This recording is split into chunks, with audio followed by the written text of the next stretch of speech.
then you couldn't necessarily show there was the adequate connecting factors or there was the direct and substantial test. But that's the Commission's own case. So what they were required to do in terms of the order of CSE 1 was to plead a direct and substantial effect and to plead adequate connecting factors. And what did they plead? They pleaded paragraph 50 at 391. They have jurisdiction over the foreign peregrini by virtue of the fact it was the Rand, and the foreign peregrini participated in a conspiracy together with the South African respondents. So that's their case. In response to the requirement in CSE 1 in the order at 3.3.1, that you plead adequate connecting factors to show jurisdiction. Where did you just read now? Sorry. I read from 391, para 50 of the referral. Of the referral, okay. And then what they were doing was the CAC in CSC 1 said that they must plead adequate connecting factors between the parties and the jurisdiction sufficient to establish personal jurisdiction as all named respondents. And then they said we have jurisdiction over the foreign peregrini by virtue of the following factors. And then they said the foreign peregrini participated in a conspiracy together with the South African respondents. So that is key for them then to show the personal jurisdiction.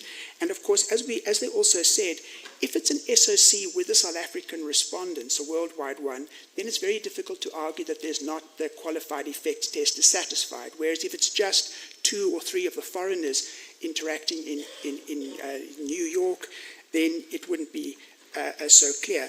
And then what is important, what's the second prong of this, is that how do they get us into an SOC with South African banks? They plead that at 18.9 and it's 410.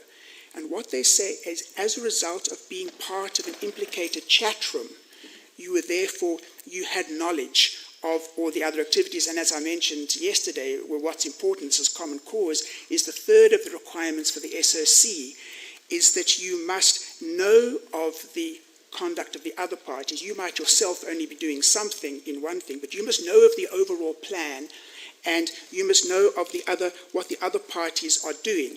And they say that we knew that, and therefore we are part of an SOC with South African respondents because we were a member of a chat room.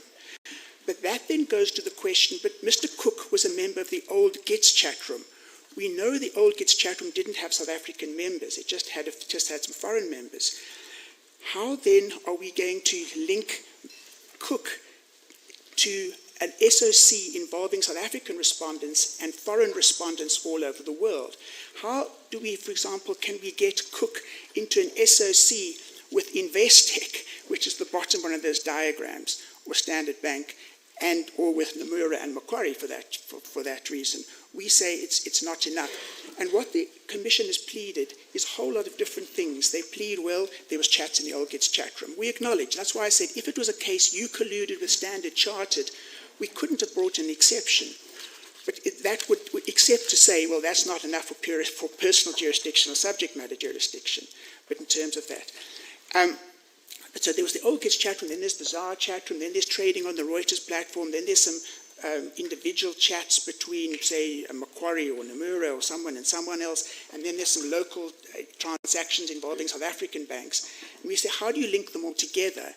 And you can't. And so what we submitted to the CAC during CAC 2, and the CAC ultimately accepted it, was just by being a member or involved in the old GITS chat room, it wasn't a reasonably plausible inference that you knew of an SOC involving South African banks with a whole lot of other mediums and a whole lot of other things. And that was the finding which we says factual. I want to cut it a bit shorter because there are, I'm sure my colleagues have other questions. But you know that you are correct that, of course, that's what they pleaded in the referral. But Mr.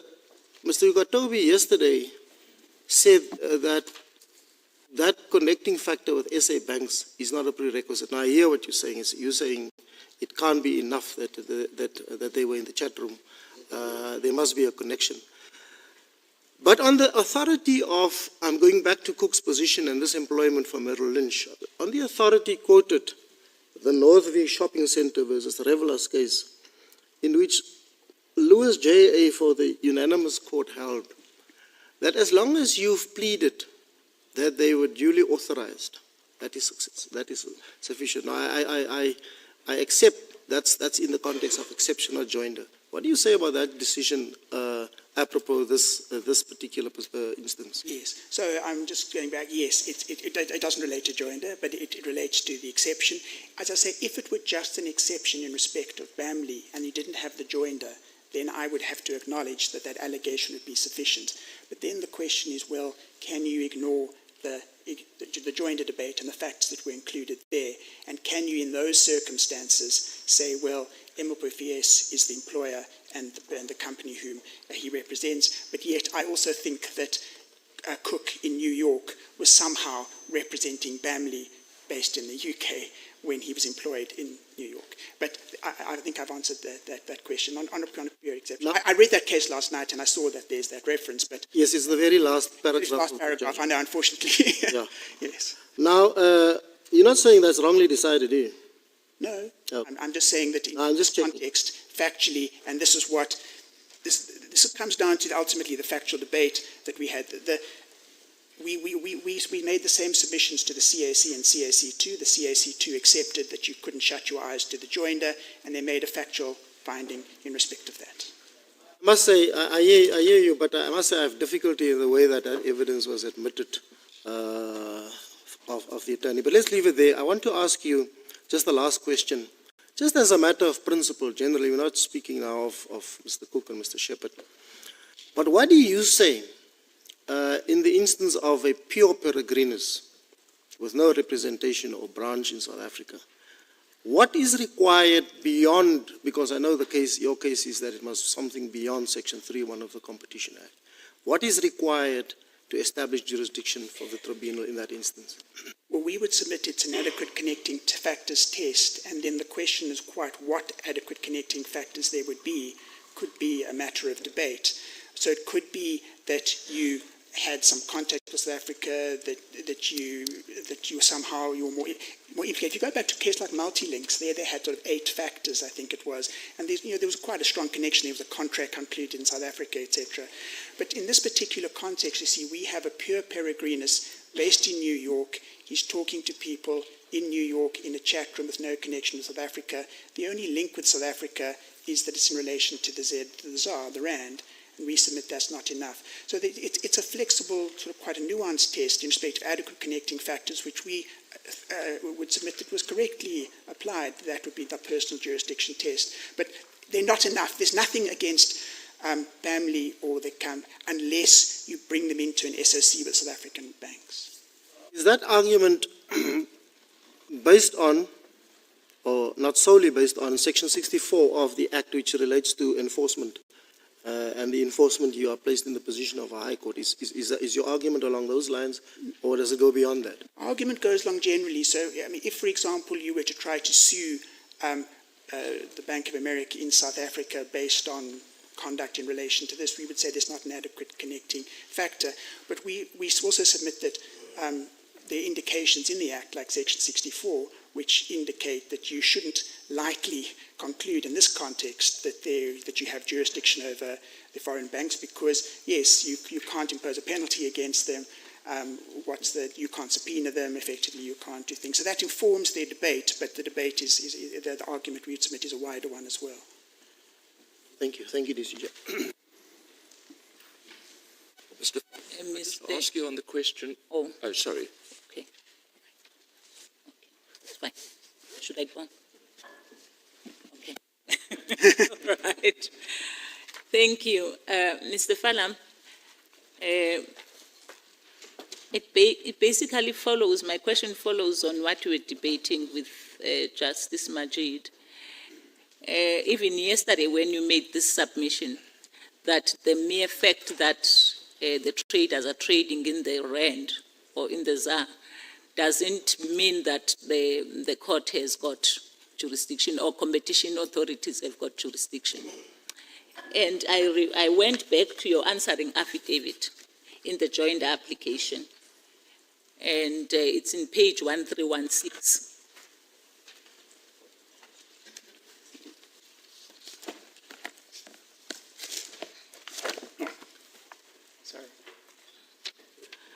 I'd like us to talk about that, bearing in mind what Mr. Ngugaitobi said yesterday about the appropriate and convenience test.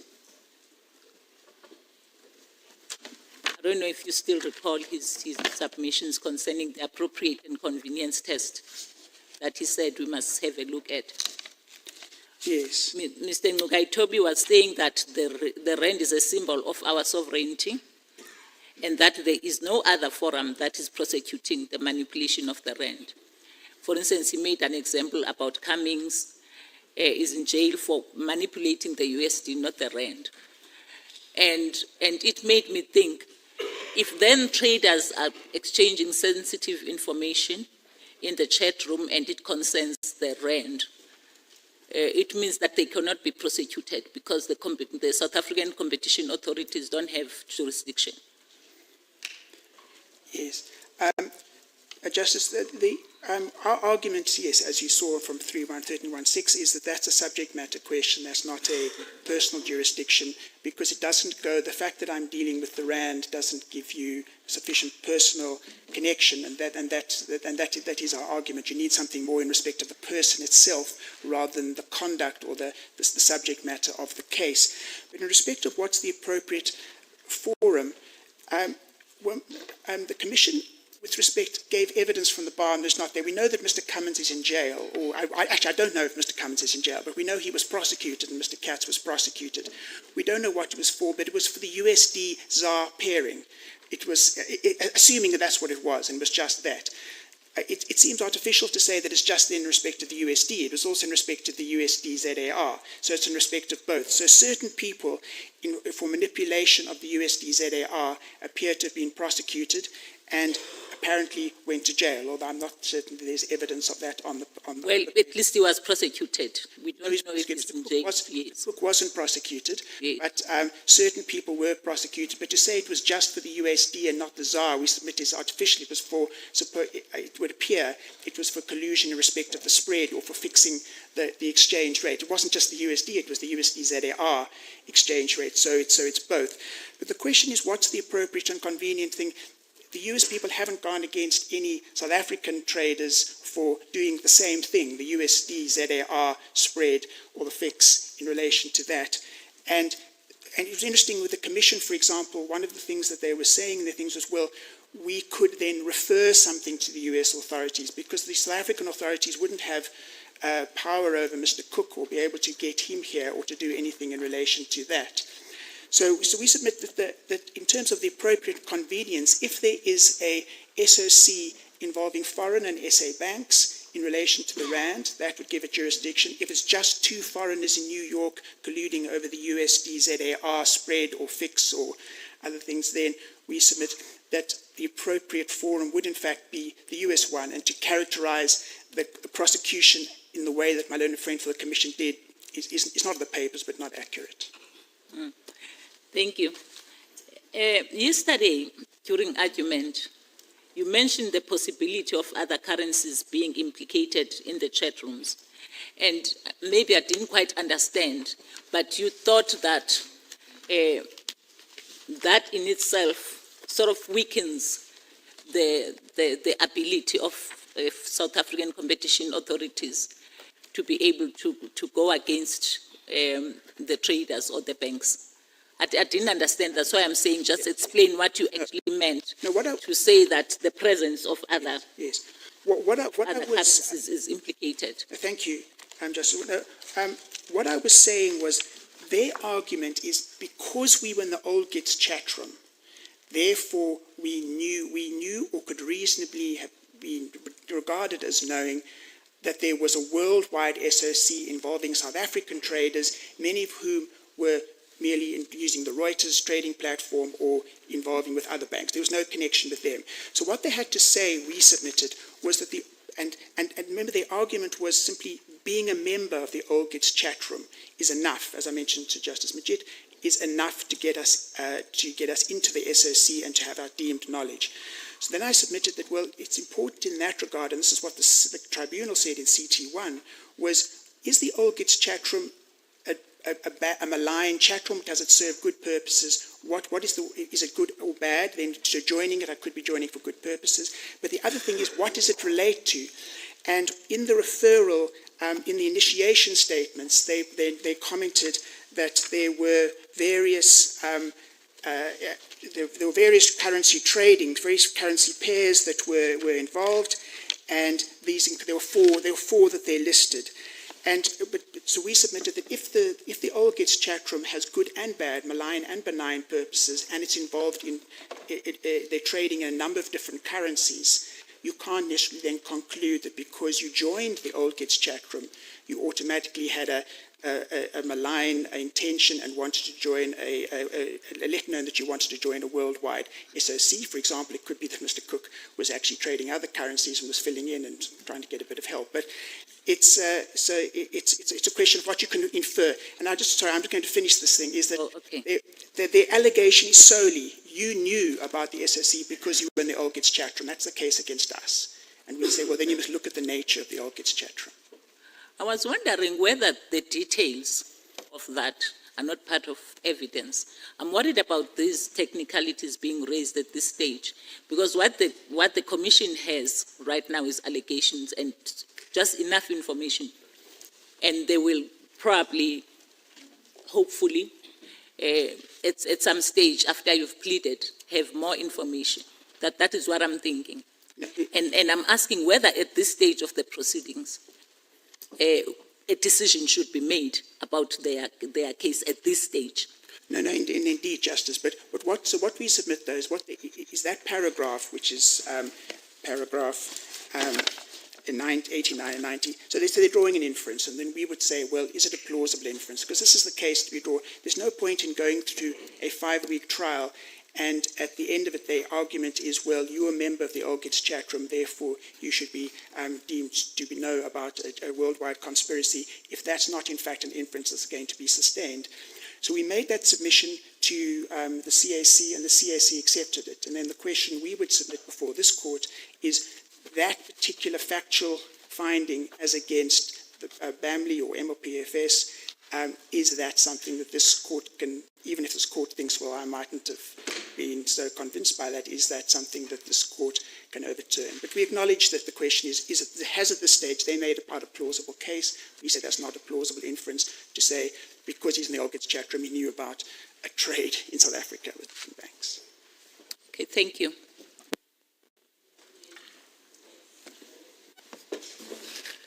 Mr. Farlam, on the general principle of personal jurisdiction, and this is assuming that the point is not rendered res judicata by the first appeal court decision. It's often said, and I think it's been repeated in submissions here, that the guiding principle is effectiveness.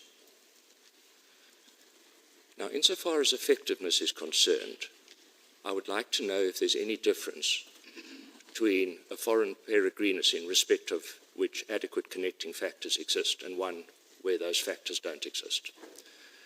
Let us take one of your clients. Assuming in the old GITS chat room there had been South African banks and therefore adequate connecting factors, your client would still be a foreign bank with no presence in South Africa and with no turnover in South Africa and therefore no capacity to be subjected to a financial penalty. In what sense would the competition judgment in this country be more effective against a foreign peregrinus in respect of whom there are adequate connecting factors as against those where only Mr. Kutai-Toby's Section 3.1 is present? Yes. Thank you, Justice Rogers. This actually seems to me to feed in a little bit to the point Justice Colopin made yesterday about, well, effectiveness is really pointless and therefore, and should we develop a test with adequate connecting factors if effectiveness was pointless? The reason why I say is I don't, with respect, personal jurisdiction effectiveness was an important base of personal jurisdiction, but I don't want to get into debate about personal jurisdiction and what the purpose of attachment or thing was, but we would submit that effectiveness is not the only requirement for personal jurisdiction. There are other factors such as comity, for example, fairness to the defendant, other judicial resources, etc. As far as we would submit, effectiveness is not the sole criteria for personal jurisdiction because, in fact, as we know, in some cases, it can't be effective. And I think in Strang, the court then said, well, it's up to the plaintiff to decide whether or not it's worthwhile proceeding with it. So given that effectiveness is not necessarily been a real consideration for a long time, that you can attach something of relatively trifling value, and yet there's still been the requirement of personal jurisdiction, we submit that the adequate connecting factors is the appropriate way and recognises there are also some international dimensions in terms of which is the appropriate forum to do it, and is it appropriate to bring this person here. And we don't submit that's out of kilter with some other jurisdictions worldwide. Yes, I think we may need to recognise, whether we do it in this case or not, I don't know, but we may need to recognise that effectiveness has largely dwindled into nothing when it comes to a legitimate basis for personal jurisdiction. Because apart from anything else, there are now procedures for recognising judgments abroad and executing them abroad, potentially. I take your point about comity. Have you, or are you aware, has it ever been debated in the context of this case, are there any relevant principles under the rules of private international law, conflict of laws, concerning the recognition of a competition judgment in one country to be recognised in another?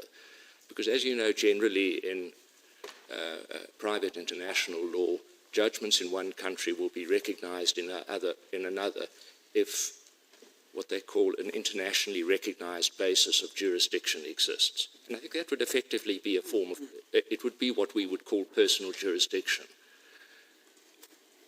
And it seems to me that the adequate connecting factors test, having regard to the EU and American authorities to which the Competition Appeal Court had regard, was effectively having regard to the sorts of factors which internationally are regarded as acceptable for a competition authority in a country to exercise jurisdiction over a foreign actor. So, but on the question of recognition of foreign judgments in the field of competition law, is it something that you're aware has been investigated? No, I'm not aware of that, and this has never been debated. I mean, the debate in this court has now taken a different and probably more sophisticated turn in respect of that, but no, it wasn't before. But in terms of, just coming back to the point about the adequate connecting factors, we submit that would be an important consideration as to whether or not this is an appropriate judgment which could be recognised overseas. But can I just also, just go back to the premise on which this question is based, and yes, we reiterate, we don't say that personal jurisdiction subject matter can be revisited in this case. I mean, just to clarify that. But if the court were to do that or express comments on it, we do submit that adequate connecting factors is the appropriate development of the personal jurisdiction, and it would be in line with international principles. And insofar as adequate connecting factors is concerned, if the argument is, well, a conspiracy relating to the RAND is a sufficient adequate connecting factor, would that be caught up in the raised judicata point? Because it seems to me that if that was an adequate connecting factor, the pleaded case against the foreign banks was already sufficient for personal jurisdiction, because all of them were alleged to have conspired in respect of the RAND. Yes. So I think it seems to me that insofar as this case, I'm not saying any other case, but as between these parties who didn't appeal on either side in respect of the first appeal court judgment, we appear to have a finding that mere conspiracy in respect of the RAND by foreign actors is not enough. Yes. Am I right? Did the appeal court say what would be enough? Would be if it could be shown that in so conspiring, they were conspiring together in the same conspiracy with South African banks? That's my recollection, yes. So we submitted, yes, it would be hit by it. 3.3.1, as you had in the case of all the named respondents, set out the facts which are sufficient to allege that there are adequate connecting factors between the parties and the jurisdiction sufficient to establish personal jurisdiction. That wouldn't be necessary if it was simply in respect of the subject matter. If it was simply in respect of the RAND, it wouldn't then be necessary to show that there was an adequate connecting factor with each of the named respondents in terms of 3.3.1. So our submission is that is hit by that point. Then just one other question. I don't know whether this is in the record, so I don't want you to tell me if it requires on drawing on knowledge that isn't properly before us. But do we know whether all the details that are given of specific interactions in the old GITS chat room and the ZA chat room do they represent the entirety or of the interactions? In other words, do we know that the Commission had access to the entirety of the chats that took place over the full period, or is it plausible that perhaps they only had access to some through a leniency applicant? Or we don't know? I don't know, and perhaps the other party, I know Standard Bank was trying to get the record, and perhaps they might be able to speak to it, but I don't know. But what I do, for Shepherd, we asked them for information, and they just shut us down. So we don't know what they had. We know they had access to the leniency applicants, but they also had some access before because they pleaded it. I don't want to, like the Commission, trying to give evidence that's not here, so I can't say. Because I must say, I would be personally staggered if parties in the old GATS chat room who saw some advantages to themselves in manipulating the US dollar and the rand didn't also see the advantages of manipulating the US dollars with a host of other currencies. Oh, yes. Yeah. So on the face of it, it strikes me implausible that the old GITS chat room was confined to discussions about manipulating the dollar with the rand. Indeed. And in fact, it would have been fairly small beer, I should have thought. Yes, yeah. And in fact, that's why the initiation, it struck me when reading the initiation, which is attached to the referral, that there are these four currencies and the rand just happens to be one. And yes, so Mr. Cook is interested in the rand. Yes, I suspect was very small.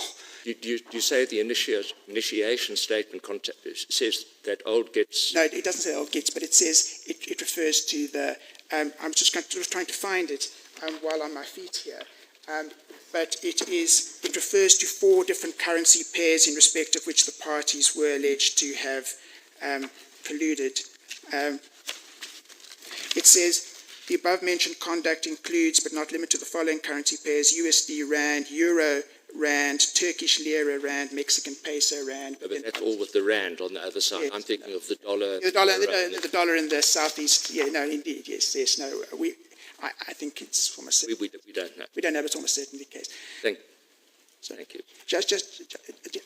I just wanted to, my learned friend for the Commission mentioned the Metsila case, and it relies on the raised judicata. Would you give me 1 minute just to address that case, or are you happy that that's not a relevant issue? 1 minute.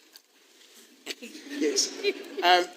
We don't see the relevance. It was raised in the context of raised judicata in turn overturning orders not before the court. We read the judgment. It's an application against the... I'll give you 2 minutes.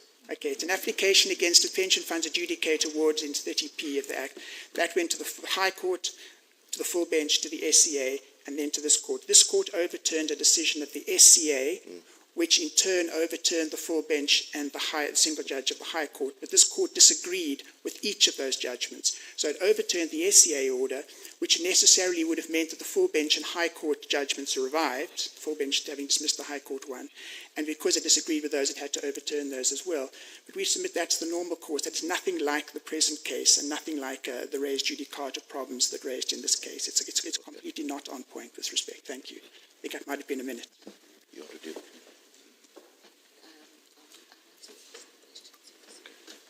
Not on this one.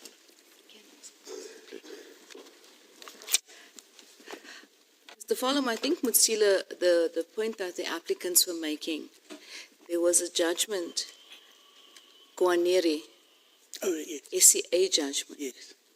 and that question was not squarely before this court.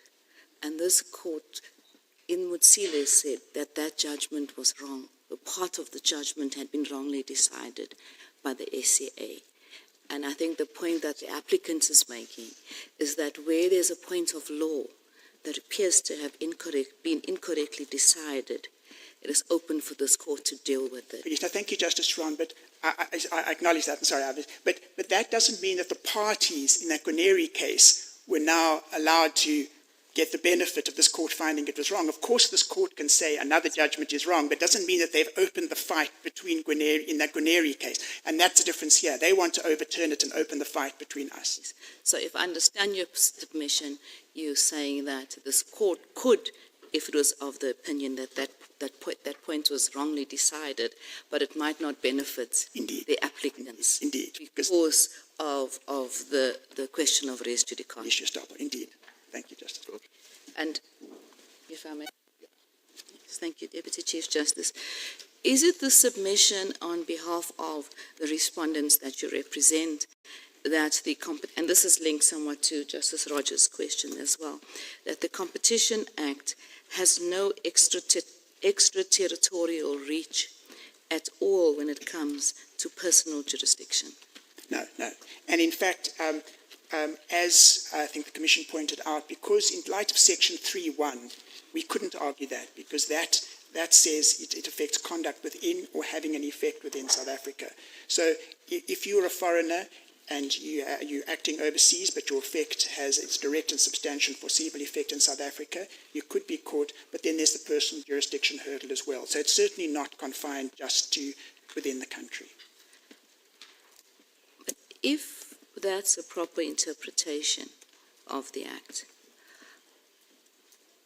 can that be so, given that the purpose of the Act is, and I quote, to restrain particular trade practices which undermine a competitive economy? Yes. Well, going back to the debate, so it applies extraterritorially, but then one's got to read it against the overlay of the common law, and unless the common law is now regarded as impliedly repealed, which for reasons we submitted, it wouldn't be consistent with the Act to read it, and you've got that further one. We submitted wouldn't fundamentally undermine the purpose of the Act to do that. And in fact, the Act itself contemplates, as I will debate with Justice Majid, that you can't get a penalty against them, you can't subpoena them. So in fact, there's always going to be, there is a limitation in any event. So the irony of this case, the end of it, they couldn't impose a penalty against my client. And so there are the indications in the Act that in fact it's while it's extraterritorial, it's not completely wide against the foreigners. Yes. Thank you. Thank you, Mr. Farlow. Thank you, Deputy Chief Justice.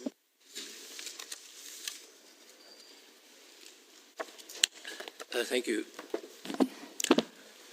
Sorry, Mr. Farlow. I'm just trying to get my head around the correct approach to exceptions and, in a sense, what emerges from this case. As I understand it, Rule 15.2 of the Tribunal's rules set a standard for pleading, if I could call it that.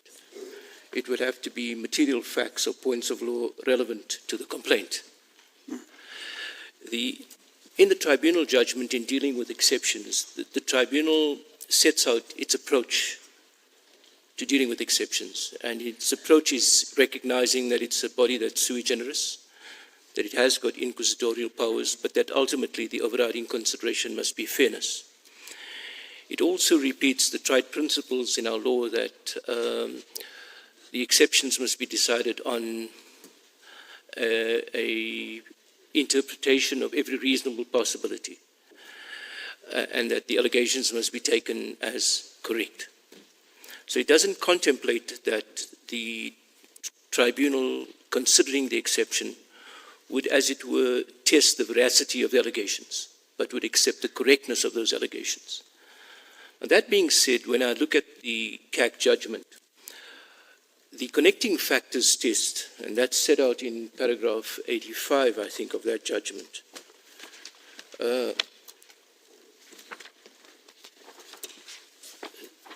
says on the one hand that there has to be a sufficient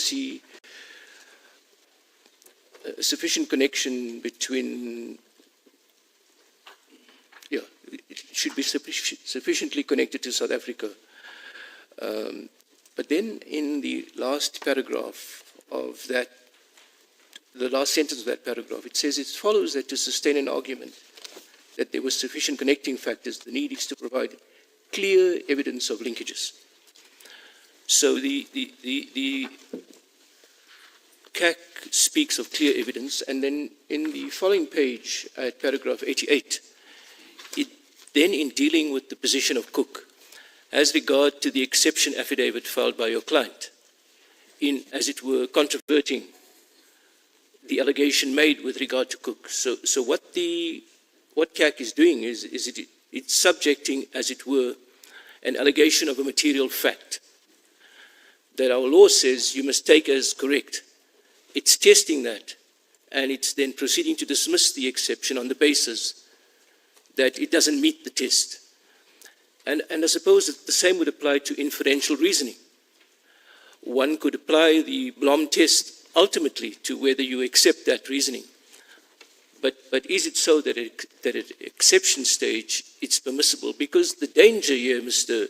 Farlam, is that one, in doing so, you lose sight of the sui generis nature of the tribunal. And secondly, you actually sort of skirting into the merits of the case in determining an exception. And so I have some sort of conceptual difficulty with that approach and its consistency, as it were, with generally the law on exceptions, but in particular with regard to how the tribunal is meant to function. So, yeah. Yes. Thank you, Justice Collipin. Yes, we noted the comment in it's paragraph 88 about the exception affidavit. And before I get there, though, as I've said, the parties for pure excipients might have a different view, but our position is, well, we've got an exception against one, and then we've got a joinder against the other two. And so the test is different in respect to the joinder. You can then, we say you must at least make out a prima facie case on the joinder, and then for looking at that, you look at the facts that are made, that are pointed out. So, for example, the general test for prima facie is, if the respondent raises a thing that you can't answer, well, then you must accept that to be right. And so we say that applies in that context. So we're in a slightly different position to the pure excipient. And that then leads on to the observation that the court made about the CAC referring to our exception affidavit. As in this court, what I argued in the CAC 2, was reference to the joinder affidavits. So I made the same argument, and I don't know if it was an error in there or whether they looked at the one, but I made the same argument with reference to the joinder affidavit, and I said it's common cause effectively in the joinder that a MLPFS is the party. So then the argument is the one that I had with Justice Majid. Well, in those circumstances, is it sensible in the interest of justice or appropriate to then close your eyes in the exception, or can that then also influence, and usually perhaps in this context. So it's not a pure, I wouldn't, from my side, and it may be that others were different from you, I don't have to defend an argument that on exception you can take into account facts given by the party in respondent. The fact that the tribunal allowed an exception affidavit in itself might have been a call that they shouldn't have made, but they did do it, and perhaps they did it with reference to the other provisions, because invariably then facts come in. But from our side, we don't have to defend that, and I didn't try before the CAC, and I'm not now before this court. I just raise it because I'm just concerned whether that's reflective of an attitude on the part of the tribunal, of the CAC, as to its approach to how it sort of links its conception of the connecting facts test to the standard of pleading and to how it will deal with exceptions. And other parties may deal with it, but that's a concern I have. I fully appreciate that concern, Justice Collipin, but as I say, we don't have to get there. And in terms of an inference, we would simply say the question is, well, yes, you take the facts as correct, you say I was a member of the Kids chat room, and then is it a plausible inference that we then knew about the SOC worldwide? And that's our response. Please.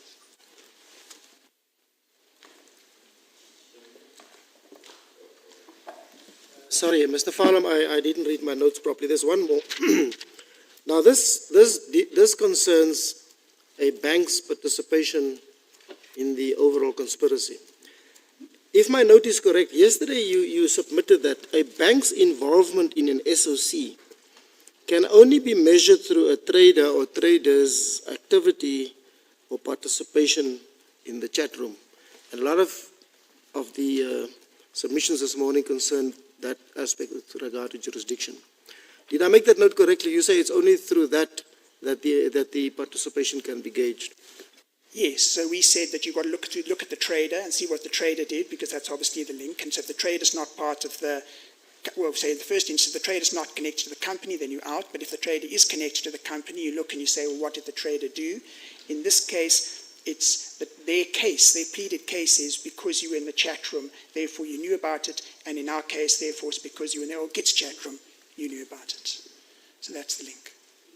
You would have heard yesterday the submission by Mr. Nkatobi that's the first part. But there's a second part. that if the allegations are that the trading pattern matches the overall strategy and discussions in the chat room, that would implicate a trader as well, even if you don't satisfy the first part. In other words, let's say Mr. Cook is alleged to have discussed with other traders that he will pull or hold his trade for a certain time, so as it was put, to reserve liquidity for each other, which is a serious allegation, if proved at trial, but something along those lines. And it turns out, ex post fact, that that's in fact what happened, that liquidity was reserved, or in another instance, they agree on the pips for that period. And it turns out that actually that is what happened. Is that just sheer coincidence? Is that something that that can be summarily dismissed? Because here we're just dealing with allegations at exception stage. No, I would agree with respect that if you're looking to say, well, was there an SOC? And this is in fact one of the factors that they allege for saying why they think there's an SOC. You look at the trading patterns. So that's correct. But then the next question is, were you part of the SOC? And we know that the Commission acknowledges the test is you must know or reasonably know about the other party's conduct and what they're doing. So we must reasonably know that in South Africa on a Reuters trading platform something's happening, or Investec is talking to someone allegedly, or Macquarie is talking to someone. And so that's why we say that's nothing. So it's not, is it enough that you can infer there's an SOC? Yes. But is it enough to show that we are part of the SOC?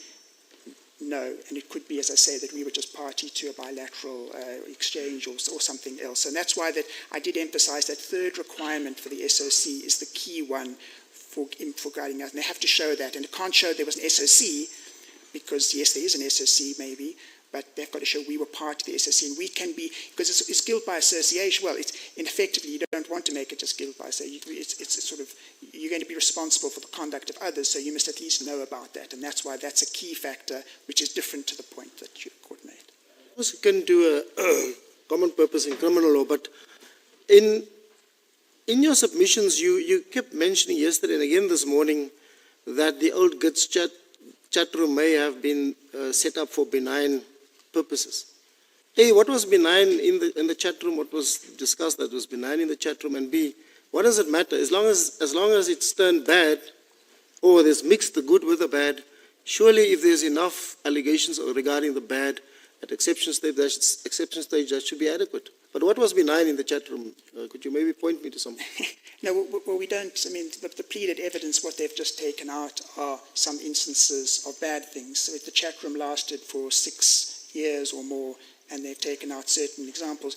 But what we've said with reference to, for example, foreign cases, that some information exchange is necessarily needed. And if I want to trade with you, I need some information. I need to be able to talk to you, and I need to get some information about certain things. So the fact that there's a forum in which people can communicate and exchange information is not in and of itself a bad idea. Of course, it must be so. I mean, nobody can argue against it. But once you exchange commercially sensitive information, this is what my client is going to do, and this is what he's not going to do, and so on. Surely then it's no longer benign, and then the whole chat room gets abused, and this is where the allegations are now. Yes, well, what we don't know, I mean, we've got various instances which, say, well, this happened. Of course, it's over a period of 6 years that Mr. Cook was 40 instances. We don't know if there were, they don't say that it was, and this is the point that the tribunal made the first time around. They don't say it was originally fine, but has now become an overwhelmingly bad, malign place where people collude, and therefore simply by joining it is bad. They don't say anything about that. They just give examples of bad instances, and then that's why we then say, well, in those instances, going back to what the tribunal said initially in CT1, well, you can't say necessarily just joining it. And that's the point, for example, they say Shepard just joined the chat room. Now you can join a chat room in 2007. I think it was that he joined it. Well, was it a bad, did it serve good purposes? Could you have joined it because that's the way you trade? But they don't say it's an overwhelmingly bad chat room. They don't say it was only bad. And as I said, Looking at all these instances and what Katz and others were up to, To me, it looks bad enough, but let's leave it there. Thank you, DCJ. Thank you, Mr. Fala. Oh, looks like another question for you. Thank you. Mr. Farlan, I've heard you on joinder and exceptions and so on, but are you not setting the evidentiary bar too high in this matter? You've got evidence on pleaded of an SOC, you've got evidence pleaded of traders, of particular conduct, of chat rooms, of the consequences of the trade. Is that not enough to reach the threshold required by the Commission? Just going back then, I mean, our point is yes, that there's evidence of collusion, of trading, and there may be evidence that there's even perhaps evidence of an SOC. But is there an evidence of an SOC involving us? And that goes back to the question of what are the requirements for an SOC. So we would respectfully submit that it's not enough that certain actions of Mr. Cook might be regarded as collusive. You've got to show that he was part of the overall plan and that he knew of the overall plan, and therefore it's not enough to say, well, perhaps you could find him guilty on certain things. You've got to show that he was part of the SOC, and that goes to the requirement of the SOC that I've dealt with, and that's ultimately turns on the question: can you infer from his membership of the Olgitz chat room that he was part of an SOC with SA Banks? What is pleaded not sufficient? Because, of course, at a later stage there'll be more detailed evidence. But really what you're saying at this stage is that there must be more detailed evidence pleaded in order to meet the threshold required. But is that not too high? Well, what the CSC said in CSC 1 is that if you're relying on inferences, you must plead the material facts on which the inferences are based. And they tried to do that, but the material fact on which the inference is drawn that we are part of an SOC with South African banks is purely that we were part of a chat room. So that's the material fact, and they draw an inference, and we say that's not an implausible inference. And in terms of the test, we say it's not simply an exception, it's also the question. You had a chance to flesh it out in the joinder. When you were dealing with MLPFS and Banner, you could have given us a little bit more. In fact, in that context, we also said, well, tell us a bit more about Shepherd, please, so that we can respond, and they didn't do it. So then some of the authors, their own misfortune, we would submit. Thanks, Mr. Fala. Thank you, Chief Justices. Mr. Loxton, it's your turn. We will allow you your 30-minute uninterrupted time, meaning we won't adjourn at 11:15. We'll adjourn when 30 minutes is up. He says it's 50. Let's just check. Sorry, Mr. Fala, I'm just doing this.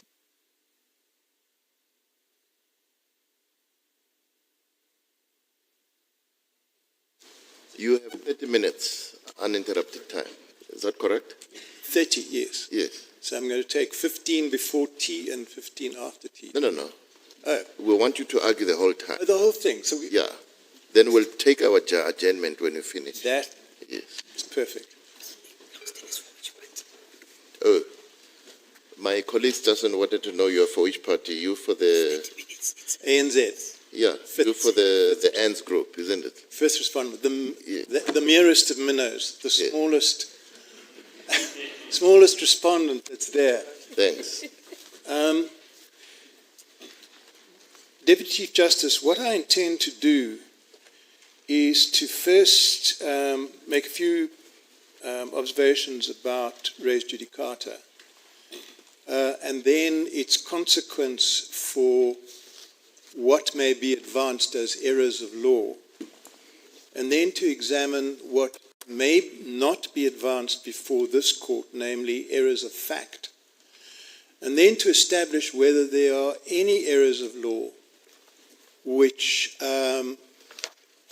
affect the decision of the CAC in its second decision in relation to ANZ. So I see that that there are two other respondents that have already had something to say about res judicata, and I might say right at the beginning that I fully take what Justice Rogers said about preemptions, and with respect, I think that he is correct and that this is a question of res judicata and not preemption. So the starting point then would be, well, what have we got here? And there is a case not yet, as I understand, cited by the parties in relation to res judicata, and it's TWK Agriculture Holdings versus Hoogveld Boerdery Beleggings, and it's 2023 5 SA 163 SCA. Now, that case dealt with the question of the circumstances under which a refusal of an exception would be final and definitive in effect, and then give rise to an appeal.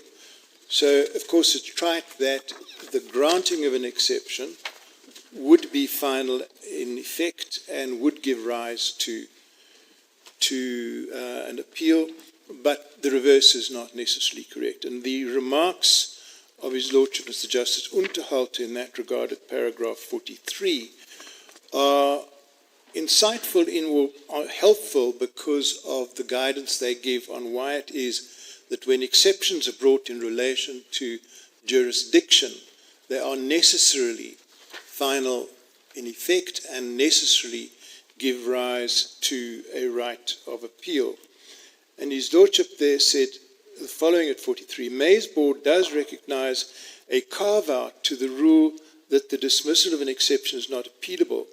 An order dismissing an exception will be appealable where the exception challenges the jurisdiction of the court. That is so for the reasons that were explained in Moch. Where the challenge concerns the jurisdiction of a court, and hence the competence of a court to hear the matter, the decision of the court is considered definitive and appealable. This is consistent with the principle enunciated in Zweni, because the decision as to jurisdiction is considered final. This position is entirely justified because an error as to jurisdiction, if not subject to appellate correction, would permit the court below to proceed with the matter when it had no competence to do so, rendering what it did a nullity. That is plainly an undesirable outcome. Furthermore, a challenge to jurisdiction is taken at the commencement of proceedings until this challenge is finally resolved by a court, should not exercise coercive powers that compel compliance.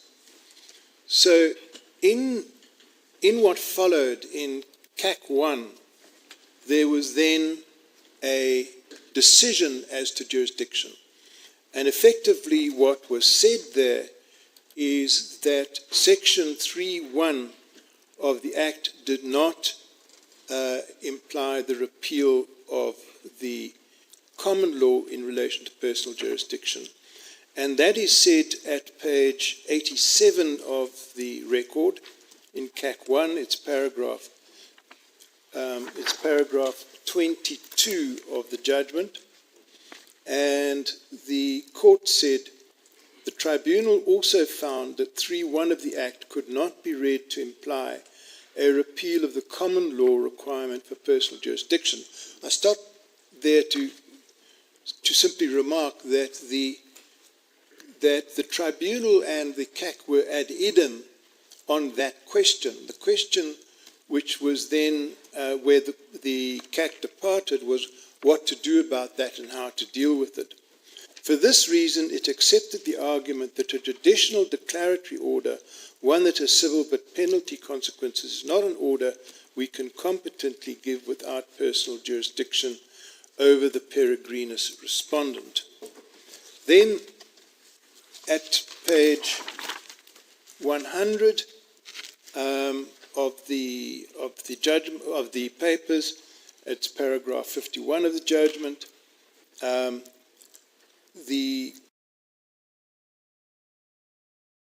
court then develops the common law in relation to personal jurisdiction at paragraph 51.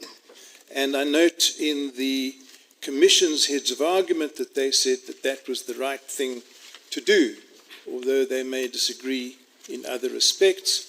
And then, as we know, at page 116, the court ordered consequent upon a finding that personal jurisdiction was required in the particular form which the court adopted, and that consequence was that the new referral affidavit must be in addition, in the case of all the named respondents, set out on the facts on which the Commission relies to allege that there are adequate connecting factors between the parties and the jurisdiction of the Competition Tribunal sufficient to establish personal jurisdiction against all the named respondents. So that much then is clear. That's the order. And we know that there was no appeal against that order. In fact, quite the reverse. Because when one goes to the referral at page 374 of the papers, paragraph 9, the Commission says the following: in accordance with the order of the Competition Appeal Court on 28 February 2020, the referral affidavit replaces all previous referral affidavits filed by the Commission in relation to this matter. And in that referral affidavit, the Commission attempted, we would say unsuccessfully, to comply with the order and to establish personal jurisdiction. So it is clear that the Commission itself accepted that there had been a final and definitive finding by the CAC in its first decision to the effect that that 3.1 of the Act did not dispense with the common law requirements for personal jurisdiction, and that personal jurisdiction in a developed form had to be proved. It was really in this court for the very first time that circumscription of their right to raise 3.1 as a sole form of jurisdiction arose. Until then, they were happy and content to run the second hearing in front of the tribunal and the second hearing in front of the CAC on the basis that the CAC had definitively decided the question of jurisdiction. And you can also see that from the second CAC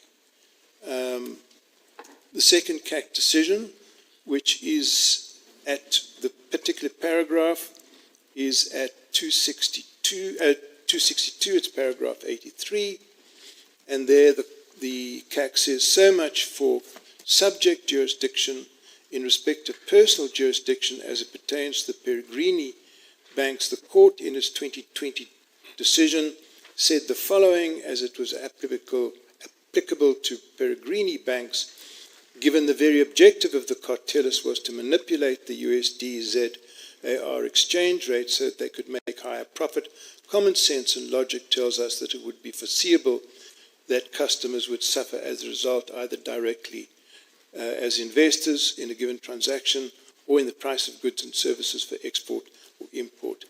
And then it says, ultimately the tribunal came to the conclusion that for the establishment of personal jurisdiction had been established, for at this stage the inquiry into jurisdiction requires the tribunal to decide whether its forum is appropriate and convenient to adjudicate on the alleged conduct of the foreign respondents. Now, what that then means is that everybody concerned, the respondents, the tribunal, the commission, the CAC in CAC 2, accepted that the question of personal jurisdiction as a requirement had been finally determined in CAC 1. Now, that would mean that it is no longer open to the Commission to advance an argument on the basis that 3.1 is the exclusive test for jurisdiction, and that as long as there are effects in South Africa, the tribunal has jurisdiction.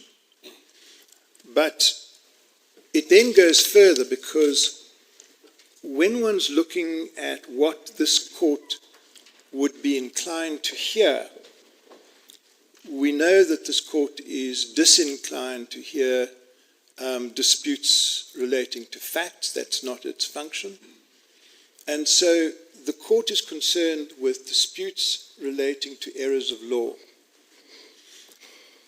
Where there is an error of law which is identified, the next step would be to say, well, you erred, for example, taking the Commission's case, you erred in CAC in finding that there had to be a conspiracy between foreign banks and local banks.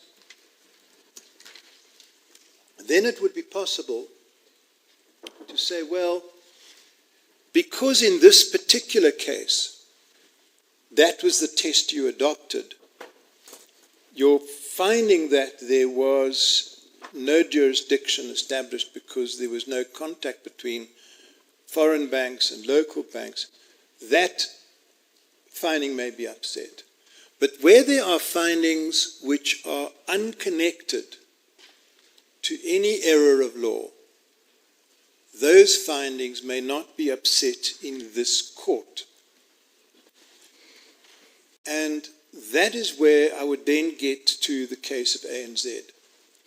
Because what I would wish to demonstrate to the court is that when the CAC deals with ANZ, it deals with it at a fundamental level of causation.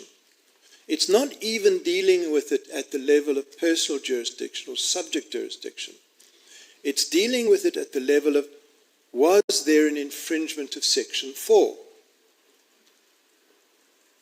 Is ANZ guilty of an infringement of Section 4 because one of its traders performed an act or was guilty of an omission which demonstrated collusion of the kind contemplated by Section 4? And so it's important then to see how this was dealt with by the CAC. And I'd ask you then to turn to C266, which is where the court deals with it. And in paragraph 95, the court says, there is no doubt that CATS is a central player in this case brought by the Commission. I'll stop there for a moment. What you'll see from both this judgment and from the reference is that CATS is said to be employed from 2013 onwards. TESL until 2012. Now, the problem that they have with CATS is that the last identified chat in which CATS is involved is October 2012, before he gets employed by ANZ. And in fact what happens is CATS goes off the air, from being prolific to complete silence. Now, one may speculate why that is so. It may be that the investigations have begun by the SEC, but the fact is that there is not one peep from him. And to go back then to the CAC's decision, he says, the difficulty, however, the CAC says, the difficulty, however, is that in every instance of participation in the impugn conduct alleged to have been carried out on by Mr. Katz predates 2013, the year in which he joined the fifth respondent from another bank. So I'll stop there for the moment, because what the Commission has attempted to do is to say, well, who knows but that CATS continued. But you can't base your case on ignorance. You can't say, I don't know this, therefore you must make an assumption that he continued, when everything you have demonstrates that he hasn't continued. So where the facts which you do have demonstrate an absence of continuation by cats. The inference that is sought to be drawn that cats continued is simply wrong. But there's a further difficulty with that, and it's a difficulty which permeates the submissions made by my learned friends in respect of Katz and Teasel. And that relates to the nature of their involvement and the inferences they wish you to draw and the assumptions they wish you to make. Those are matters of pure fact. If the CAC got it wrong, if the CAC should have said, actually, you, Katz and Teasel, are implicated in this overarching conspiracy, and should have said, I'm going to assume that Katz continued, and maybe something will turn up in the wash. That's not a legitimate complaint, because that's not a complaint which involves an error of law. It's a pure factual inquiry. Then he goes on to Teasel, and I'll demonstrate to you in a moment that what the Commission does is it misrepresents its own referral. At paragraph 96, the court says the only reference to Teasel in the referral affidavit is the following. On 18 October 2012, Katz, Ayer, Williams and Cummins were participants in an implicated chat room in which the following communication took place. Katz and Ayer matched each other's opposite fixed positions in order to offsell their respective exposures at the upcoming fix. Ayer copied and pasted a portion of the communication between Madras and Teasel from another chat room. And the court goes on to say, what precisely is meant by copied and pasted is not clear, not made clear, nor is there any suggestion that Mr. Teasel participated in a chat room or any similar discussion with other traders. But the Commission's case relating to Katz concerns the period 2 October 2007 to 18 October 2012. That is before he joined the fifth respondent, and no participation on the part of Teasel, whether active or passive, is shown in respect of any of the chat rooms. This justifies the conclusion that no case was made out sufficient to find the fifth respondent was a participant in the overall SOC as pleaded by the Commission. Now, none of that flows from an error of law.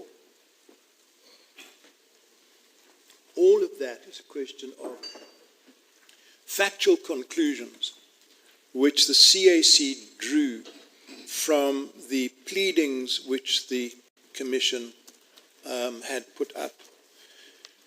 Now, you will have heard from learned friends for the Commission, they'll say, well, these are exceptions and it's difficult to know exactly what happens. And maybe, in the fullness of time, something will come out of the wash.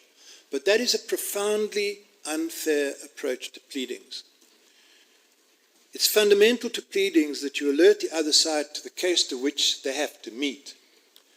And that's why they were required to plead the material facts, not only because of CAC 1, but also because of the rules of the tribunal itself. So that they were obliged to say, the case against you is that Mr. X, employed by you at this time, performed that act in furtherance of this conspiracy in breach of Section 4. That they had to say. They can't say there was a conspiracy. You all participated in the conspiracy. The conspiracy was frequent. There were many chat rooms.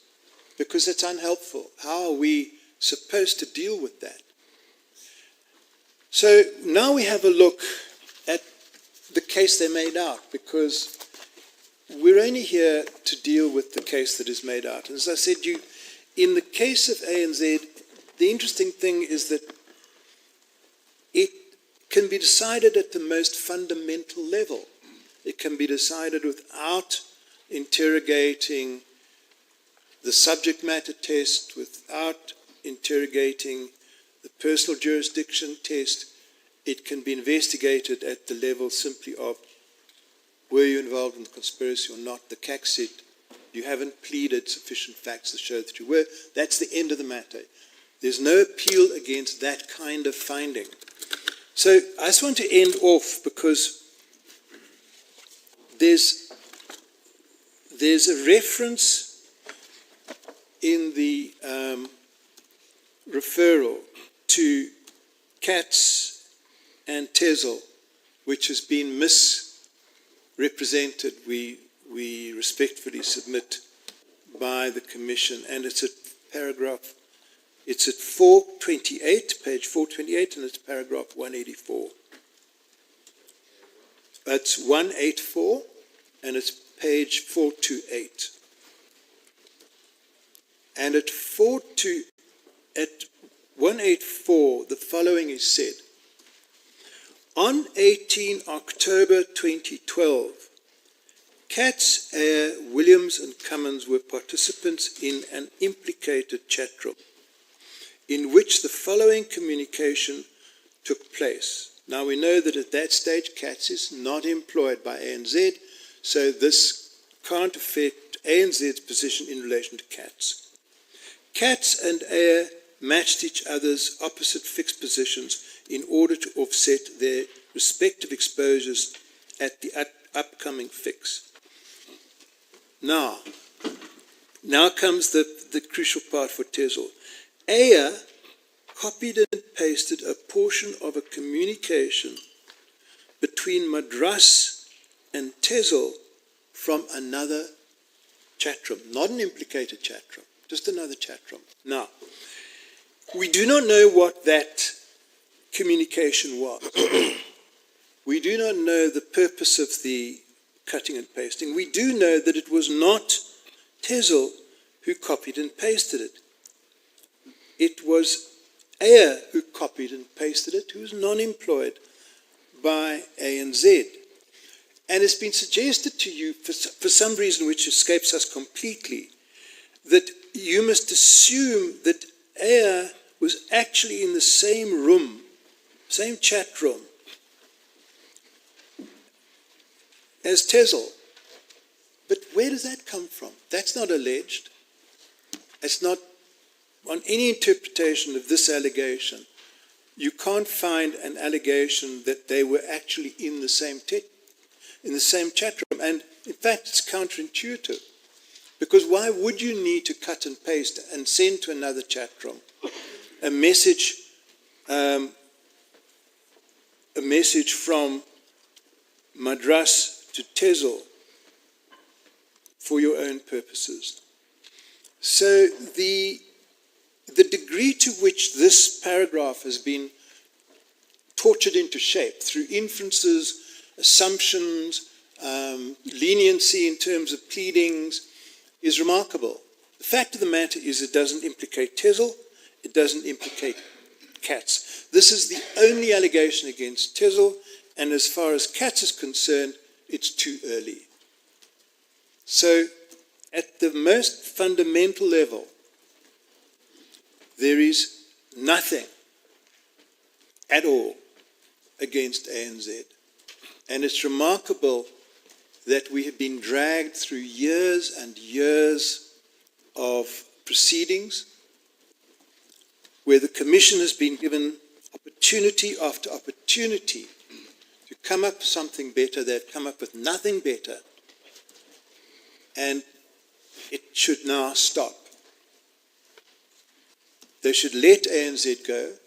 The purpose of CAC2 was in fact to refine the case for the Commission so that they would continue to be able to pursue the banks most centrally involved in the conspiracy, to make it into a manageable case, not to grab every conceivable bank to which there was a passing reference.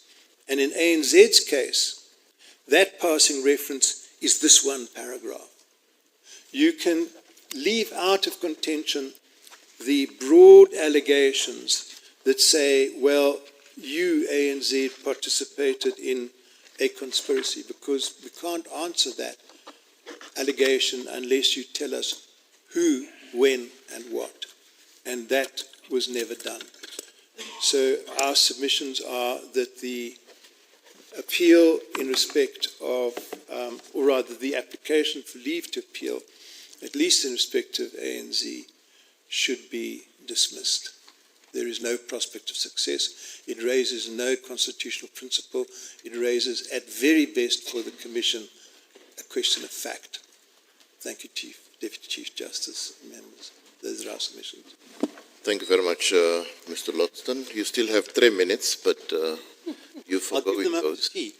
We're going to have to take a 30-minute adjournment, and then we'll come back. Thank you.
this stage of or that stage of the proceedings being exception stage?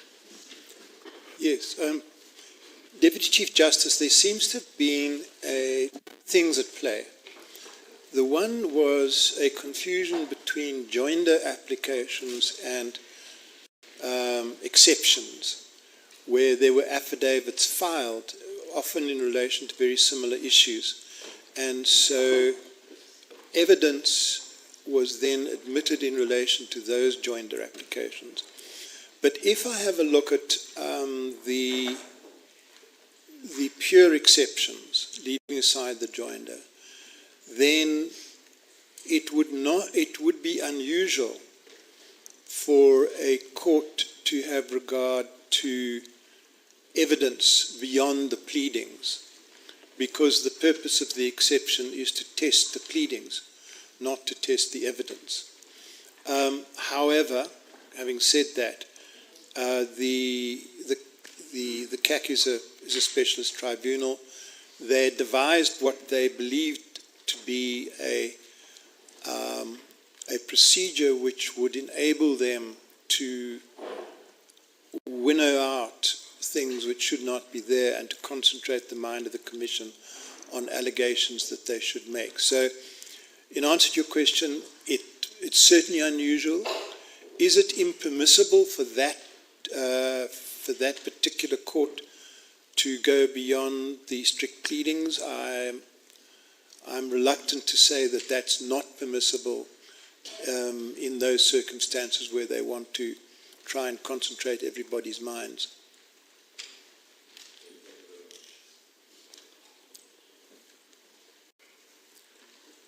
Thank you, Mr. Loxton. Just one question from my side, and you may think that I asked the question because that's where I intend to go.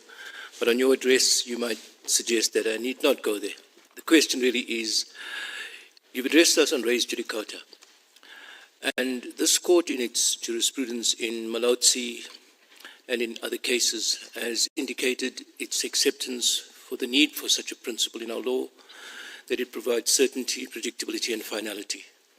However, at the same time, it is said that the principle can't be applied with rigid formalism, and that there might be appropriate cases for a departure from the principle. And I think that is settled. My question to you is whether, given that res judicata may well be a mechanism just not for the use of the parties, but for the court itself to prevent the court from being abused and from the court having to determine issues that have been determined previously, whether a court may mero moto raise the question of a departure from res judicata and the circumstances that may warrant such a departure. I just ask that as a matter of general principle. Yes, Justice Colopin, that raises a number of very important issues, because as you already indicated, the acceptance of res judicata as a doctrine to establish precedent, to prevent people from relitigating the same issues, is important. It comes to us from Roman times. And so it's important to preserve that document, that doctrine. However, as we've seen in relation to cases dealing with issue estoppel in particular, which is a form of res judicata, the courts have said there are occasions upon which that may work in injustice, and then there are two considerations. Is it an injustice in relation to one of the parties for issue estoppel? The court has got the right to interfere. Does the court have the ultimate power to say there was a final decision, it was not appealed, but we believe that there are sound reasons why we should interfere with that judgment? I would suggest that the power exists, but it should be very sparingly exercised, and with a view to not undermining the purpose of res judicata. So yes, recognition of the power. I can't spell out what those circumstances are, but I would imagine to use the overall phrase, if it's clearly in the interest of justice that there be a departure and that can be rationalized, then yes. Thank you. If we should get there, would one of those factors be that this court is dealing with a significant issue, whatever the merits may be with regard to the complaint, that has an impact on the broader South African economy, but more importantly in the context of the legal issue, the proper interpretation of the Competition Act? Would that be a consideration? Not one that is dispositive, but a consideration?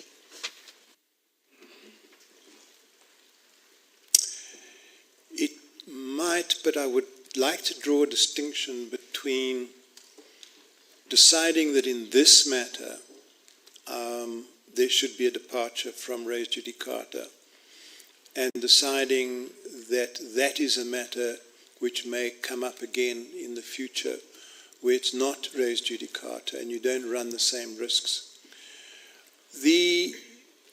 One of the oddities of this case is that although a lot has been made of the distinction between a pure 3-1 basis for jurisdiction and an extended basis for jurisdiction which adopts a common law position, albeit with amendments, is that when you begin to tie that into the requirements for a Section 4 transgression, that there has to be participation. You have to know that there's a transgression. You have to know what the outcome is. You have to know about the overarching conspiracy.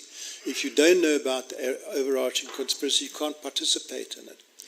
You'll probably find that a lot of that feeds back into the question of, well, should the court entertain or the tribunal entertain that complaint? So to go back to your question, the difficulty that we have in this case is that, firstly, all involved accepted that that dispute was over. So it would have to be resuscitated at this stage. It was not the subject of the CAC decision which is under appeal.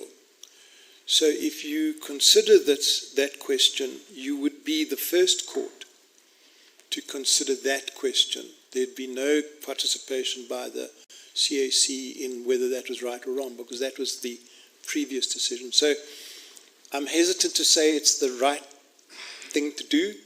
I would say the power is there, but probably not the opportunity. Okay, thank you. Just finally, all the parties, though, have addressed that issue, not so?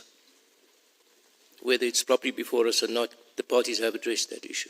They have. To that extent, it's been addressed here. Okay. It hasn't been addressed in another court, but it's been addressed here. Thank you.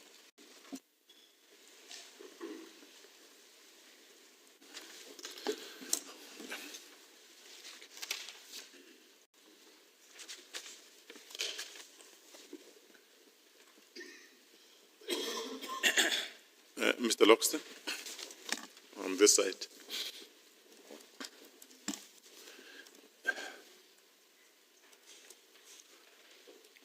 In the context of the plea of res judicata vis-a-vis the one of preemption, do I understand you on your feet now to be placing too much stock on the res judicata, but not on preemption? Correct. And if we look at the conduct of the parties in these proceedings, particularly CAC1 or the tribunal, insofar as it relates to the interpretation of Section 3.1, which is now the subject matter that the Commission seeks to advance as a basis for jurisdiction. If we take a step backwards and ask ourselves, if the Commission was not satisfied with the finding, would it be your submission that what the Commission ought to have done at that time would have been to take the judgment on appeal and forget about what the Commission would have said, the Competition Appeal Court would have said about rearranging and redoing and reconfiguring your referral? Is that what they ought to have done? Correct. That was the obvious step to take, because that decision would affect the entire proceedings in front of the tribunal. And so for a trial which, leaving aside the further objections that happened, but assuming that you had CAC 1 and there was compliance, the entire trial in front of the tribunal would have been run on the basis of a view of jurisdiction which had been adopted by the CAC. So at that stage, if the Commission really believed that it was correct in its view, it ought to have appealed and not to have allowed the matter to go on the basis of a jurisdictional view which it believed was incorrect. Would you say the Commission misconstrued or misconceived its position when it looked at the entire order and concluded that the entire order, we were substantial insofar as the order is concerned? We could not launch an appeal on a particular point, which is the interpretation of Section 3.1. Yes, I believe that they erred. I saw the response that said, well, we actually were the winners and therefore we couldn't appeal, but that's completely incorrect with our submission. There was a specific order. There was a right to appeal against that order, and that is what should have been done. The fact that later in CAC in CAC 2 there was an addition, it seems, that the Commission complained of, which was that the conspiracy had to be between a foreign bank and a local bank and a regularity. That didn't affect the position that there was a definitive decision that personal jurisdiction, whatever its form, had not been, by implication, eradicated by Section 3.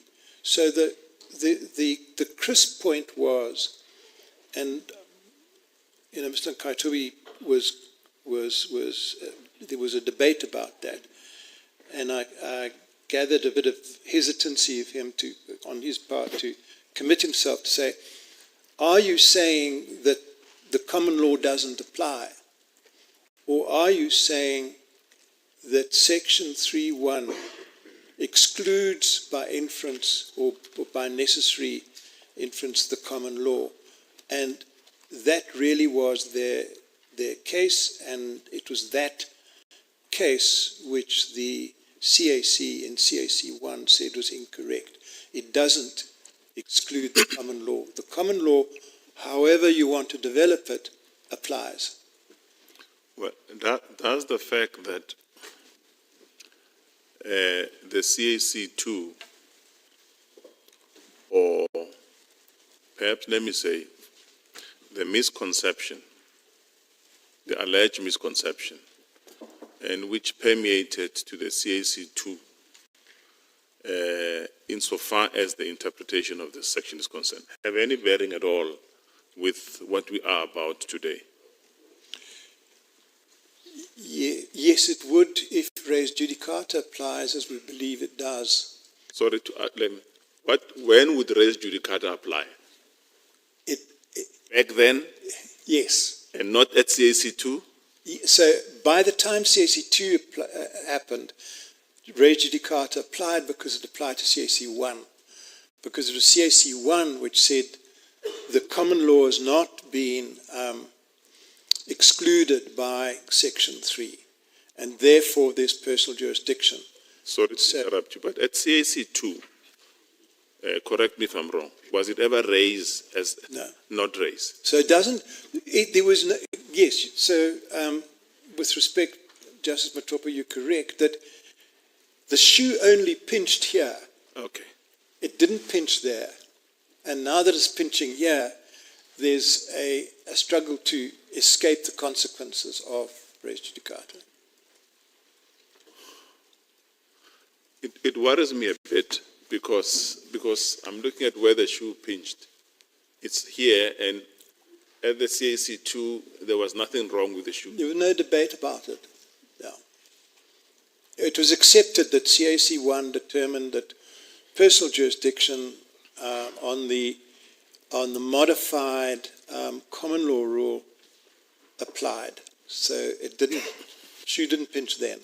But then if, as the Commission says, at the CAC1 and CAC2, this was an error of law that has permeated itself through those fora, and it is now also an error of law. And if we look back, we say, well and good, in CAC1, this was the order.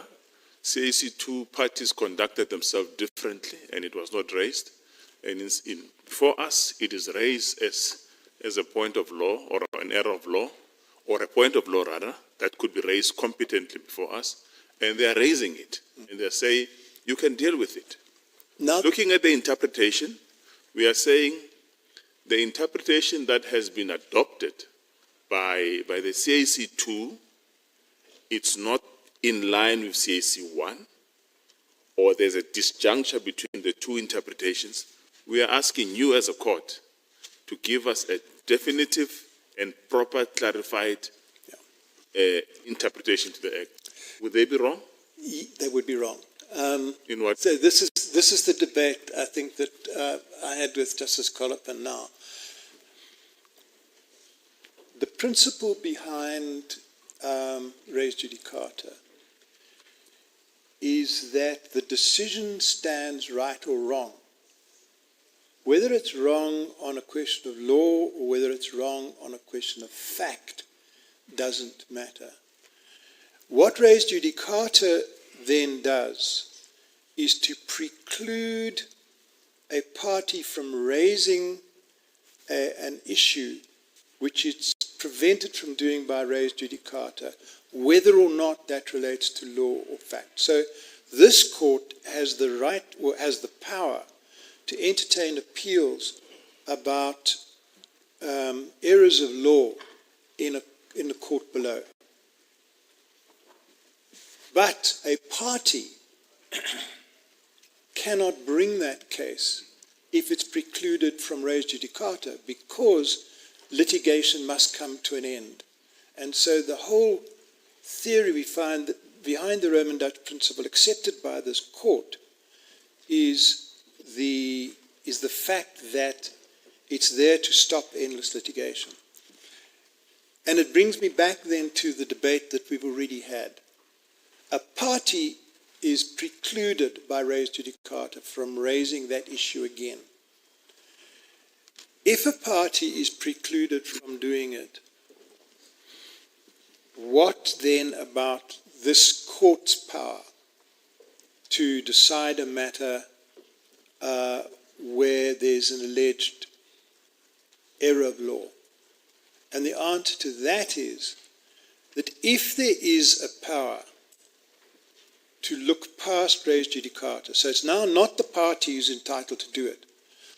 This is the court exercising its own powers, because the party is precluded. And the party itself can't say this is a bad error of law. It's a really bad error of law, and therefore I want to bring it. Res judicata doesn't permit of bad errors and errors are not so bad. It's definitive and exclusive.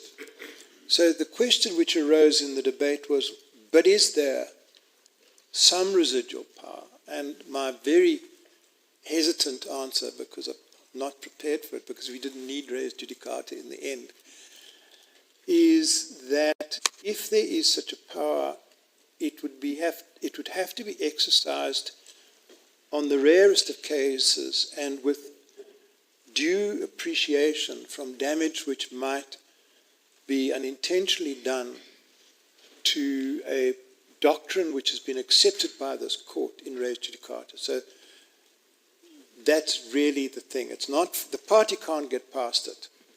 Commission can't get past it. My learned friend has said, Mr. Kutubi said, well, you know what, this is an error of law and you should correct it. That's wrong. Res judicata precludes exactly that argument.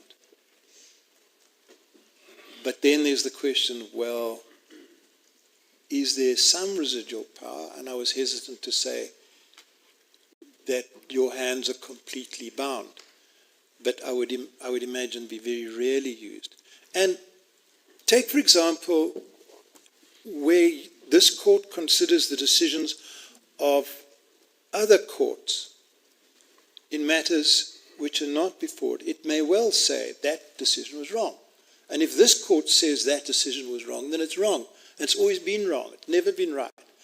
But that doesn't infringe the principle of res judicata, because as between the parties, it was the end of the road. Obviously, you are aware that it causes me some bit of discomfort. Hence, I did not want to interrupt you. No, not at all. Yeah. Perhaps let me share with you what my discomfort is, and then you can dispel it if it's unfounded. If the plea for res judicata is to be sustained, one, is it correct, let me put it this way, is it correct or permissible to look at how parties conducted themselves? I mean, referring to the subsequent CAC2, can one say at the CAC2, by conduct, I'm saying this, I'm not sure about the legal proposition, whether the parties conducted themselves in such a way that the CAC1 order was not binding on them. Would that be a proper legal proposition? No, Justice Matopo. And the reason for it with respect is the following. The elements of res judicata would be a final judgment of a court with jurisdiction, not subject to appeal. Once those requirements are met, then res judicata applies, and it doesn't matter what the parties do. They may, for example, erroneously believe that it wasn't a final order, but it's still a final order, and it's still res judicata. So it operates... So in other words, as it is in this case, all the parties may have erroneously not raised it as a special plea, but conducted themselves differently. Now it arises yesterday and today, and it can be raised as you are raising it now to say it is dispositive of the matter. It does not matter what happened previously.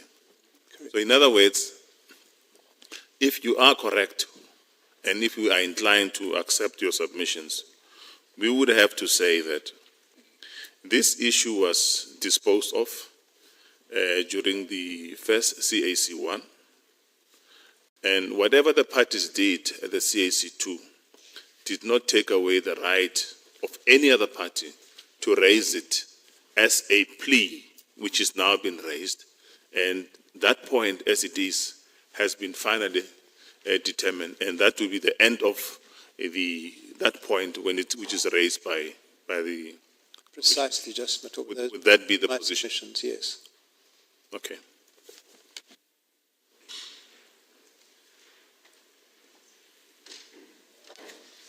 Mr. Loxton, I apologize if I might cover some ground Not at all, Justice. my brother, Justice Matopo, has already covered.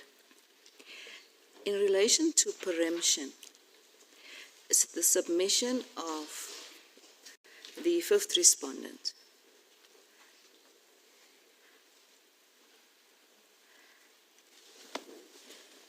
or let me rephrase, is your submissions on preemption applicable, given that the applicant's compliance with the CAC 1 order was limited to amending the referral affidavit and was related only to the issue of sufficiency of pleadings? Justice Theron,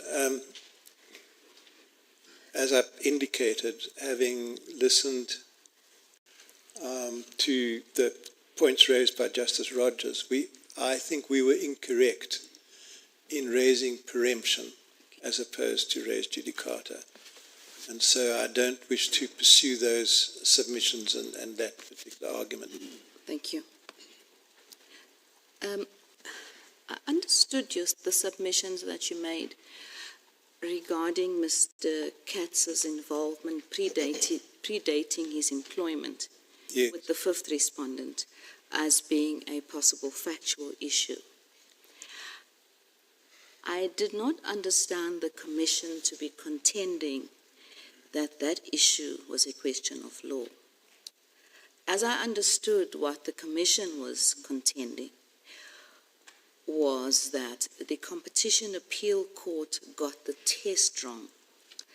The court held that the fifth respondent's participation in the conspiracy must be regular, as you answered in your discussion with Justice Matopo, and the conduct within the conspiracy must be directly linked to a South African bank. And the Commission contends that there lies the error of law. The Commission says that all it needed to prove in order to establish jurisdiction in respect of ANZ was that ANZ was a participant in the SOC. So that's how I understand the error of law to be. Yes. Now, the difficulty with the Commission's submissions is this. The first is they don't actually establish the very minimum. That is a participation. And that's why I said we can deal with the question of ANZ without concerning ourselves with the test which the CAC adopted in relation to personal jurisdiction. I'm sorry to interrupt you. I'm just mindful of time. Don't we establish the test first before we go to the sufficiency of evidence? But if the test is incorrect, or if the Commission is correct in its allegation that CAC got the test wrong. But then you've got to demonstrate that the findings of fact were affected by the test. In other words, but for this test, you may have come to different factual conclusions. If you look at the factual conclusions as we do here, and you find that they are unaffected by any overarching test which might have been adopted. In other words, at a pure level of participation, mind connecting factors, they have failed to establish participation, which was our objection. They have failed to establish participation in... You may be right on the second leg.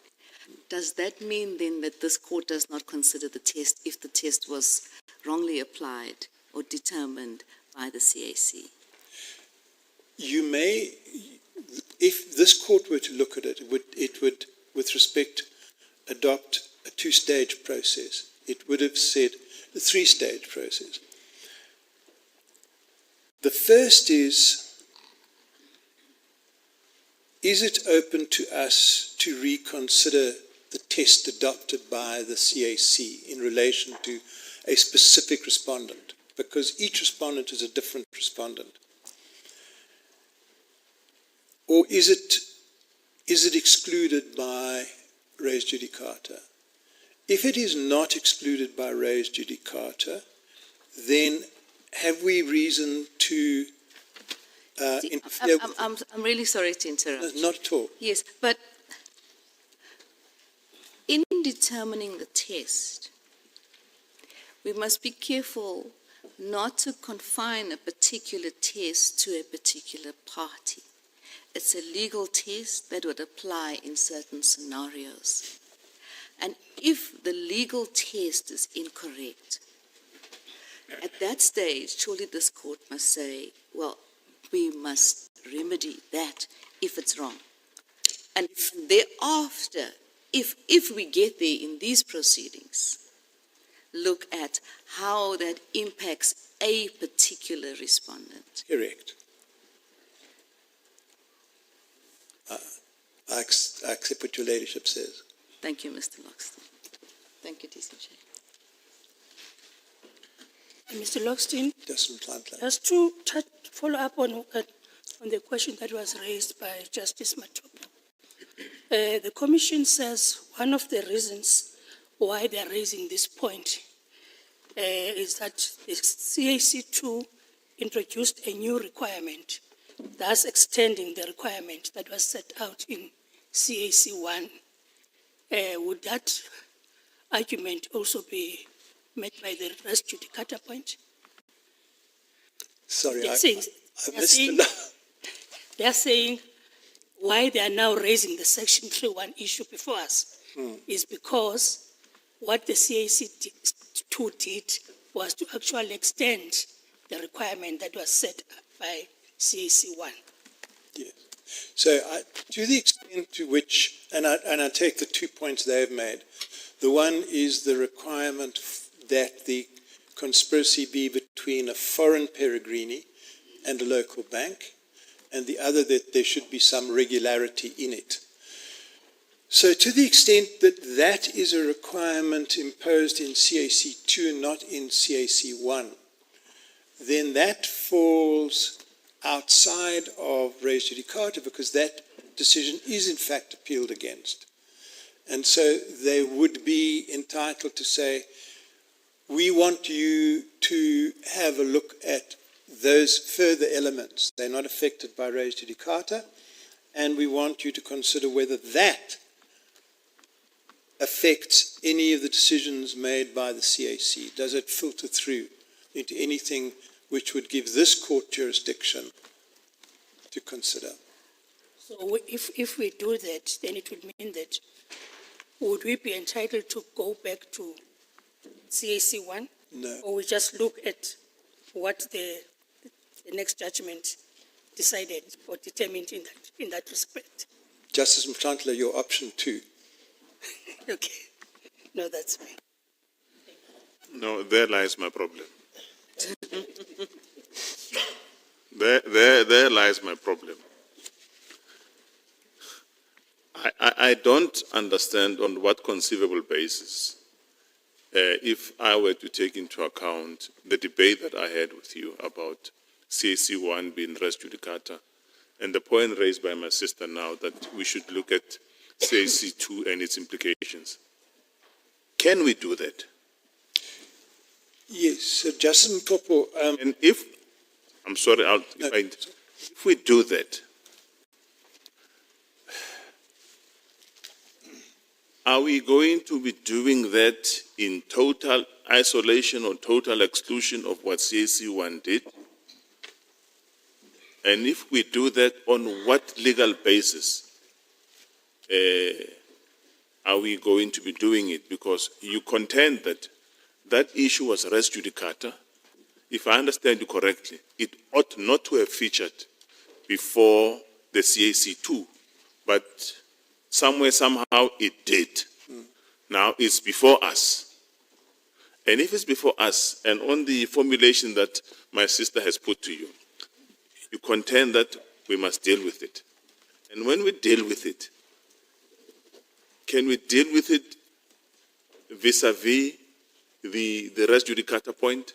Are they not mutually exclusive?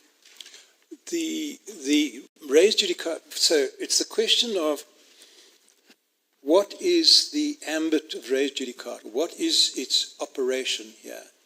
And its operation relates only to the first judgment, because that was the judgment not appealed against.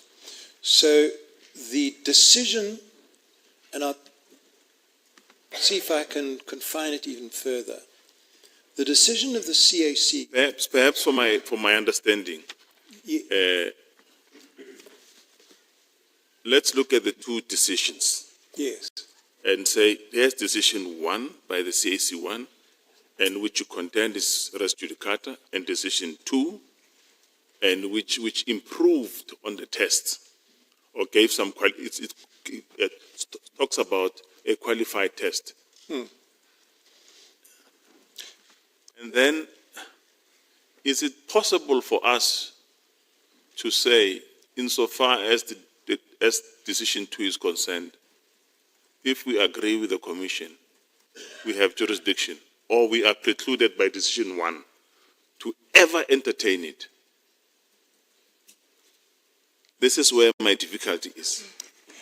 I'm going to do my best. Please do.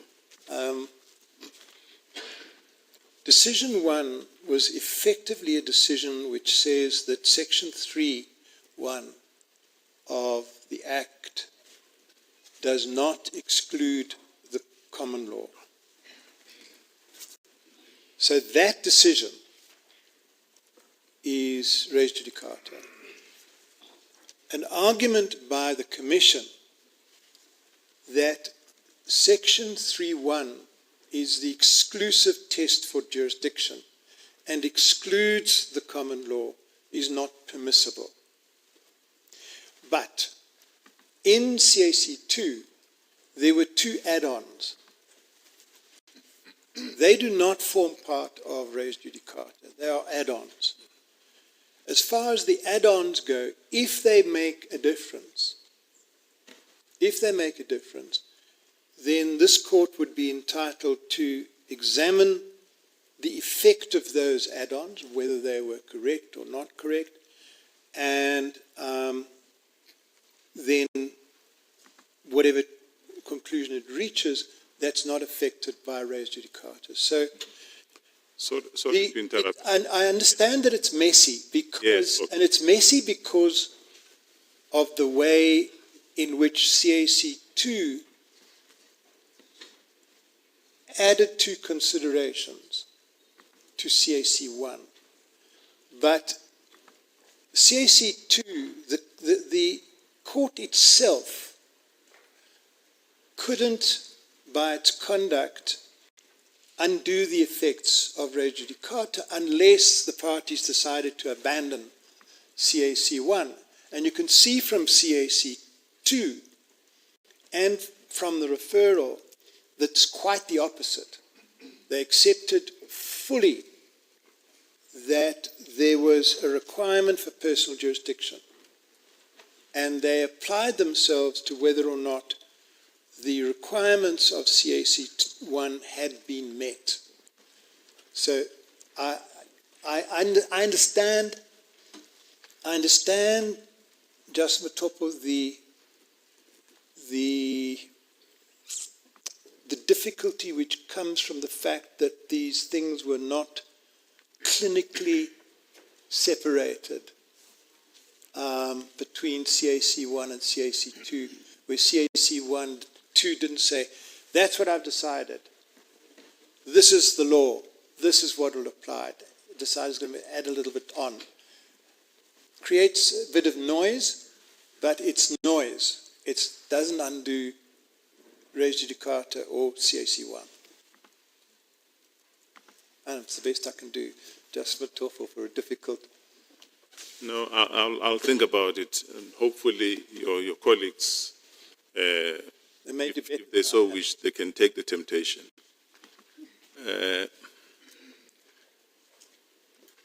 The Commission had an alternative argument on the CAC 2 extension or expansion of the test.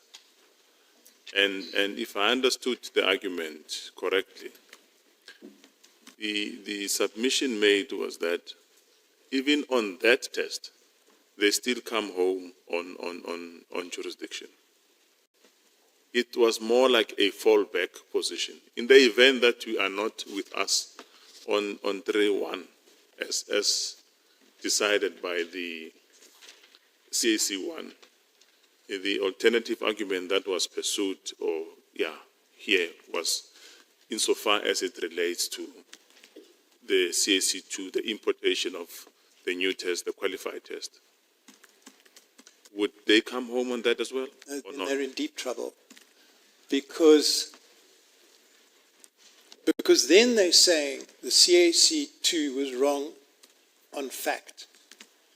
It was wrong and its appreciation of the fact. It should have said this is enough to meet our test. So as soon as the Commission is not arguing about the appropriate test, which is a matter of law, but arguing about whether the pleaded facts meet the test, which is a matter of fact, then they're in trouble, because that's not an argument they should have here. So on your submission, they fail on both ends. The first one is the res judicata. The second one is the one that you've just shared with me now. Exactly. Okay, thanks. Mr. Loxton, just to clear some issues for me. When CAC1 sent the Commission back to the tribunal, it was for what purpose? Sorry, I didn't catch the last part of that. It was for what purpose? Why was the Commission sent back to the tribunal? Well, why did they send it back to the tribunal? I'm sorry, Mr. Locks. Yeah. That was my phone. I'm sorry for interrupting. Not at all. Thank you. Because I think the CAC2 judgment explains why it sent it back in its introduction. So can I attempt to explain a difference between what would have happened in a court of law and what happens in the CAC and the tribunal? Is that in a court of law, if there is an exception to jurisdiction, you haven't pleaded the appropriate facts, the exception would be upheld and you'd be given leave to amend. You wouldn't be told how to amend or what to plead. But in this case, what the CAC did was to say, let me educate you. This thing is a mess. It's a complete mess. Okay, let me stop you there. It said, go back and redo this. Do it again. Right. Did the Commission not raise the 3-1 argument for the tribunal? It raised it in the first hearing and in the first SAC hearing, so it lost both of those arguments. It lost in front of the first tribunal. Yes. It lost in front of the CAC and didn't raise it again in CAC2 or the second tribunal. But when it went back to CAC2, there were additional banks who were not there before. Yes. Was that the reason why CAC2 then decided to go back to personal jurisdiction in particular in CAC2? Paragraph 83 of CAC2, sorry. I must say I haven't concentrated on the joinder issues, Deputy Chief Justice, but it's paragraph 83. I think it runs from 83 on to 85. Maybe let me ask you this question differently. Why was CAC2 minded to go back? Oh, yes.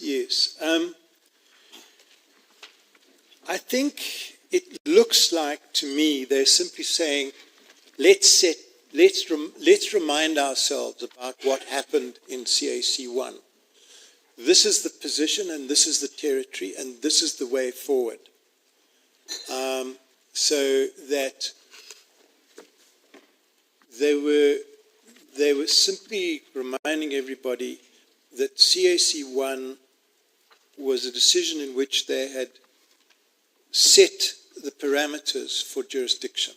Yeah. I don't think they went further than that, except maybe in respect of what the Commission complains about, the 2 extra factors. But they did that when they were looking as to whether there was an SOC between Yes. the banks. Now, there must have been a reason why it did that. Well, It's, by that stage, by CAC 2, they had the new pleadings. yes, They had the new referral. So now they were moving from, so they restated their position on jurisdiction, and then they were looking at whether there is an SOC as pleaded. yes. And they found you haven't shown it against A, B, C, you've shown it against these ones. Right. But they're discussing that in the context of them discussing personal jurisdiction. Yes, so they're looking at personal jurisdiction because those are the connecting factors. So they don't in 3.1 they don't go back to subject jurisdiction and say this is what you need. They're looking at personal jurisdiction, and it's to broaden the debate a bit. The attempt was to control jurisdiction by imposing sufficient connection between the jurisdiction of the tribunal and the parties and their conduct. So if you have pure Section 3 as the only basis for jurisdiction, as the Commission has argued here, you have a problem which has already been debated. You have a problem that it's effectively open-ended. You can get 2 people for their own purposes entering into a collusive agreement in relation to gold or silver, which actually happens to have an effect in South Africa. And then the question is, well, would you exercise there in Kazakhstan and Uzbekistan? Would you exercise jurisdiction? So to control, and bear in mind too that for the Commission, there's not only a power to investigate and to bring matters before the tribunal, there would be a duty to investigate and a duty to bring matters to the tribunal, so that you're looking for methods to control a completely open-ended form of jurisdiction which says, is there an effect in South Africa or not? Is there a breach of Section 4 or not? If there is, we've got jurisdiction. And this was the attempt of the court to control it, to bring it closer. Thank you, Mr. Loxton. Loxton, do I understand you to be saying that even if the CAC got it wrong on the facts, that there are not any errors of law which engage our general jurisdiction, and that there's no reason that would permit or warrant this court to consider any of the issues because of the issue of res judicata? That is my submission.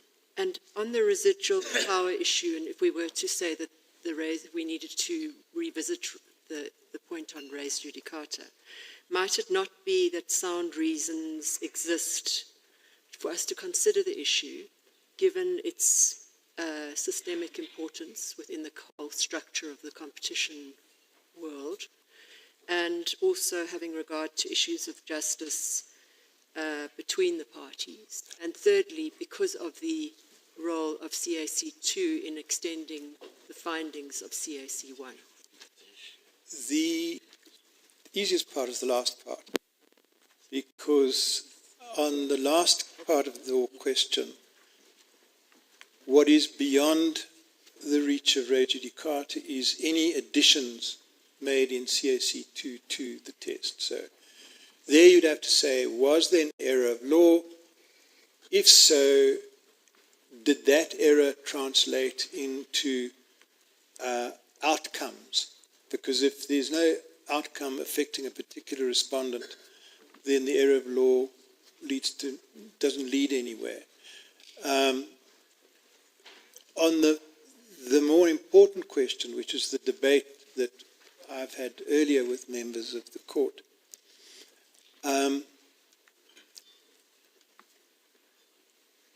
there would have to be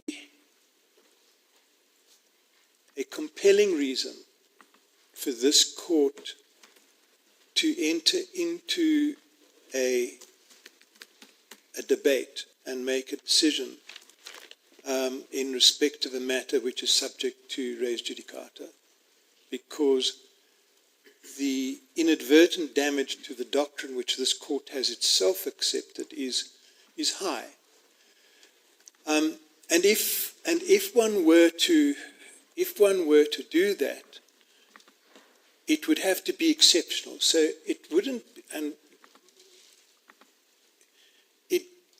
wouldn't be sufficient to say it would be a good idea to do this, because this affects the economy. Bearing in mind that this case, this case is dead and buried. So the last conversation we had in this case was about, I think, 2018, and there was one.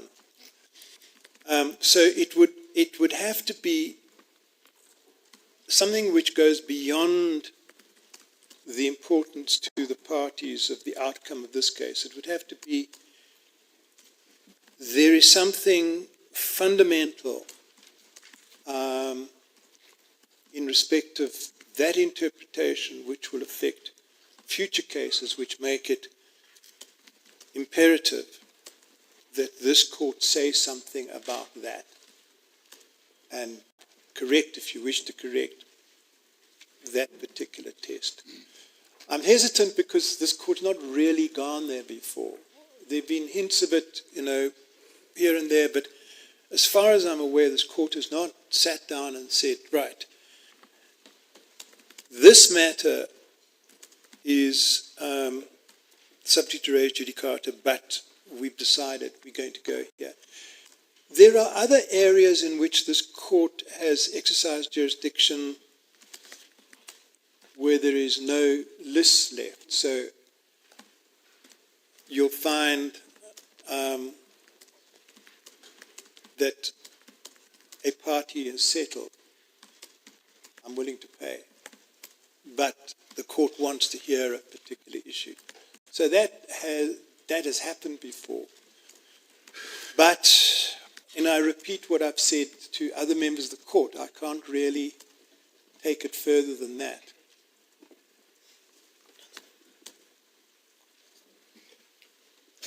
Mr. Loxton, mine is completely different focus. It's the SOC and the participation. Now, the Commission's case is that CATS was active as a participant in 2013, early 2013. Now, your argument is that he only joined ANZ in 2013.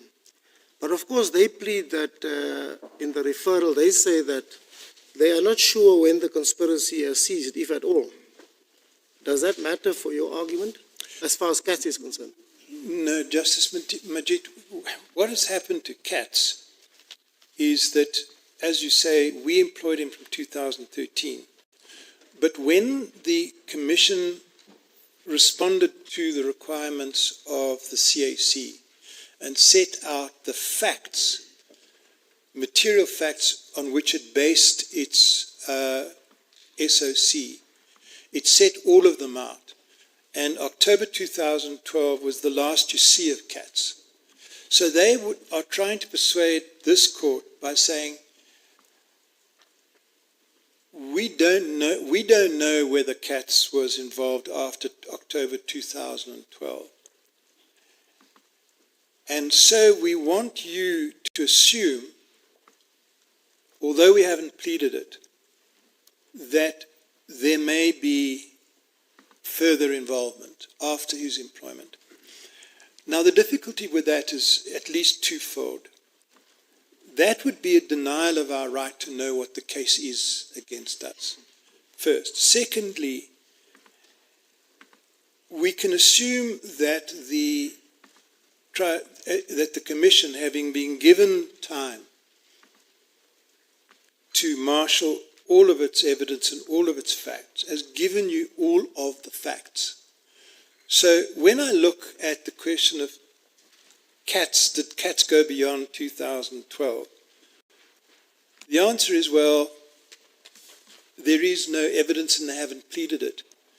And it's at least equally likely that in 2012, that was Katz's last effort because something happened. You know, we know there were investigations, he just went off air. And so it's more probable that he actually stopped what he was doing than it is that he continued. And the Commission can't say our inability to tell you what happened should be your problem. Can I just turn to TESO? Yes. Now, the Commission says that in terms of their definition of a participant in a chat room, there are only three things that must happen.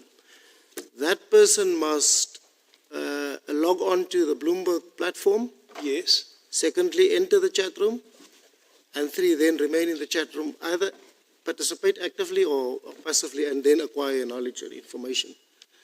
But here's the thing with TESL. They say, and I'm just going on what their written submissions say, they say that TESL, in fact, logged on, entered the chat room, and he participated. He must have participated because they say TESL remained present in the chat room as active participant as he posted messages in that chat room. Now, I understand your argument is to say this copying and pasting suggests that he was in another chat room, perhaps not even an implicated chat room. Otherwise, it wouldn't have been necessary to copy and paste. That's your argument.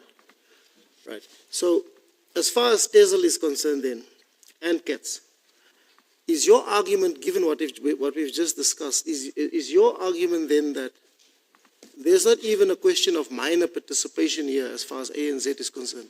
There are no allegations at all which bear scrutiny as far as these two are concerned. That's exactly it.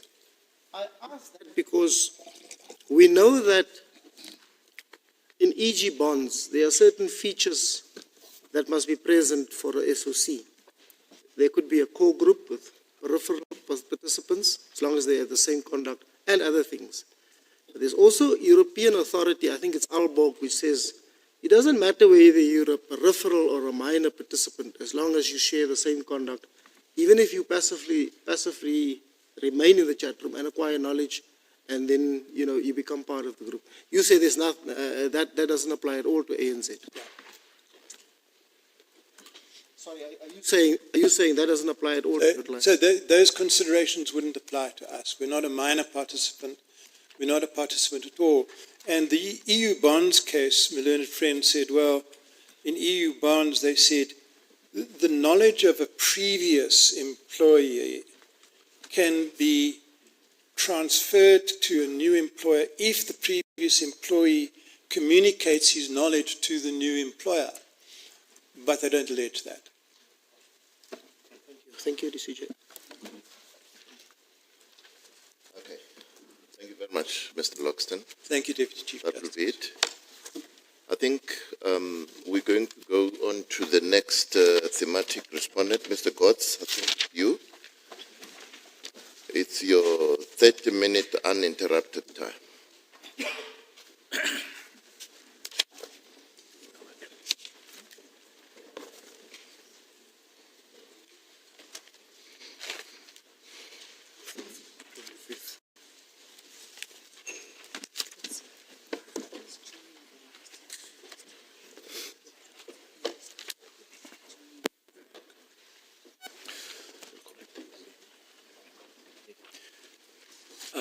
Good afternoon, Deputy Chief Justice and Justices of the Court. I am going to be dealing with two themes in my address. The first theme relates to what we internally call the Nedbank-specific allegations. With respect, we consider it important to highlight to the Court the differences between the case that is sought to be made out by the Commission against Nedbank and perhaps some of the other respondents. The second theme is the issue of initiation and joinder, and I would like to perhaps divide my time, try to divide my time equally between those two topics. If I can then commence with the case pleaded against Nedbank.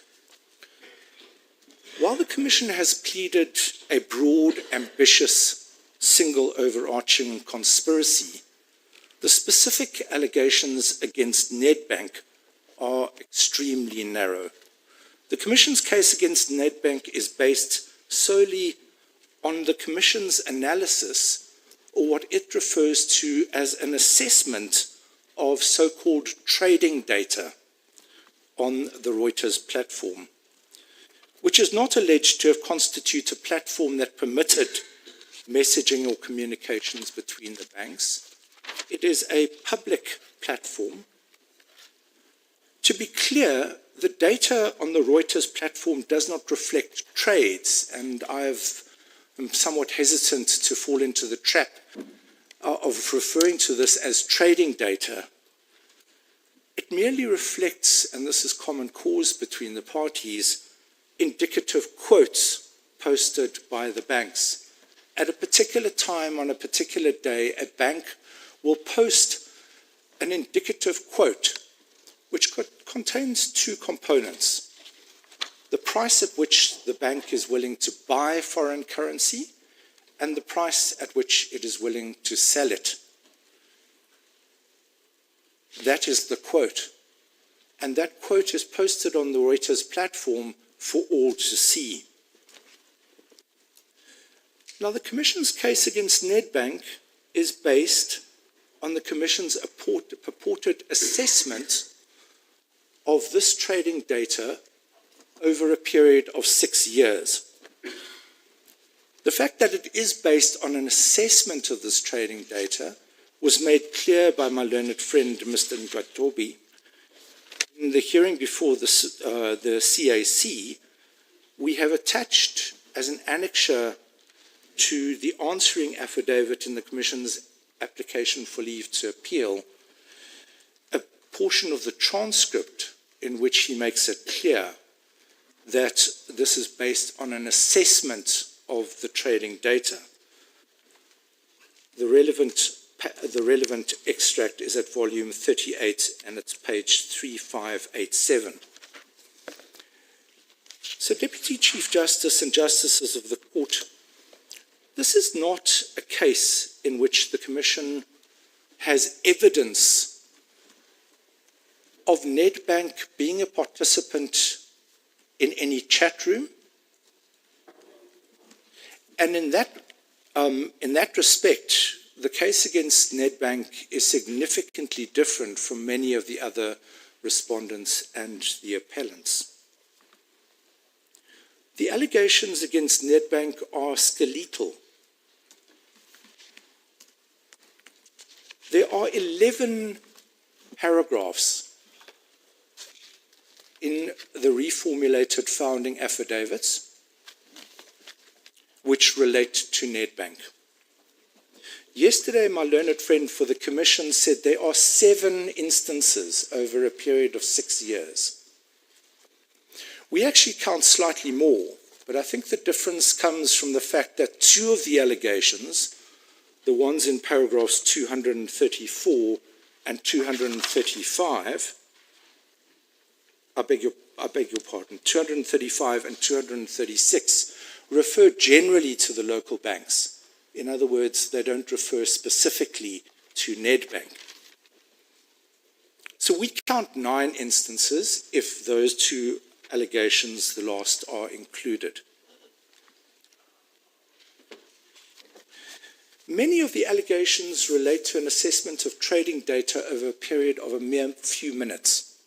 There are at least 3 of them, when the allegations are that over a period of 3 or 4 minutes, something happened. Let me give the court one clear example of that. It's the allegation in relation to the general banks, 234, I beg your 236. It's at page 441, and I'll just read it very quickly. On the 7th of March 2012, we actually think this is meant 2013, but be that as it may, between the hours of 10:12 and 10:16 UTC, and on the Reuters trading platform, local banks withheld quotes and enabled RMB to dominate the market. The fundamental difficulty is over a period of literally 3.5 minutes, all of the rest of the banks are accused of having withheld quotes. But why is it to be expected that any of those banks, over a period of 3.5 minutes, would have been vigorously posting quotes? But on the basis of this apparent observation, RMB, or First Rand, is implicated in alleged collusion, and it appears that Nedbank is implicated in alleged collusion. A similar difficulty infects the first allegation, which purports to bring Nedbank into the single overarching conspiracy in rather extraordinary circumstances on the 1st of January 2008. The relevant allegation is at page 429 of the record, and it's 186. On the 1st of January 2008, between the hours of 2014 and 0513 UTC, and on Reuters trading platform, ABSA and Standard Bank withheld quotes to enable Nedbank to fix the exchange rate at the indicated value.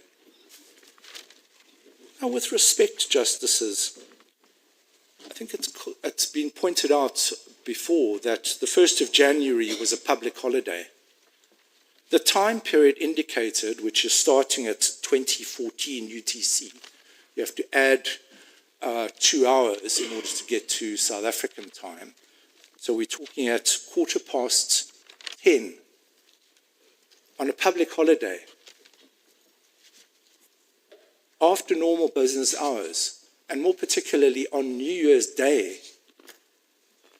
ABSA and Standard Bank are accused of withholding quotes. Now, the Competition Appeal Court had a fundamental difficulty with this notion. And the proposition was put and not properly answered, we respectfully submit, well, why do you expect ABSA and Standard Bank to be sitting in their offices duly posting quotes at that point in time? It's a public holiday. They're no doubt sleeping off the festivities of the night before. Nedbank, it should be noted, is wholly passive in all of this. It's not accused of posting quotes. It's not accused, it's said to be withholding quotes. It is not alleged to be instrumental at all in the conduct of ABSA or Nedbank. And critically, the Commission does not allege that Nedbank had any knowledge that anything that it was doing or not doing on that public holiday constituted the fixing of the exchange rate. But it gets worse. The Commission does not say, and I must preface this by emphasizing that the allegation is that this is an international cartel. The Commission does not say what other banks are doing. It does not say that every other entity authorized to trade in the rand-dollar pair, or even every one of the other respondents, were engaged in posting quotes during that period. If they were posting quotes, it's entirely unclear how it is that Nedbank can be said to have fixed the rand-dollar exchange rate. On the other hand, if some or all of the respondents also did not post any quotes during the period, why does the Commission not accuse them of having withheld quotes as well? So, Justices, it is these types of allegations that Nedbank is expected to answer. I could take the next hour, which I do not have, taking the court through each one of the allegations that relate to Nedbank, to show the paucity and indeed the cryptic nature of the allegation. In many of the instances, Nedbank is accused of having done something nefarious by doing nothing else but posting a single quote. Now, why is that suspicious? Why is Nedbank posting of a single quote during this period in any way nefarious? It is in the business of posting quotes.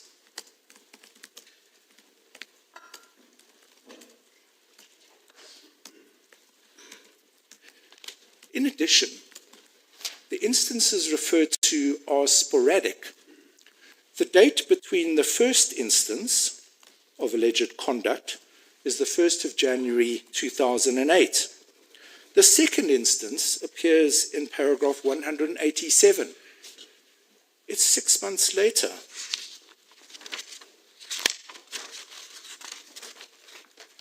In paragraph 191, it's alleged that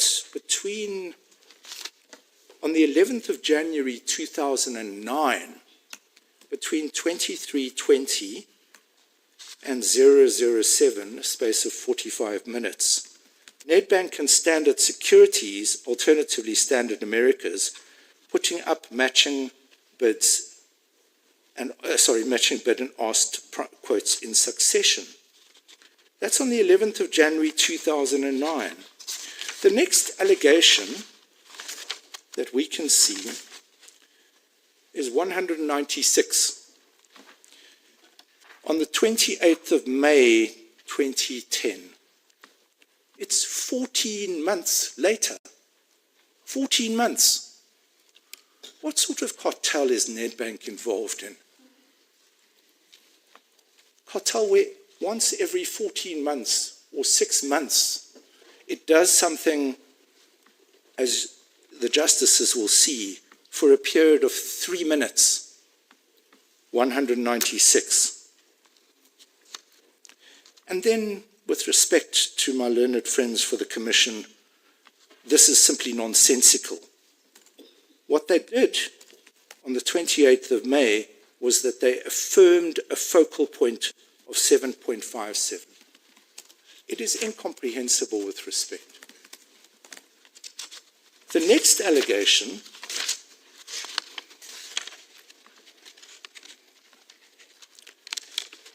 is 229, 16 August 2011. Again, more than a year later. The next allegation, 232, 28 September 2012. Again, more than a year later. Again, 232, a period of 7 minutes. There was a pattern of alleged successive consecutive quotes.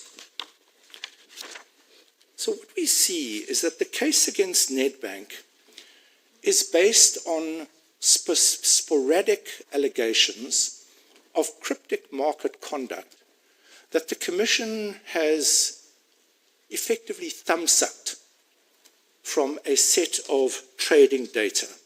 And I say thumbsucked advisedly.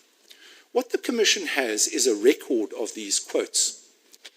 The record itself does not say that a particular bank is withholding quotes. What the Commission is assessing, observing, is that a particular bank did not post a quote. It's drawing an inference from the data that is available. And that is the case. That is the entirety of the case against Nedbank. What does the Commission not do? The Commission does not put Nedbank in any of the chat rooms. The Commission does not allege that there was any contact, communication, understanding, agreement, consultation, sharing of information between Nedbank and any of the other respondents. One would have expected an allegation. Let's take 186. One would have expected an allegation that said, perhaps, 3 employees of the various banks were sitting on Christmas Day on Camps Bay Beach, and they hatched a plan to implement a withholding pattern on New Year's Day the following week. But there is no such allegation. There is no allegation of any prior contact between Nedbank and any of these firms. And we respectfully submit that that is fatal to the Commission's case. The Commission must allege that there was a prior agreement. It does not. The Commission will say, no, but this is an inference that you must draw. An inference that there was some prior agreement or contact on Camps Bay Beach the week before. But it hasn't pleaded such an inference. There is no allegation in this founding affidavit which says we must infer from this conduct that there is a prior agreement between the parties. On the issue of the single overarching conspiracy, many of the parties have addressed the requirements that have been set out in teams relocations. The third requirement is knowledge. Knowledge of what the others are doing, knowledge that what you are doing is contributing to this overarching global conspiracy. Now, by contrast with the case that is articulated in relation to the other banks who have been a participant in chat rooms, where the Commission's case is quite clearly that the participation in the chat rooms gives rise to knowledge, there is no similar allegation in relation to Nedbank and this data.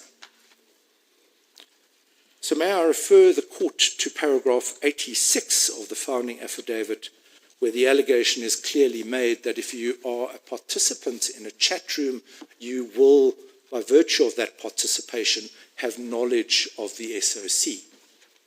There is no such allegation against Nedbank. There is absolutely no basis in these pleadings on which to suggest that Nedbank had knowledge of the SOC. Now, my learned friend, Ms. Hobden, for the Commission, comes yesterday and says, no, but that's another inference that you must make. So this is now the third inference. The third inference is because this conduct has some vague similarity with something that we have identified in the chat rooms, you must infer that Nedbank had knowledge. With respect, that is fundamentally problematic. If I may refer your lordships, if I may refer the court to the Soliver case. The Soliver case made the point that, and I do not, in making this argument, concede that any of the prior requirements have been met.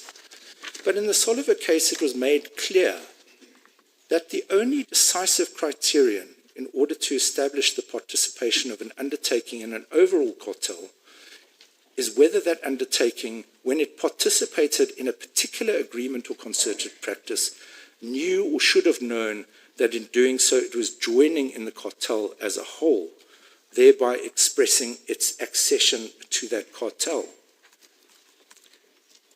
But the case also makes the point that the mere fact that a firm participated in one aspect of the conduct with which the SOC is concerned does not mean that a party was involved in the agreement as a whole.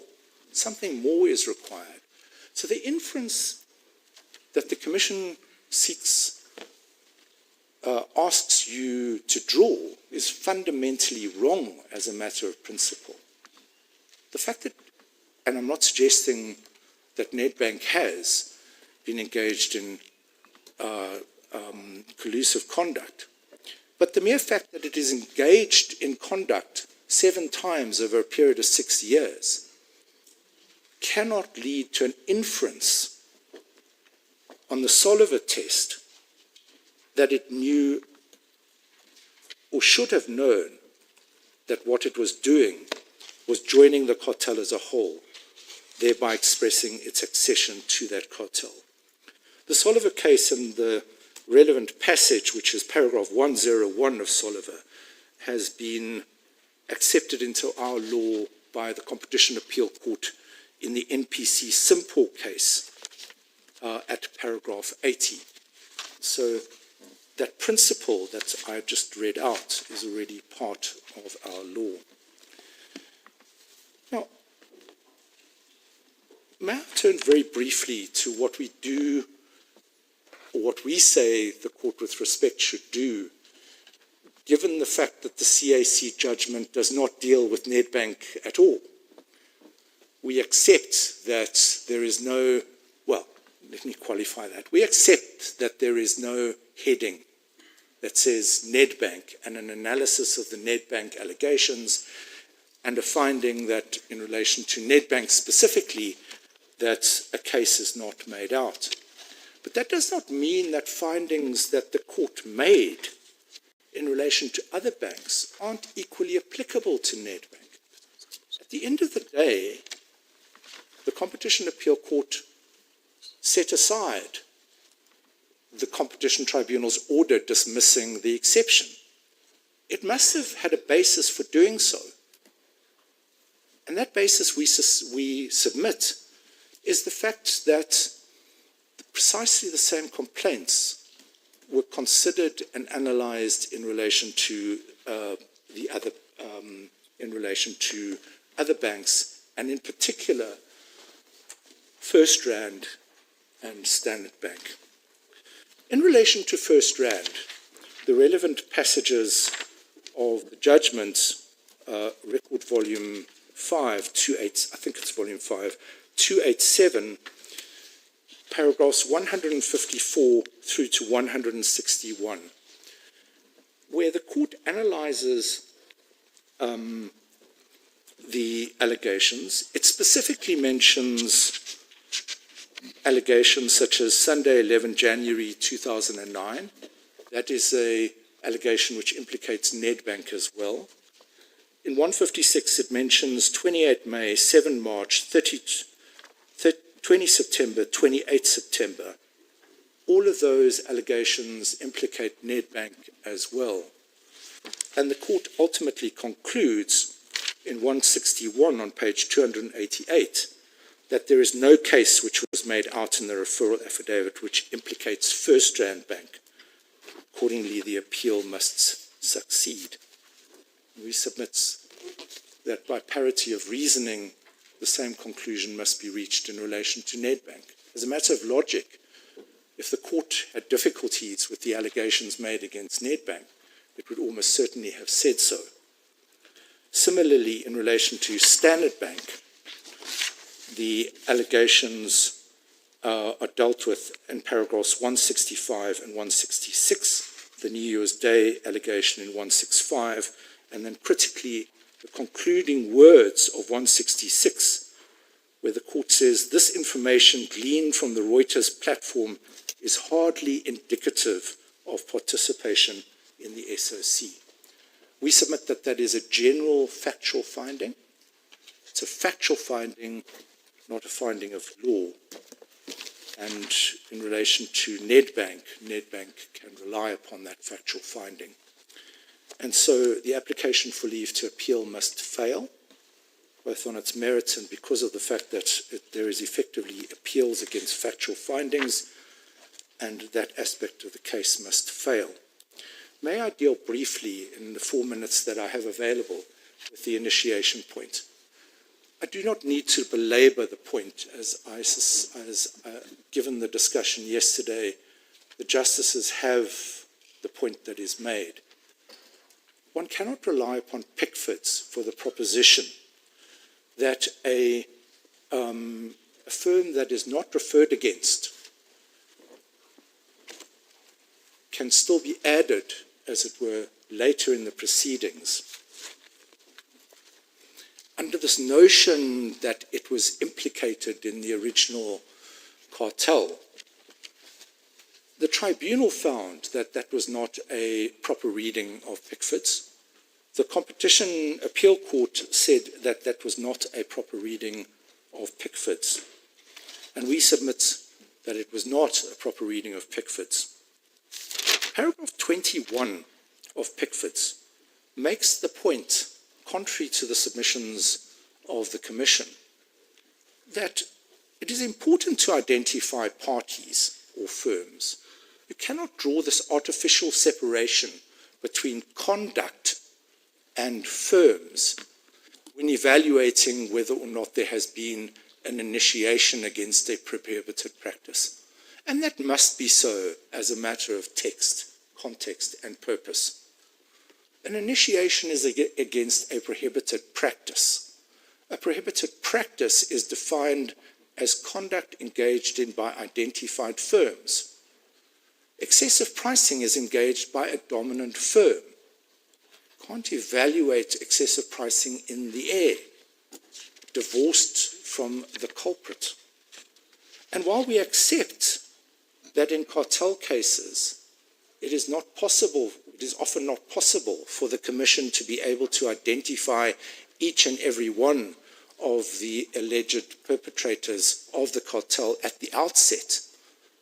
And for that reason, the courts, including this court in Pickford's, have said there's no problem in adding respondents at a later stage by way of an amendment to the initiation. That is not a license to do what the Commission has done in this case. Having regard to the three stages, there was an initiation in 2015, a referral, an investigation, a referral in 2017. Nedbank was not one of the parties that was referred against. And then in 2020, 4 years later, Nedbank is, as it were, added to the mix. We say that the cutoff point was the referral. The investigation is complete. The Competition Commission has identified the firms against which it has evidence. The cutoff point is the referral.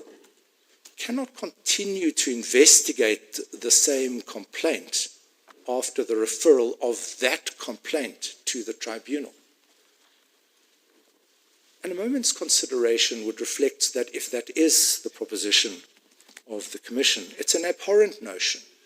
The notion that the Commission, having referred a matter against a variety of banks, can continue to investigate either those banks or other banks post the referral, using all of its investigative powers, such as search and seizure, interrogation, summonses of witnesses, in a stage where it has referred the matter and is effectively appearing as a litigant before the tribunal.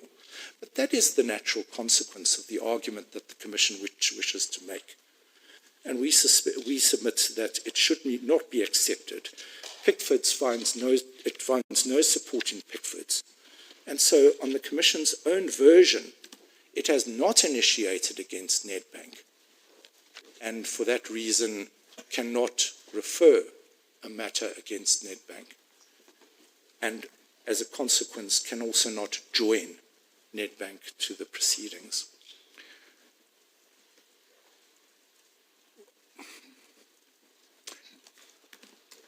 I had another topic, but I'm going to run out of time, so best I not start it.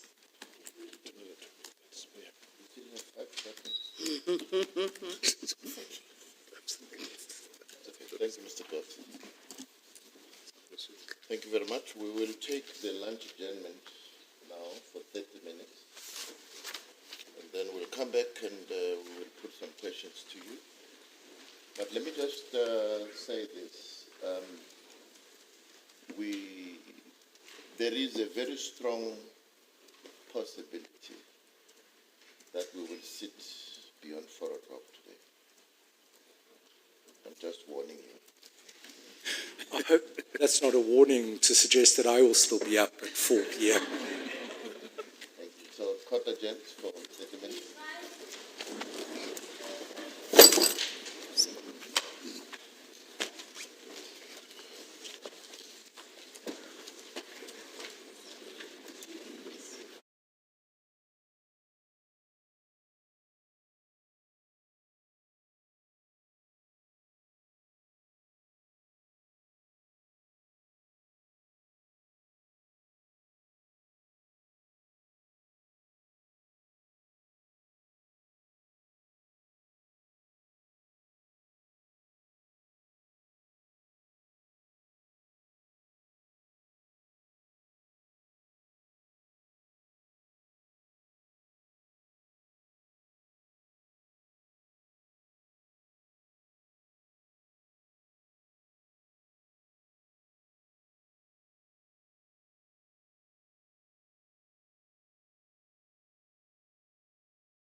and hatched a plan or exchanged an email that planned this result. This seems to be a conclusory statement. It's essentially saying we've looked at all this data and this is a summary of what we say it shows. In other words, it's the type of paragraph that would appear at the end to say, having regard to all of the above, we conclude that this is what the parties did. To say that this is an allegation which, as it were, prefaces everything and is intended to capture, by way of this level of generality, an allegation that my client met with ABSA on a particular day, we say is deficient. I appreciate it would be poor pleading, but nevertheless it does appear at the beginning and not at the end. And it is not stated to be an inference drawn from the information that follows. So the most natural reading, is it not, is that everything that follows from 186 is as a result of arrangements of the kind described generally in 185. Now, I would have expected them to say, well, ABSO at least was represented in that respect by Kanani and, what's it, Howes, whoever their other man was, who might or might not remember who the Nedbank person was, for example. But we've got to look at this in every way it can be read. And should we be concerned, why should we not be concerned that the information we read here is of a kind that ABSA has identified to the Commission and is based on the recollection of witnesses that at least these instances were instances flowing from pre-arrangements, even if they haven't been and perhaps couldn't be specifically identified with reference to dates. Justice Roy, I do need to emphasize, to the extent that your question is, can we read this as something that the leniency applicant has provided? In relation to Nedbank and, in fact, First Rand, the Commission has, in fact, made it clear that its case is based on the trading data and an assessment of the trading data. That is what it said to the tribunal, and that is what it said to the Competition Appeal Court. Now, there is this difficulty, of course. In exception proceedings, one needs to look at the four corners of the pleading. But the Commission has, in fact, clarified that its case is based not on information provided in relation to these paragraphs by the leniency applicant. It has said expressly that it is based on its assessment of the trading data and has made that point on a number of occasions in the prior fora. Yes. Well, I think perhaps to some extent that is how the Commission's counsel even put it in this court. Indeed. But we shall hear. I certainly wouldn't want the Commission to have us decide this case on the basis that all of this is based on evidence that it has from specific people, that these were coordinated matters, if that isn't in fact the case. But I'm sure it will be clarified in reply whether this, as you say they've said to the tribunals below, is based simply on its analysis. On that basis, then, we'd have to read paragraph 185 as the inference, which is said to be supported by everything which follows. Thank you.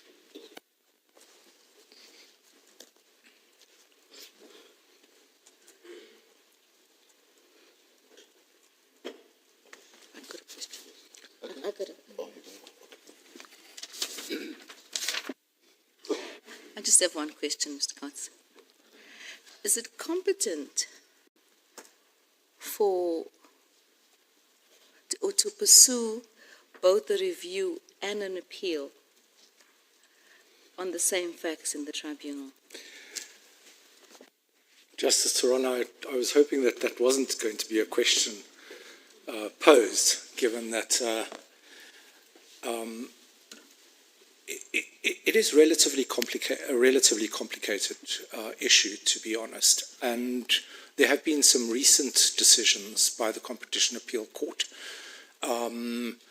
which have dealt with this issue.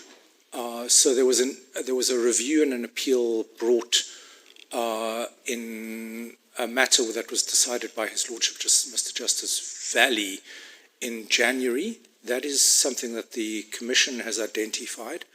There have been two recent decisions by the Competition Appeal Court which find differently that, depending on the circumstances, a review is competent.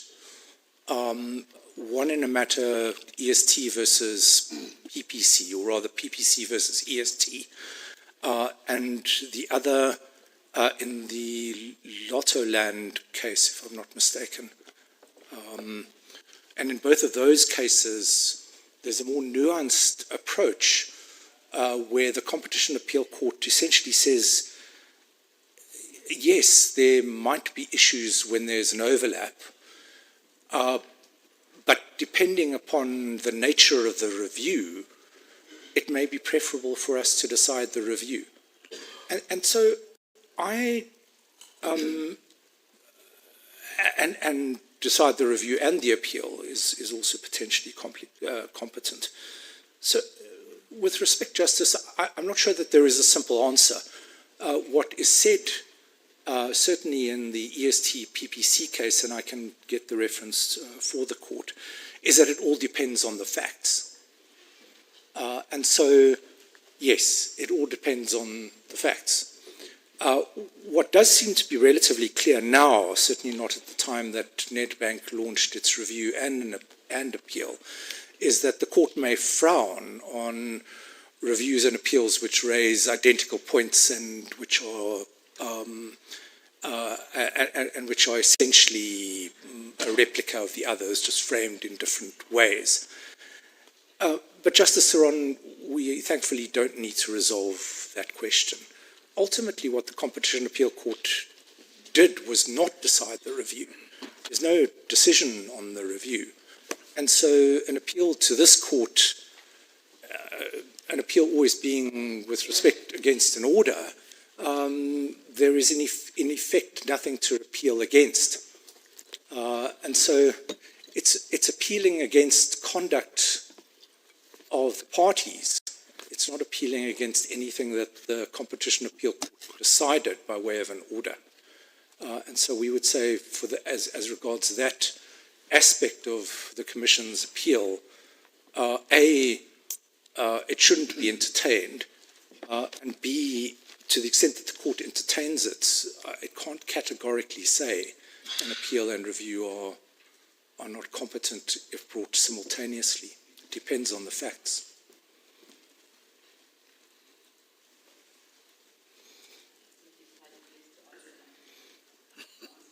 Mr. Goss, thank you. Thank you, Mr. Lotz. I just have one question. Thank you. Yes, Justice. Mr. Lotz, in analysing the number of incidents that Nedbank may have been, let's not say implicated but named, you may have missed one at paragraph 192, and that was more than 7 seconds. That seemed to be 7 hours. That doesn't really matter. It's neither here nor there. But it's with regard to posting, ask and bid prices, etc. But I suppose your response would be, well, one more doesn't really make a difference. But the point I simply wish to raise is that what the approach of this court must be in looking at that information. And the judgment of the Competition Commission in Competition Commission versus, let me just get that, got it here 1 second, Interaction Market Services Holdings.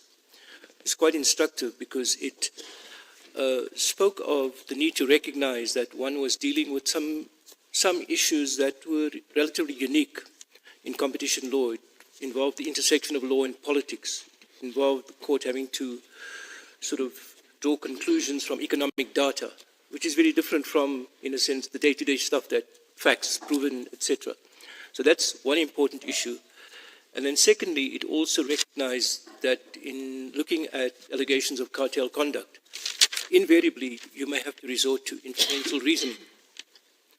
And ultimately, whether an inference is proved or not is to be established at the end of the proceedings. So to that extent, you probably would agree that we have to be guided by those considerations as well. It doesn't detract from what you said, but I just want to make sure that we locate what you said in that understanding of our approach to both the pleadings and the allegations that seek to suggest collusive conduct on the part of Nedbank, as well as ultimately the establishment of inferences, and at which stage we satisfy ourselves that an inference has been properly established. Indeed, Justice Colopin. Just on the first point, we did do a calculation of the total time which my client is alleged to have engaged in collusive conduct, and over a period of almost 7 years, the total time is 24 hours. And as I'd indicated, many of those instances are 3 or 4 minutes, and the question does need to be asked, well, what sort of cartel is this where a party aligns its prices for 3 or 4 minutes with another bank? What is the point of doing so? As regards the general question, I'm not sure if that's a neutral fact. I mean, we don't have any evidence with regard to whether a cartel can bring down an economy in 6 minutes, possible, or manipulate. So that factor is neither here nor there, not so. Just as midnight on New Year's Day is neither here nor there. If we take into account that there are markets open throughout the world 24 hours a day. Well, with respect, Justice Colopin, there is a section towards the end of the affidavit where the Commission explains in some detail how vibrant these markets are, and we're talking literally millions of trades a day across the world. And so the context in which the Commission itself recognises that this conduct occurred certainly does indicate that it's unlikely that this is certainly as far as my client is concerned, I'm talking specifically about Nedbank, is something that its conduct, if it is collusive, had any impact at all. But we deny, of course, that it was collusive. As regards the general principle, Justice Colopin, that you asked, yes, of course, these are matters that at the end of the day might have to be decided with reference to economic evidence and the like. The problems that we have are matters of pleading. There are essential facts that are simply missing. The essential fact, for example, the essential fact that my client had knowledge of the broader cartel, it's simply absent. What is alleged in paragraph 86 is that the participants in the chat room had knowledge. That is never alleged in relation to Nedbank. Now, the Commission came and said, well, you must draw an inference that the conduct, because it is similar, results in knowledge. But you need, with respect, one needs to plead that. That allegation is never made. And so my client, on the face of it, does not have a case to answer in relation to the single overarching conspiracy, and what the Commission itself accepts is the necessary things that it must allege in order to bring all of the banks into the conspiracy. Simply missing material allegations. And that is our fundamental point. As regards inferences, of course, we submit that a court at this stage can, to the extent that the Commission is expressly relying upon inferences, can interrogate whether or not those inferences are justifiable or not on the ordinary test of inferences. And we submit that that is something that is competent. If the Commission is saying my pleaded case is one of inference, then we submit that the court can and should evaluate whether that inference is competent on the basis of the facts pleaded. Even though that exercise may be best one reserved for the determination on the merits, but are you saying that once it's dispositive here, then surely the court can't go back to it for the purpose of an exception?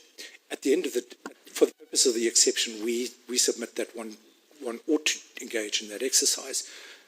Of course, at the end, having regard to all of the evidence, different inferences may need to be drawn in relation to a particular bank that survives these proceedings and must go and answer the case. There may be direct evidence that comes out. Inferences may be unnecessary. So there is a different test at the end of the proceedings. But if the test will remain the drawing of an inference, are they tested at different levels? or are they the same test both at the stage of exception and at the stage of the merits? Or Justice Colopin? If there's no direct evidence. I'm mindful of the question that you asked, but with respect, bear in mind that the test on exception is whether these facts are put up, and only these facts are put up at the end of the trial could relief be granted. So we submit not. Of those facts. It's not a matter of saying, well, more evidence could be presented at the end of the day.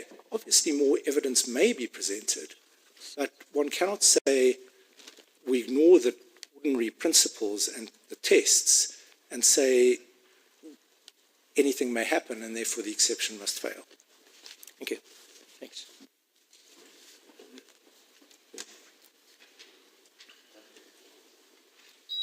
Thank you very much, Mr. Godz. I think that's all the questions we have for you. Thank you, Deputy Thank you very much. Chief Yeah. Justice. We now have the third and the fourth respondents. Counsel, that's you, Mr. van der Nest.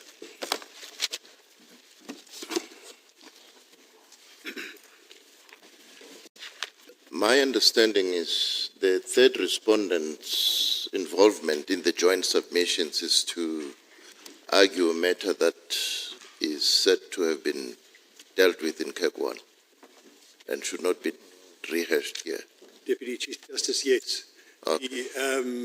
The third respondent was unsuccessful in front of the CAC and consequently is not a respondent in the Commission's appeal. Yes. It is not an appellant in this court. Yes. And so it wouldn't have participated, save that because of the argument that has been raised by the Commission in this court looking to revisit CAC 1, Yes. where the third respondent was a party, the third respondent has made written submissions. Thank you. And you've been in court and you had the debate between the bench and counsel on those issues. So hopefully you'll do what Mr. Loxton did. Yes, Chief Justice, Deputy Chief Justice, I have one or two notes, which if I get permission after I've made my 15-minute submission, I may just address one or two things that have arisen in the course of the discussion. Thank you very much. Please do that in your allocated 15 minutes. Thank you. Thank you, Deputy Chief Justice. Members of the court, the fourth respondent has made written submissions and it has also made written submissions with the third respondent, and so I'm not going to traverse those, but would ask that they be dealt with in the court's time. Before I deal with the facts relevant to the fourth respondent, I want to deal with 2 points of principle. The first point of principle, I think, has been uncontested so far, but it's important to mention it. And that is that the appeal in respect of each respondent must be dealt with independently. This is not a matter in which the court will grant leave on one issue and then look to revisit all issues. We respectfully submit that the correct way to deal with this is to look at the appeal in respect of each respondent, look at whether there is in fact a constitutional issue or an arguable point of law of public importance in respect of that respondent, and make the decision in respect of that respondent. And where there are respondents where the appeal is purely a factual one, then leave to appeal ought not to be granted in respect of those respondents.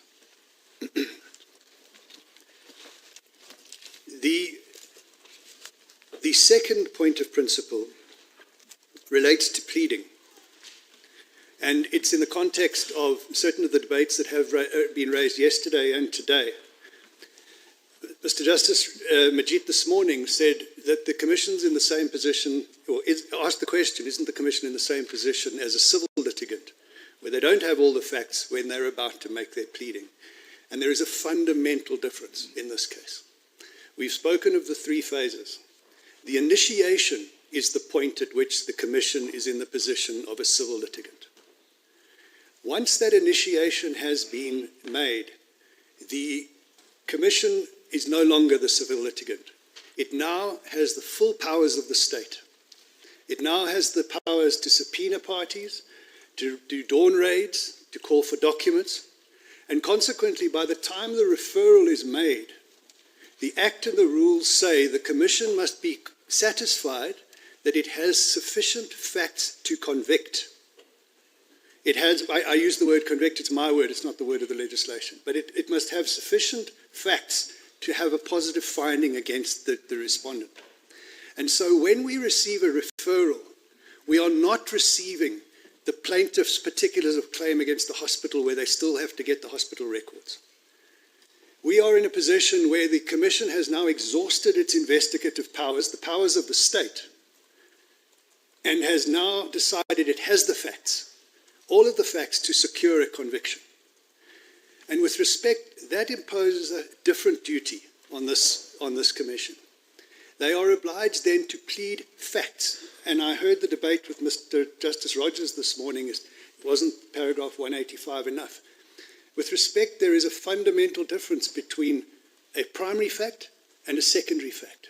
And in our heads, we've addressed that. The primary fact is the fact itself. The secondary fact is the conclusion that you draw from those primary facts. And what the Commission has pleaded are conclusions. And the reason there is an objection and why this case has been fought so hard is because the Commission has not pleaded primary facts. And so I would ask and submit that the correct approach to this matter is to look, when you read the pleading, and decide whether or not what you're reading is a primary fact or merely an allegation.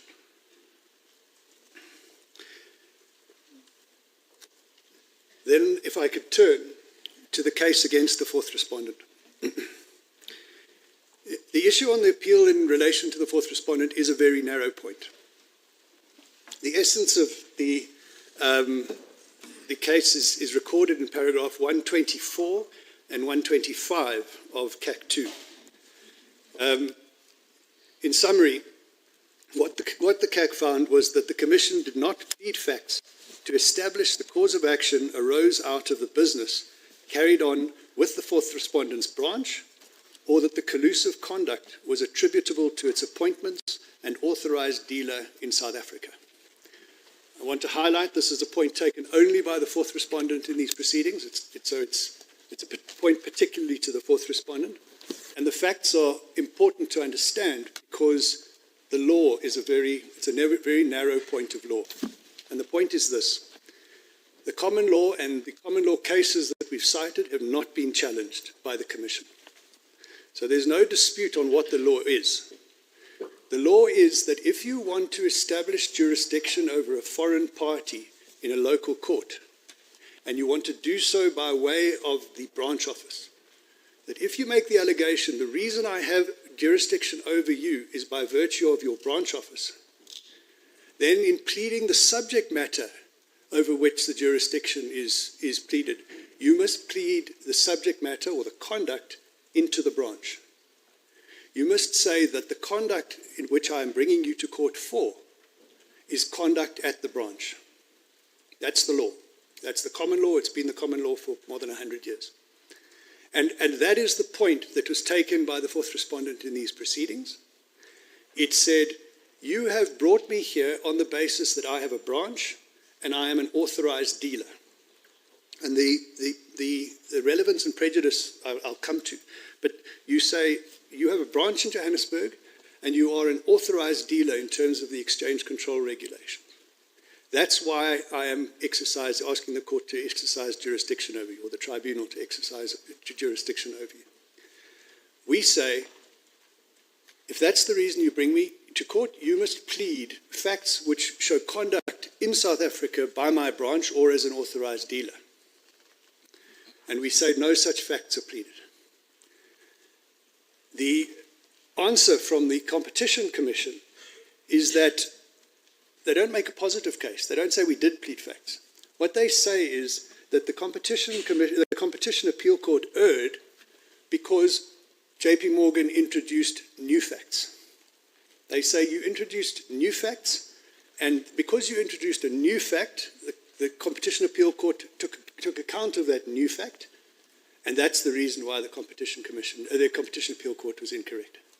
And we submit, and I want to take you to the facts to show you that there was no new fact. So if I could ask that you go to volume 17, if that's available to the court,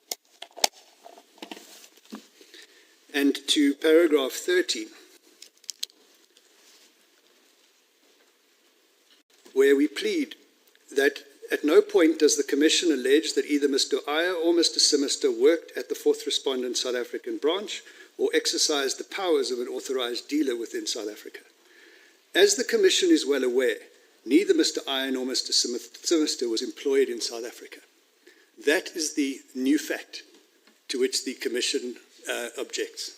The Commission says that's a new fact, and the introduction of the new fact is the problem and the reason why the CAC should be why the CAC order should be overturned. First of all, the allegation is the knowledge of the Commission. That's the first point. The second point is there's no onus on a respondent. The onus is on the Commission to plead the positive fact. And there's no dispute that they haven't pleaded the positive fact. But as to why we were entitled to plead that the Commission had that knowledge is because it appears from the Commission's own pleading. And if I can ask you to go to page 470 in the referral, I think that's volume 5.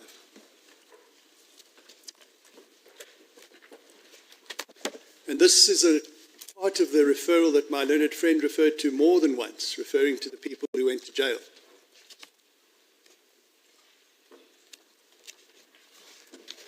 Mr. Iyer, who is alleged to have been employed by J.P. Morgan, Mr. Iyer was found guilty in the New York Southern District Court. So where there was an allegation that there was a knowledge of the Commission as to where Mr. Iyer was employed, when we say the Commission had that knowledge is pleaded by the Commission. And so the introduction of a new fact is not a basis on which to resist the CAC order.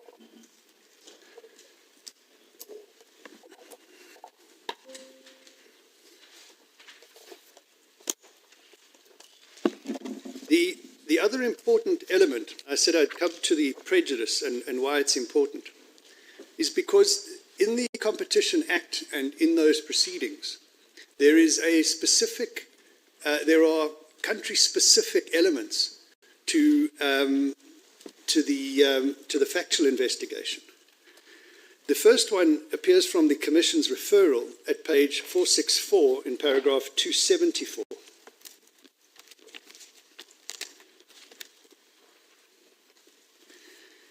At this paragraph, the Commission says that the conspiracy included at least 5 insular South African banks and 4 authorized dealers. This accounts for 9 out of the 25 authorized dealers in South Africa. The influence of the global conspiracy, therefore, also had the potential to affect competition within the local interbank market. What this does is it puts beyond doubt that the Commission wants to make a case that there was a South African branch, that the authorized dealer was in South Africa and party to this alleged conduct. So where you make a general allegation like that, you have to plead facts to back it up. Primary facts, not conclusory allegations. The second point goes to remedy, because when a party is brought before the tribunal, they may be subjected to an administrative penalty. But that penalty in terms of Section 59 is only in respect of the turnover in South Africa. So if they bring the peregrinus here by way of a branch in respect of their relevant income in South Africa, then that turnover is on the line. If they are bringing in a foreign peregrinus in respect of something happens overseas, that turnover is not on the line. And so there is a fundamental reason why they pleaded in, and a fundamental reason why they should be held to their pleading. Because as this court said in Kaba, when you're assessing jurisdiction at pleading stage, you look at the pleadings, and you don't look to try and give them some, you don't try and create a different case. Sorry, I don't have the quote from Kaba in front of me right now. That is 2010, volume 1, 238 in this court at paragraph 75. So that is the basis on which the JP Morgan fourth respondent presented its case to the Competition Appeal Court, and the Competition Appeal Court agreed with it. Now, there is the relevant question here is whether there are facts. Whether there are facts which plead the case against this respondent into the branch in Johannesburg. And where there are no facts, and that is the basis on which the finding was made, then leave to appeal ought not to be granted.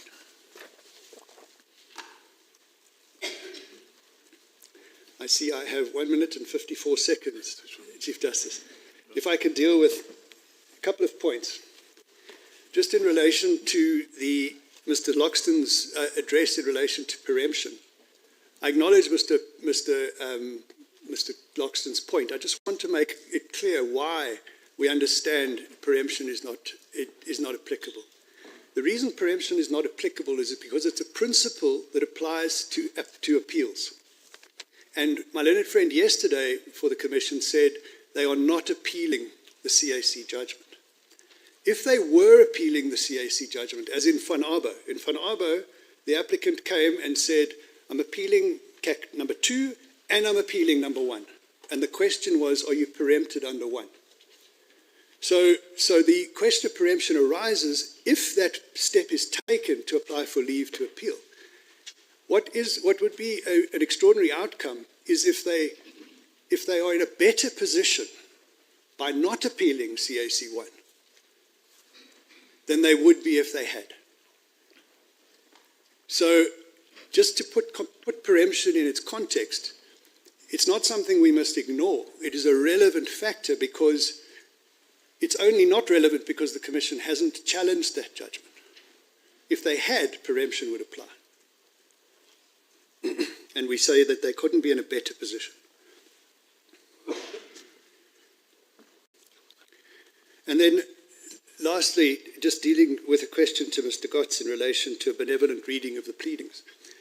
I think we've referred to I can't remember which minister it is, but the minister in Kadir, I think it's the Minister of Police in Kadir, where the exception test is set out. And what the appellate division said there was, you plead your facts. Your case can't get better at trial.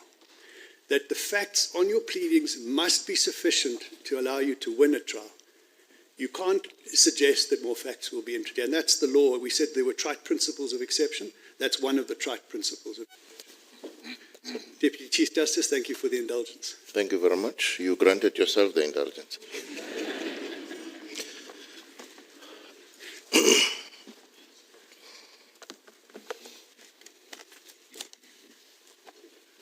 Mr. van der Nest, can I just ask, in relation to the third respondent, who the Commission says isn't really before us at the moment, it's neither an appellant nor a respondent in an act of appeal, does that have a bearing on the res judicata point? Because it might affect other parties who are not, Investec isn't here, for example, 2 Investec entities.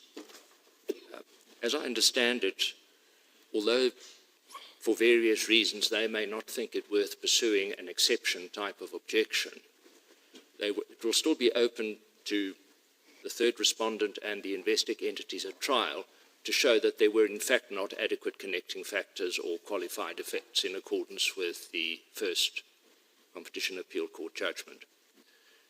And for that reason, an absence of personal or subject matter jurisdiction. If they are not here, what is the position about us nevertheless reversing a point of law, which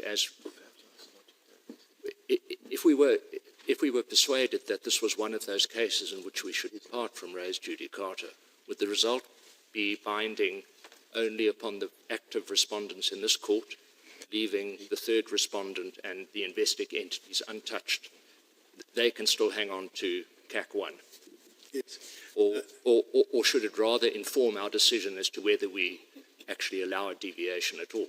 Yes. Mr. Justice Rogers, it is a pertinent question, and it is a question of fairness, because it does strike at the fairness with which the parties who are not here will be treated. The consequence of this court declaring a different legal position will be that that is the legal position, and whoever decides a matter after this will be bound by this court's decision on the legal position. The unfairness arises in this case, where in this case, as between these parties, the parties who are not before this court wouldn't have had a chance to participate.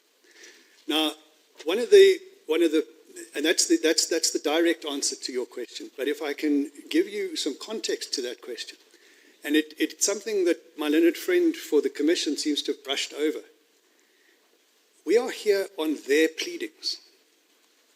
Whether there is a dispute about something must arise from the pleadings. There was a question this morning that says, well, now there's a plea of res judicata. There's no plea of res judicata on the pleadings. The reason there's no plea of res judicata is because it's not a dispute between the parties on the pleadings. And unfortunately, once one gets to this court, with the greatest of respect, we start talking in concepts and theories and principles. But that's why a case like this should never come to this court. Because this is a case about pleadings. And the pleadings in this case, if I can take you to the referral, the pleadings in this case, and I just want to take one topic, it's not necessarily the only topic, there are pleadings on personal jurisdiction. Well, let me take you to the personal jurisdiction for Peregrini. Page 391 of the referral, paragraph 50. It says, the tribunal has jurisdiction over the foreign Peregrini by virtue of the following connecting factors. It says the foreign Peregrini participated in a conspiracy involving the exchange rate of the South African rand. And number two, the foreign Peregrini participated in a conspiracy together with South African respondents. Now, my learned friend says the CAC introduced a new test. CAC wasn't introducing a new test, it was checking whether it said that the Commission hadn't proved what it pleaded. The Commission didn't plead a fact that there was participation in a conspiracy with a South African respondent. Now, the parties who were party to these pleadings, now remember, the consequence of dismissing the appeal is that we go back to the tribunal on these pleadings. Now, all of a sudden, we need to ignore some paragraphs. Because in the Constitutional Court, the Commission decided its pleadings didn't fit its case anymore. And we submit that that is a significant complication, and it's a complication that arises pertinently in respect of the third respondent, but it arises for everybody. Thank you. The second point I wanted to raise in the same context is at page 200. Are you still answering my question? I am answering your question. It's just a second example in answering your questions, Justice Rogers, and it relates to the qualified effects test, which is another element that would fall away if this belated challenge affected the third respondent. If you go to page 445, that is paragraph 259. At paragraph 259, the Commission says, the conspiracy had a direct or immediate and substantial effect in the Republic, and it was foreseeable that the impugned conduct would, or had the potential to, have such effect. It then goes over the next 10 pages and deals with allegations where it deals with directness, direct or immediate, substantial, and foreseeable. And it says, this is why it is. That's their pleading. They've pleaded themselves into a qualified effects test. So you would say the potential prejudice to the third respondent is it's perhaps absent here because it's confident at trial that it's joining in a conspiracy with South African banks will not be proved, and that the qualified effects won't be proved. And that's the case it understands at the moment it has to go to trial on. Precisely. And that's what it argued before it said that the facts in these pleadings, that's what it argued before the CAC. So the facts in these pleadings don't achieve that. Now, on a pleading basis, there's a benevolent reading of a pleading, but it has the potential and the ability to go back and address that at trial. Thank you.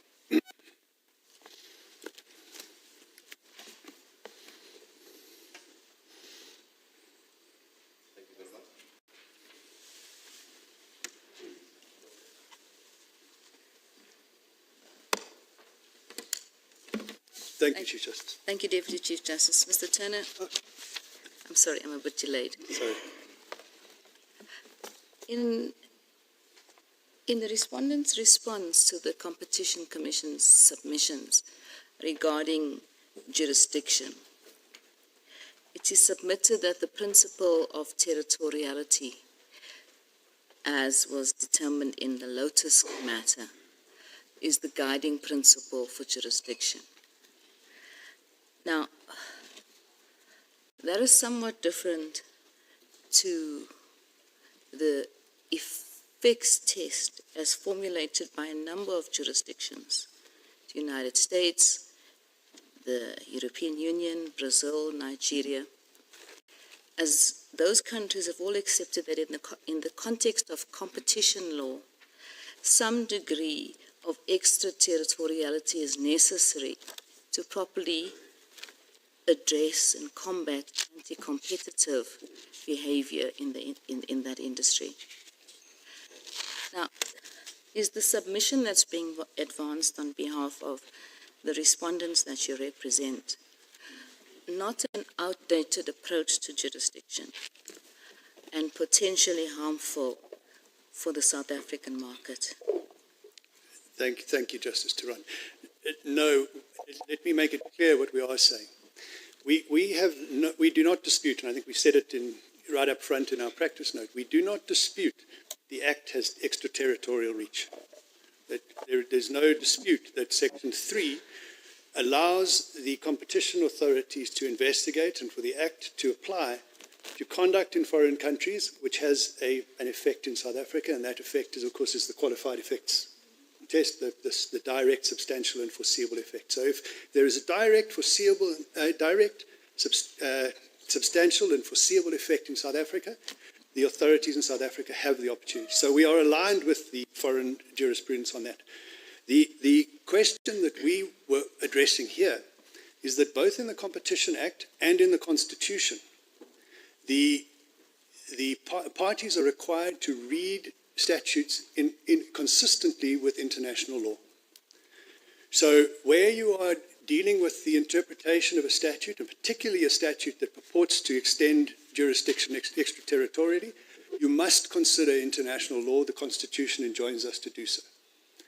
And what we are dealing with here is what is the international law.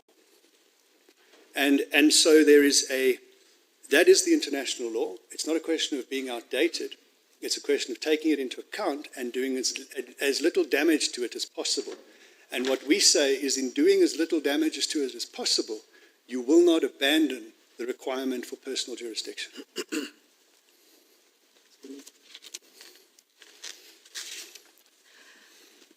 I didn't quite understand the submissions that you made in respect of your response to the objection by the Commission that JP Morgan was adducing new evidence in the exception proceedings.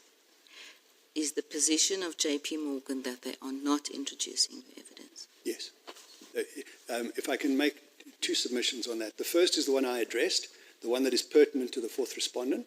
We say that's not new evidence at all. And in any event, it's not the test. The test is, did they plead the fact? It was their pleading that would get them home. Second element was that there was a complaint that in the second half of the JP Morgan affidavit, there is a fairly extensive explanation of terms.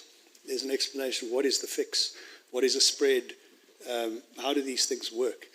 And with respect, we would submit that that is a better way to label and understand these terms than to do so from the bar.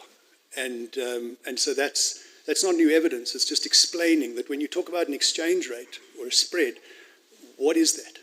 And that is what is explained in that affidavit. But it has no bearing on the fourth respondent's appeal, the appeal against the fourth respondent. Thank you, Mr. Turner. Thank you, Deputy Chief Justice. There's been some confusion, but Mr. Turner, the Commission makes this point as far as the fourth respondent is concerned.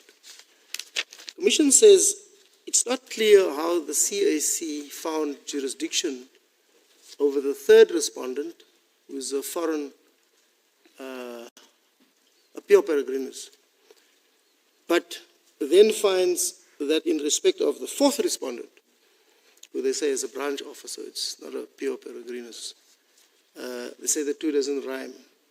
And then the second point in the same breath, it says, Commission says in its argument, your client, the fourth respondent, is in the same position as BNP Paribas, and I think another, could be one of the HSBC Bank, which is a UK company.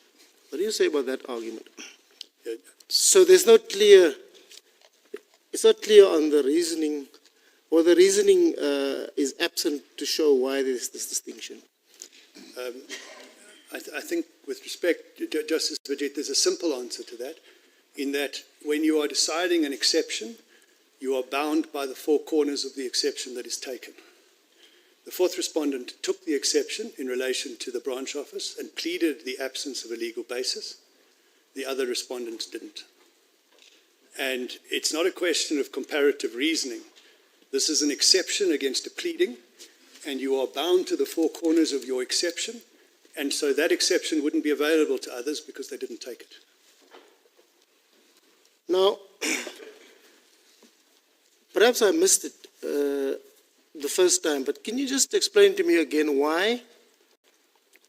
I mean, I can understand it for jurisdiction as far as the Johannesburg branch is concerned, why there's this distinction between the two, the third and the fourth respondents, but why do you say it is a requirement for subject matter jurisdiction that the conduct should be linked pertinently to the Johannesburg branch office? The short answer is because that's the common law requirement.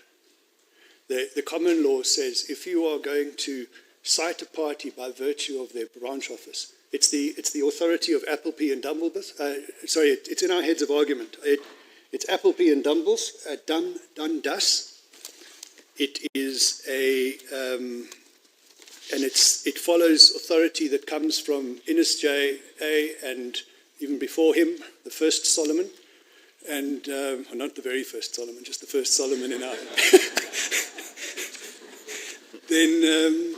And has been approved in our courts. And Justice Majid, I think you were sitting on the bench in the SCA in Cathay Pacific and Lynn, where the branch office point and exactly the same point was taken and confirmed.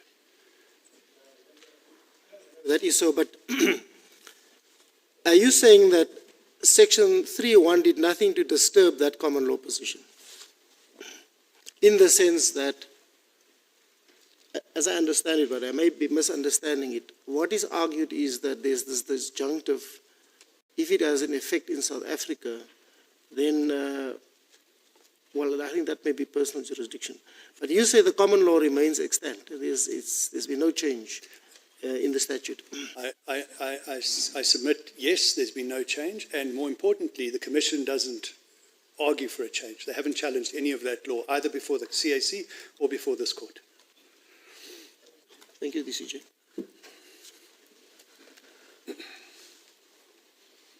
Thank you very much. That seems to be it. Thank you. It's now the turn of the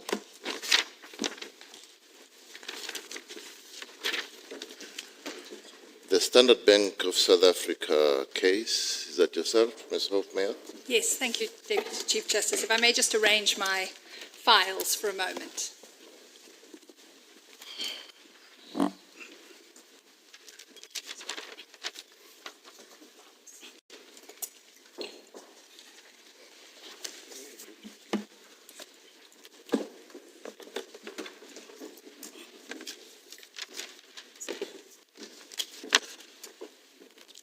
Pass this on up to Owen to check if this is what he wants.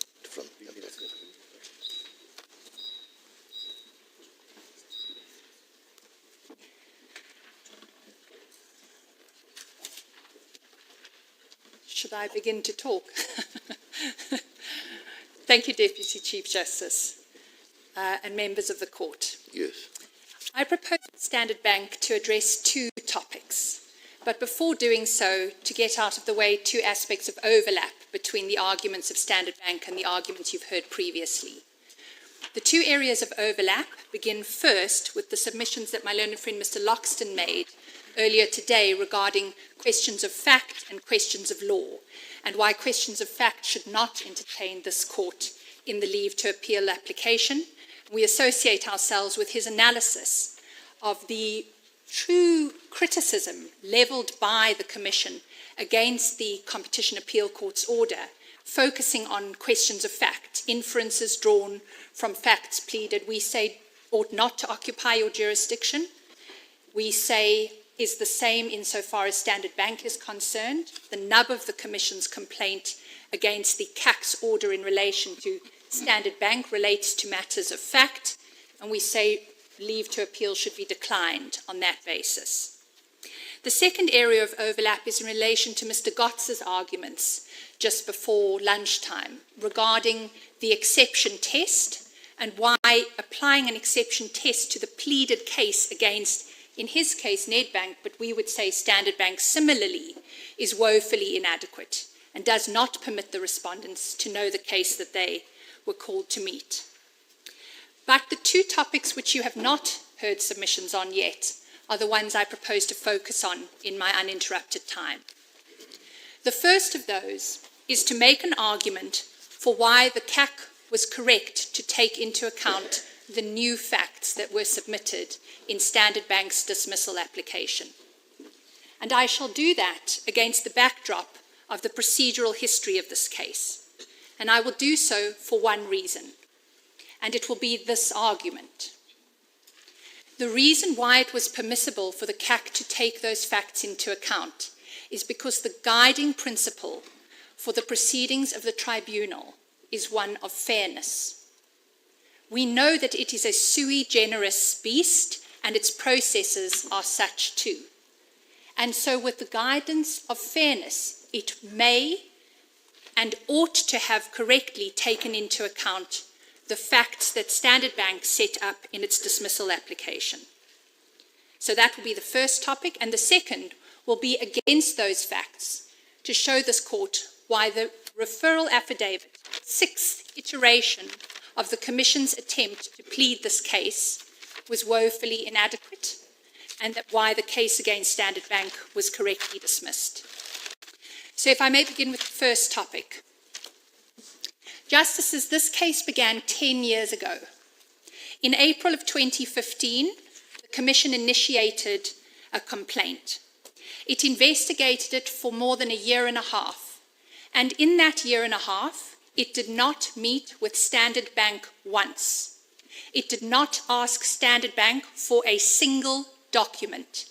It did not send it a single request for information. And it did not subpoena one of its representatives. Despite that, on the 17th of February 2017, it went to the media. It went to the media and told the media that it had decided to refer a collusion case to the tribunal for the prosecution of 16 banks, including Standard Bank. It said the collusion was perpetrated by the bank's traders who coordinated their rand dollar trading activities. And it said it was going to exact the maximum penalty from every one of those banks. The same day, it furnished the banks with its referral affidavit. That referral affidavit, Justices, it is common cause, was patently inadequate. Standard Bank was, to put no finer point in it, rather surprised to receive that referral affidavit with no prior engagement with the Commission. And what it did, unlike any other bank, is within 5 days of receipt of that referral, it wrote to the Commission. It said it was dismayed by the fact that this investigation had been going for a year and a half and it had never been called to a single meeting or asked a single question. It said, please, can we meet with you? We've had 5 days, we've looked, we can see absolutely no wrongdoing, meet with us. That was on the 22nd of February 2017. On the 23rd of February 2017, the next day, the Commission refused. And Justices, that refusal would be the hallmark of the Commission's engagements with Standard Bank for the next 8 years. It would never engage with it in any meaningful way ever again. So what does Standard Bank do? Well, it takes another month and it does some more digging than it was able to do in the last 5 days. And it looks at the referral affidavit and it sees, okay, the referral tells me, Standard Bank, that I'm implicated in this international grand conspiracy because of the activities of one individual, Mr. Brownrigg.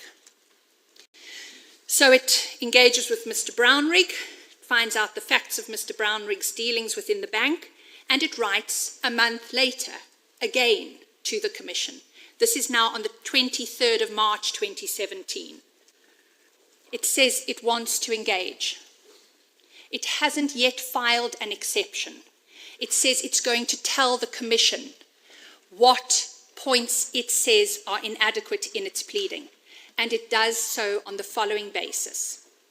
It says, Commission, Mr. Brownrigg is not a trader. He has never been authorized to trade ever. He is a salesperson. And when you have him engaged with Mr. Taylor at Barclays, he's doing stock standard salesman work.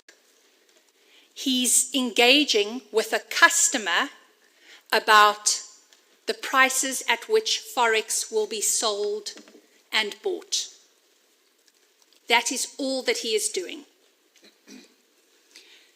The essence of that fact is to emphasize to the Commission that the relationship in the one conversation that they have between Mr. Brownrigg and Mr. Taylor is a relationship of a vertical nature, not one between rivals, and hence not of a horizontal nature. Justices, there was no response to that. Again, in keeping with the Commission's dogged insistence not to engage with Standard Bank. But for many months, there are numerous further affidavits filed by the Commission as it endeavoured to better its referral.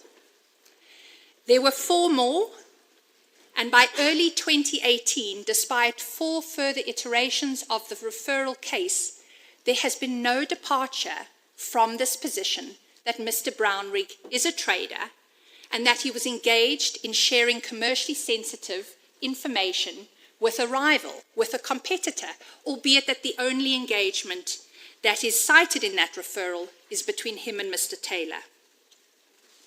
So what does Standard Bank do? At this stage, Standard Bank really doesn't know what to do because it cannot get the Commission to hear it.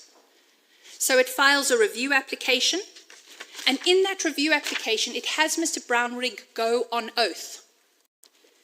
Justices, Mr. Brownrigg went on oath in March of 2018, 7 years ago. He confirmed those facts under oath. I've never been a trader. I'm a salesperson. I've never been authorized to trade. But Justices, that was still not good enough for the Commission, because despite the fact that it was given an opportunity to redo its entire referral affidavit after the CAC's order in 2020, it stuck to its bloody-minded ignorance. It did not change its position in relation to Mr. Brownrigg. It did not take any of those facts into account. And those were facts that it could have learned if it had engaged Standard Bank at any point post-initiation in the 1.5 years before referral and after referral in the 3 years before it was required to replead its case. Justices, it is on that basis, against that procedural history, that when Standard Bank received that 6th iteration of the referral affidavit, post the CAC 1's order in 2020, that it put in place its dismissal application. It did so because the Commission ought to have behaved like a responsible public body. It is not open to a responsible public body exercising the powers that the Commission exercises when it investigates cartel conduct to close its eyes to facts like this. And what did it do? It put these facts in its dismissal application, every one of these facts, and a few more about prejudice. Because prejudice matters also to why it was appropriate for the CAC to take these facts into account. Standard Bank didn't just tell this procedural history. It told the court that in the moments after that press release in February 2017, when the Commission went to the media before going to any of the banks, at least Standard Bank in this case could speak for itself, the bank's share price dropped 3.8% in the few days after that press announcement. And it indicated that at that time, that drop in share value equated to 8.5 billion rand. That was the prejudice to Standard Bank, because the Commission would not engage it at any point prior to the referral. It also told an account of how criminal charges of collusion had been laid against the bank's executives. And Justices, Mr. Brownrigg went on oath and spoke about his personal prejudice. He said the following, I read from page 1879 in volume 19 of the record, paragraph 9. Mr. Brownrigg said, the Commission's complaint referral has taken an enormous toll on me. A cloud of uncertainty has hung over me for more than 3 years. The fact that my integrity, an attribute which I value above all others, has been called into question has caused me considerable distress. Given the referral's prominence in the media, my family and I are often asked awkward and embarrassing questions about it. Despite the fact that I was not a foreign exchange trader and that I behaved lawfully, ethically, and professionally, we are unable to respond in a way that dispels lingering doubts and suspicions. I have undoubtedly also suffered prejudice in my professional capacities. By way of example, certain customers, some of whom I had worked with for many years, have advised that their compliance departments have enjoined them from working with me until this matter is resolved. Justices, that is what happens to institutions and people when regulators do not exercise their powers responsibly. And it was for that reason that the CAC was correct, we submit, to take these facts into account in the dismissal application. I'd like to be clear here, I don't say in all cases it would be appropriate. Fairness depends, as this court has said repeatedly, on circumstance and context. But this context, in this case, against this procedural history, meant that these facts could appropriately be taken into account. And justices, when those facts are taken into account, there is no case that Standard Bank is required to meet based on this referral. I'd like to take just two examples in the time I have available. It's the two start dates that the Commission proffers in its referral affidavit for the involvement of Standard Bank. Justices, the first occurred on the 1st of January 2008. You've heard already, that was New Year's Day. The new fact that Standard Bank added that the CAC took into account is trading desks are closed overnight on New Year's Day. It may have been possible to take judicial notice of that, but Standard Bank, for good measure, put that fact in. It also put in the fact that those quotes which are referenced in the market conduct traversed in the referral affidavit are happening on an information platform, not a trading platform, an information platform. So Standard Bank is alleged to have entered this grand conspiracy in the dead of night on New Year's Day in 2008 when no trading was taking place in South African markets. And if not, then the Commission says, with somewhat lack of confidence, we say in its own case, that the next start date was almost 5 years later, on the 1st of October 2012, when this conversation between Mr. Brownrigg and Mr. Taylor took place. A conversation between a salesperson and somebody from Barclays who was inquiring from him about what price they would sell or buy rands at. That is not a conversation between competitors. It is a conversation between parties in a vertical relationship. Justices, if I had more time, I'd take you through more of the details. In our heads of argument, we've analysed every single averment made against Standard Bank and shown in our submission why they are palpably wanting. Thank you, Deputy Chief Justice. Those are our submissions.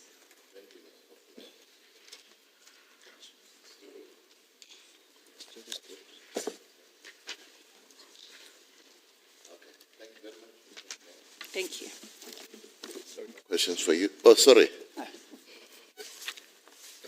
The specific incidents, the the allegations about what is inferred from Reuters that Mr. Gotts dealt with. Standard Bank is often mentioned there in that catalogue. Is your answer just the same as Mr. Gotts's, that you can't infer anything from the trading data? Well, we go further than that. We say, insofar as there are references to what was happening, that was not actually happening on a trading platform, that we have at best been able to infer it was happening on an information platform. All right. So, but assuming the allegation is you're trying to affect the exchange rate by the way you quote on the Reuters platform, what do you say about all of those allegations about Standard Bank? Yes, well, we say the following, if I could just take you to some of them, because what the Commission helpfully did was it gave us an analysis. You might recall, Justices, I'll just give you the page now, you don't have to pull it up immediately, but in the bundle that was provided the day before hearing, if you were to turn to page 12,100, there is a summary there of the market conduct of Standard Bank. And if I may, I think it's a good place to address your question, Justice Rogers. Which page? 12,100. Justice Rogers and members of the court, there are identified by the Commission 7 instances there of alleged market conduct by Standard Bank. As it so happens, many of them are replicated, so they end up being only 3 instances. The 3 instances occurred first on the 7th of July 2008, and if I may just let you go there in the referral affidavit, you'll pick it up in volume 5 at page 429, paragraph 187.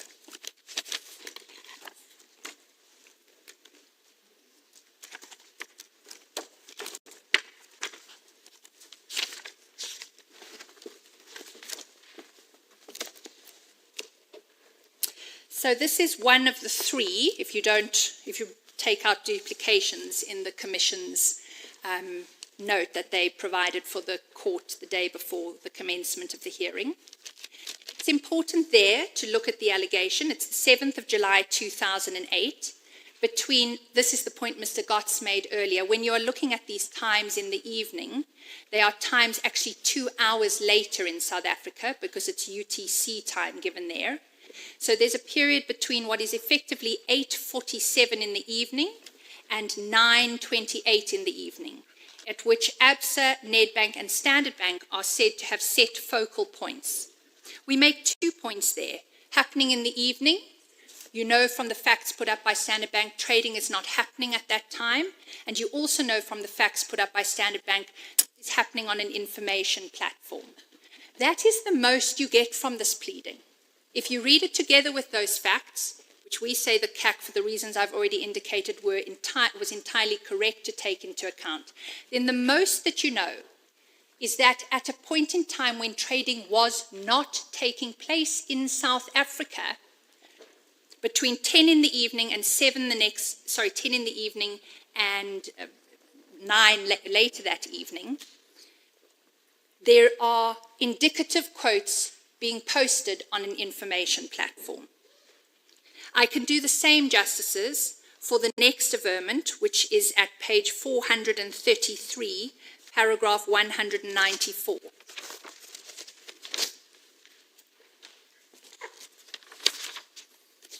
Justices, there again, we have hours at which conduct is taking place on what we say is not the trading platform, but it is shifted into the evening hours when trading was not taking place, because 4:30 UCT is 6:30 South African time. And Justices, the next one is the next paragraph, paragraph 195. That one alleges grand conspiracy-esque conduct over 53 seconds between 9:23 in the morning and 9:24, that's next morning on the 28th of May, 2010. I can't tell you that's in the dead of night, but I can tell you that that is for 53 seconds on, if you take our facts into account, what is only an information platform. So Justice Rogers, the short, that might have been a fairly long answer, but the short answer is that these instances do not come anywhere close to satisfying even a reasonable possibility of an involvement in a grand international conspiracy. Thank you. Thank you, Ms. Hofmeyer. Thank you. Ninth respondent, Nomura International.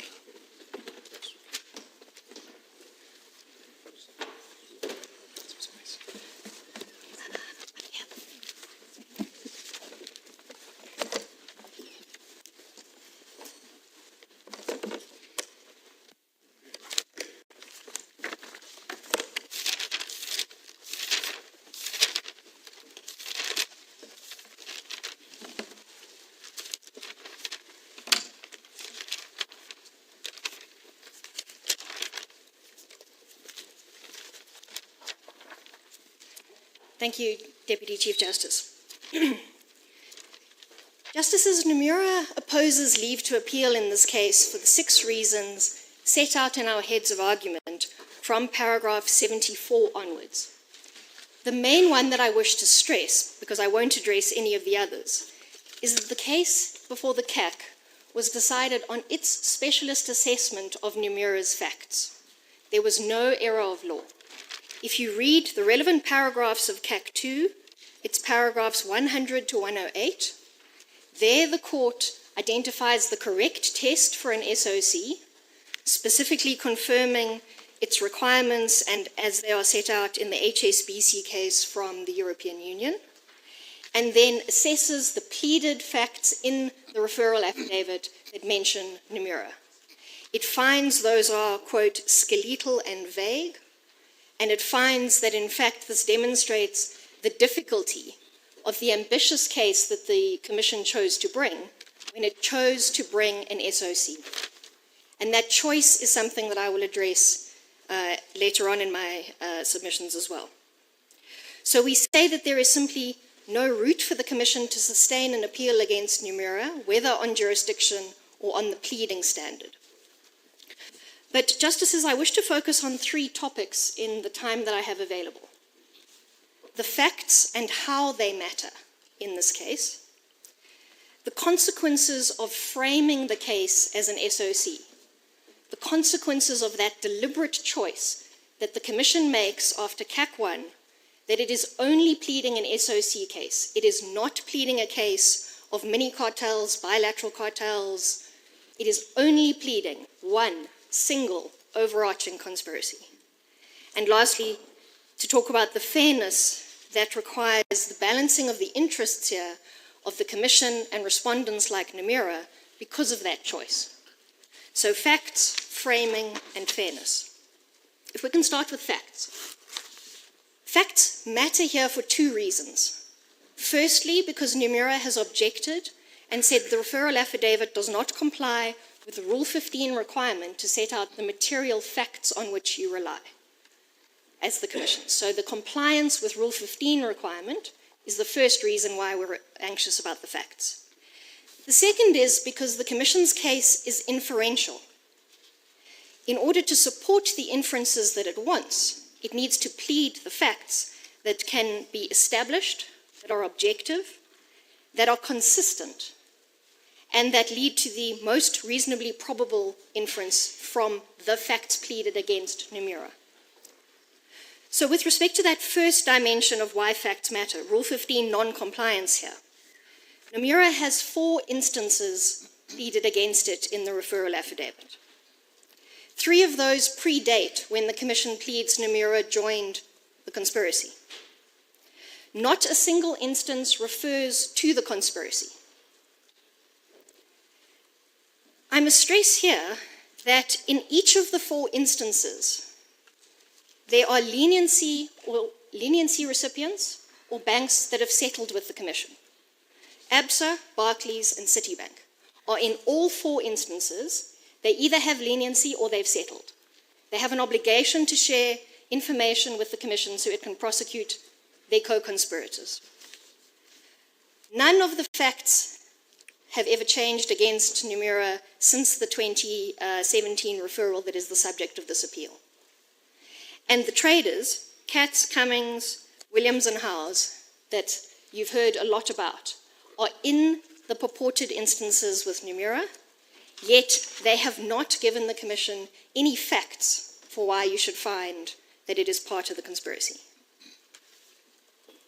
Justices, the second important dimension to the factual debate here is that we need to draw a distinction between material facts that need to be pleaded in a referral so that you know the case you have to answer, the inferences that you want to draw from those facts, and the conclusions or arguments that you hope for from the tribunal.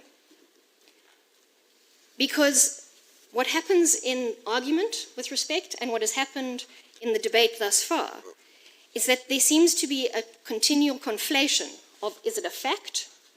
Is it an inference I can draw from those facts? Or is it a conclusion that I'm going to argue for in due course?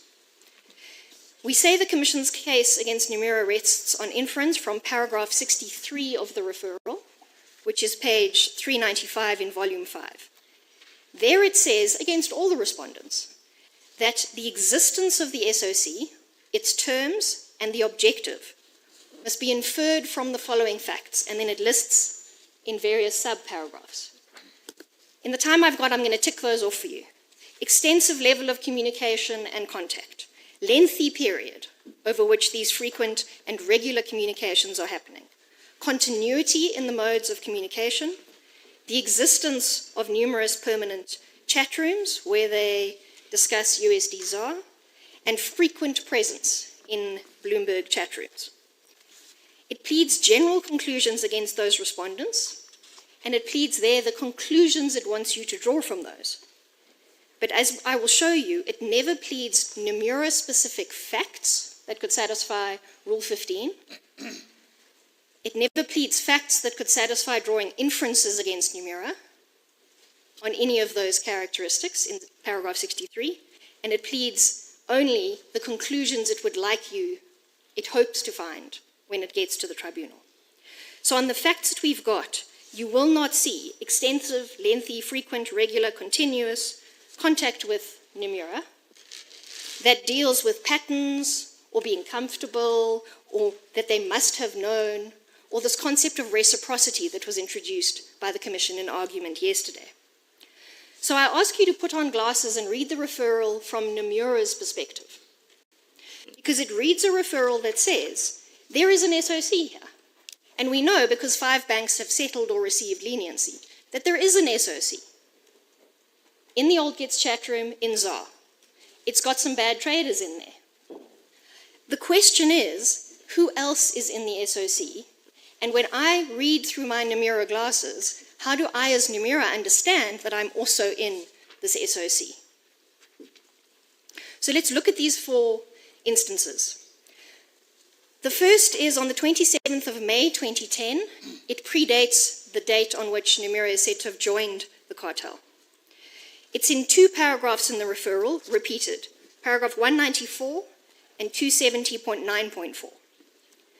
Nomura is there alleged to have done the following, quote, held the USD ZAR around the focal point of 7.5760. Does not explain what that means, but let's basically assume a focal point is the rate.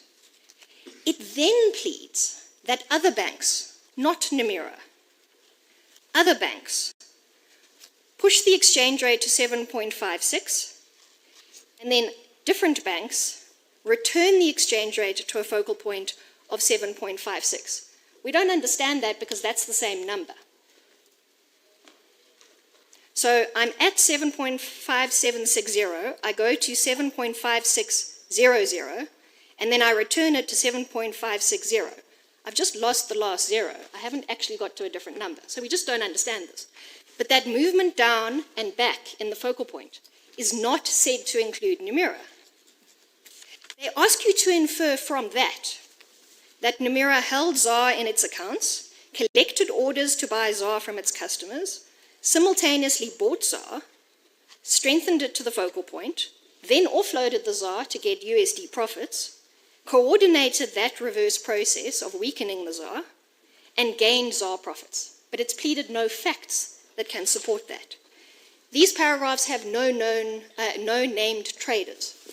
So we don't know if it's the rogue traders or whether this is perfectly legitimate trading conduct.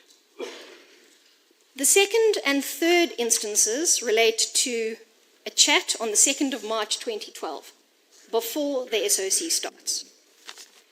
There we're told that Williams of Barclays, who is a bank that is settled or got leniency, quote, informed the traders that a customer was asking 3 people for a price and the traders should be aware of it. We don't know who the customer is, who the 3 people are, what price they're asking for, and what you should do with this awareness. Those are material facts to work out if I'm in a cartel that relates to fixing the USD ZAR. This might have absolutely nothing to do with that. We simply don't have material facts about customer 3 people price, what awareness is meant to do. That cannot be competitively sensitive information that is being shared. No information is pleaded that could be described as competitively sensitive. Same chat, same day. We then have Citibank and Barclays in the chat, and AR of JP Morgan is said to have shared information about customer quotes. Same problem. We don't know what information, what customer quotes. Was it USD ZAR? We simply don't know. So this can hardly be competitively sensitive secret information that increases transparency in the USD ZAR market. Fourth and final incident is the only one in the pleaded commencement date for Nomura. It's Mr. Dempsey of Nomura and Howes of ABSA, the leniency recipient, that are in a chat room which is not Old Gitzel ZAR, nor is the previous chat that I described, and they're said to have discussed the bid-offer spread. Now, the Commission is very clear in its affidavit when it talks about agreeing and price fixing and all the rest of it. What does discussing mean? Discussing could very well be legitimate trading conduct. It could very well be a vertical inquiry about a quote. It could very well be something that is perfectly routine in this kind of market. Discussing doesn't get you material facts required for Rule 15, for inferences, or for the conclusions that you want. So what you don't see in the referral are the material facts actually mentioning the conspiracy and welcoming you into it and explaining what your job is in it. We don't see any implementation of the objective of the SOC. We don't see congratulatory assessment. We don't see punishment. We simply don't see the requirements of an SOC. But what the Commission wants you to do is essentially the logical fallacy of saying, the criminals wore black, you wear black, you're a criminal. That is not enough to get out of the starting blocks in a referral. The framing of this case as an SOC matters because an SOC is a very particular kind of cartel case. It does not replace the requirements of Section 4. You still need an agreement between competitors involving price fixing, market division, and customer allocation. SOC comes out of Europe because they haven't codified the standard collusive practices, the big 3 that we have in Section 4.1b. So they developed single continuing infringement, as they call it, because they have an object or effect test. So you still need to look for the elements of a cartel, where parties agree to no longer compete, but instead to collude. It links to the fairness point because this is what CAC 1 means. CAC 1 is when the Commission committed itself to an SOC case. It committed itself to that theory of a case because it has advantages for a regulator. Cartels are unstable. The economics of a cartel matter here. When I engage in a collusive agreement, once I think you're going to stick to a particular price, my economic incentive is to cheat. So a cartel is only stable and effective if it's monitorable and if there are punishing mechanisms. That is the economics of cartels. So the SOC theory was developed because there is this instability in cartels. People drop out, they come back. There's instability, there's cheating, we all get together and say, come on guys, it's better if we just collude, let's reestablish our cartel. And so it's an enforcement tool to say, for this entire period, I'm going to tolerate that volatility in the cartel and excuse the fact that I don't know that you're talking to everybody or that you're involved in every part of the cartel. If the Commission is going to get that advantage, then it has to fulfill the obligations of an SOC theory of a case. It has to show awareness, knowledge, commitment to that objective, implementation or participation, playing my part, that I can reasonably foresee that this is what's happening and I take the risk to do that. And here we don't see that. Against Nomura, and this is my final submission in the time I have available, the EGB case plays a big role. But I beg the justices to read that case. You will need to lie down in a dark room after you've done it, because it is very dense and long. But what that commission did was analysed the chats and showed how they refer to the SOC elements. And you see implementation. And you see trading data that backs up that there was a cartel. Here we simply don't have that. Thank you, Ms. Leroux.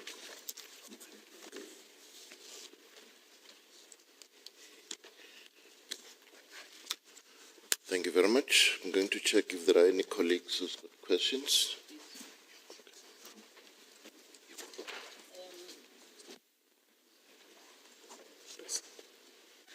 Is it Ms. Leroux? I don't want to call you Ms. Butler, and I was just not sure. No, definitely so I had not to check Butler. that. Yes. Thank you.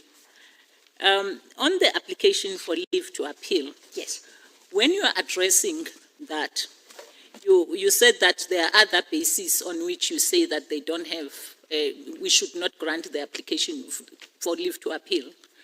But then you referred to one, and you said that the case in the CAC was decided on the basis of its specialized knowledge. Now, my question is, does this court in certain instances entertain cases from the CAC, from the LAC, and the tax court, and whether this is not one of the exceptions, specifically because it concerns the interpretation of the Act? Justice, absolutely. My submission was that it was the CAC's specialist assessment of the facts, which is why we say leave to appeal should not be granted. So it's the debate that has already happened today about how if you look at what the CAC did when it looked at my client's pleaded facts from the Commission, it found that those facts didn't satisfy the requirements for an SOC. So paragraphs 100 to 108 of the CAC decision in CAC 2 are where it deals with what was pleaded against my client, the 4 instances I've taken you through. It correctly identifies the test for an SOC from the HSBC case in Europe, and it says, based on that, the pleadings are skeletal and vague, and Nomura cannot therefore be expected to understand how it can be in an SOC, satisfying all of the elements of an SOC. So we say because the test was correctly identified and correctly applied because it was assessing the referral affidavit against my client, that's our first reason why we say leave to appeal should be denied. But of course the court entertains appeals in competition law. I'm not saying it can't. I was just saying it was... Well, I misunderstood you. I thought you were saying we can't. No. Now you're saying that it is correct. The way in which the CAC did it was correct. Yes. And that because of that we should not grant leave to appeal. Indeed. The second matter is that 3 other banks implicated together with Nomura have got some form of an agreement, settlement agreement and leniency agreement with the competition authorities. Now, I don't know if I understand you correctly, because I got the impression that you're saying that because there was that kind of agreement, Nomura expected that the Commission would supplement or add to the information or to the allegations, and that there was nothing forthcoming, and therefore we should speculate that there was no other information. Is that your submission? Let me try to make it clearer. The submission was this.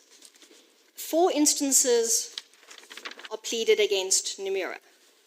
In every single one of those instances, there's either an ABSA person, a Barclays person, or a Citibank person.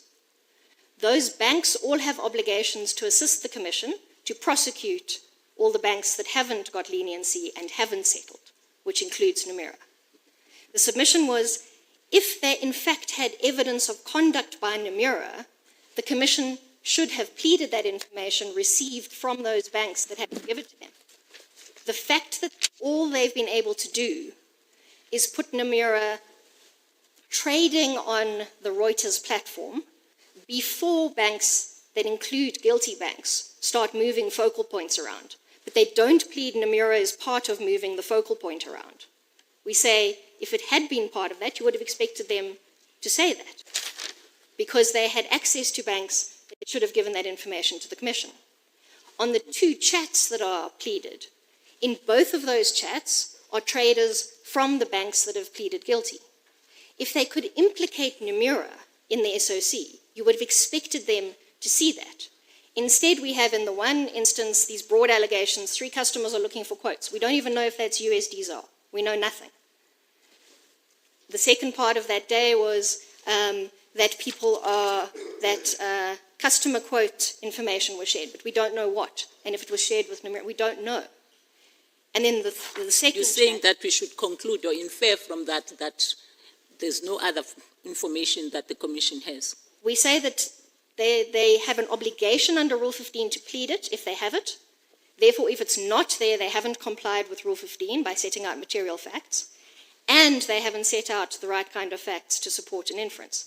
So when you're assessing the pleadings as the CAC did, you should reach the conclusion that they don't have any better information to implicate Nomura and satisfy the SOC requirements.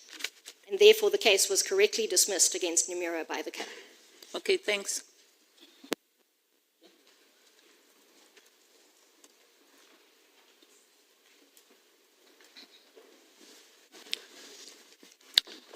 Thanks, Ms. Leroux. I note your concern with regard to the paucity, what you say, of the connecting factors. But as I read the referral affidavit, the reference to Nomura, by implication, suggests that the 2 individuals that are mentioned as representing Nomura would have been involved in those transactions. So even where there's a reference, for example, in the referral to Nomura, I read it to mean that it would have been one of those 2 individuals or both of them. Do you see that way as well? Not that that takes care of, not that that resolves my difficulty, but I just want to get your understanding of that. Justice Conlon, let me say 2 things in response. The first is that, yes, I accept that the Commission, at the start of the referral affidavit, says these are all the traders involved for these different banks. And I accept that they name 2 traders for Nomura. They don't appear in all of the instances. It's only 1 in each of them. But the submission on the trading data from the Reuters trading platform was that we don't know if the rogue traders, if I can call it that, for the guilty banks, we don't know if those were the traders trading at the same time, and we don't know if these were those Nomura traders. You would think from the trading information and from talking to leniency and settled banks, they could have gotten that information. We merely make the point that you don't see Nomura engaged in the SOC part of that trading conduct. So when there actually is trading conduct pleaded, which is only that first instance, you don't see who's doing the trading, and you don't see Nomura in the actual fiddling with the focal point, which is the gist of the allegation. Sure, but if it upfront says these are the two traders trading on behalf of Nomura, surely that would be sufficient, at least from Nomura's perspective, to provide it with sufficient particularity to respond. Well, because it wouldn't have to trawl through thousands of traders. There are two possible persons. So we could accept that it might be the two named traders. What we can't do is understand how it can be part of an SOC where it is not doing the dodgy trading. It is not doing the focal point moving that is then pleaded. That's a different issue. Yes. So, good. Then secondly, in Strang, the court, in dealing with the unconstitutionality of an arrest to found jurisdiction, dealt with the question of personal jurisdiction and dealt with the position of Peregrini and took the view, which may not be applicable here, but the Commission argues that the CAC had got the test wrong. In Strang, it said if there was service on the defendant in South Africa, then all you needed to prove was a sufficient connection between the suit and the country, correct? Whereas in CAC 2, the court seemed to suggest a different test, and that was a clear evidence of linkages to South African banks. Are those positions contradictory, or is Strang distinguishable in the sense that it predicated its test on a requirement for service? Justice Colopin, let me answer your question by setting out my understanding of what the jurisdiction argument is in front of this court and where the debate has gotten to on these issues.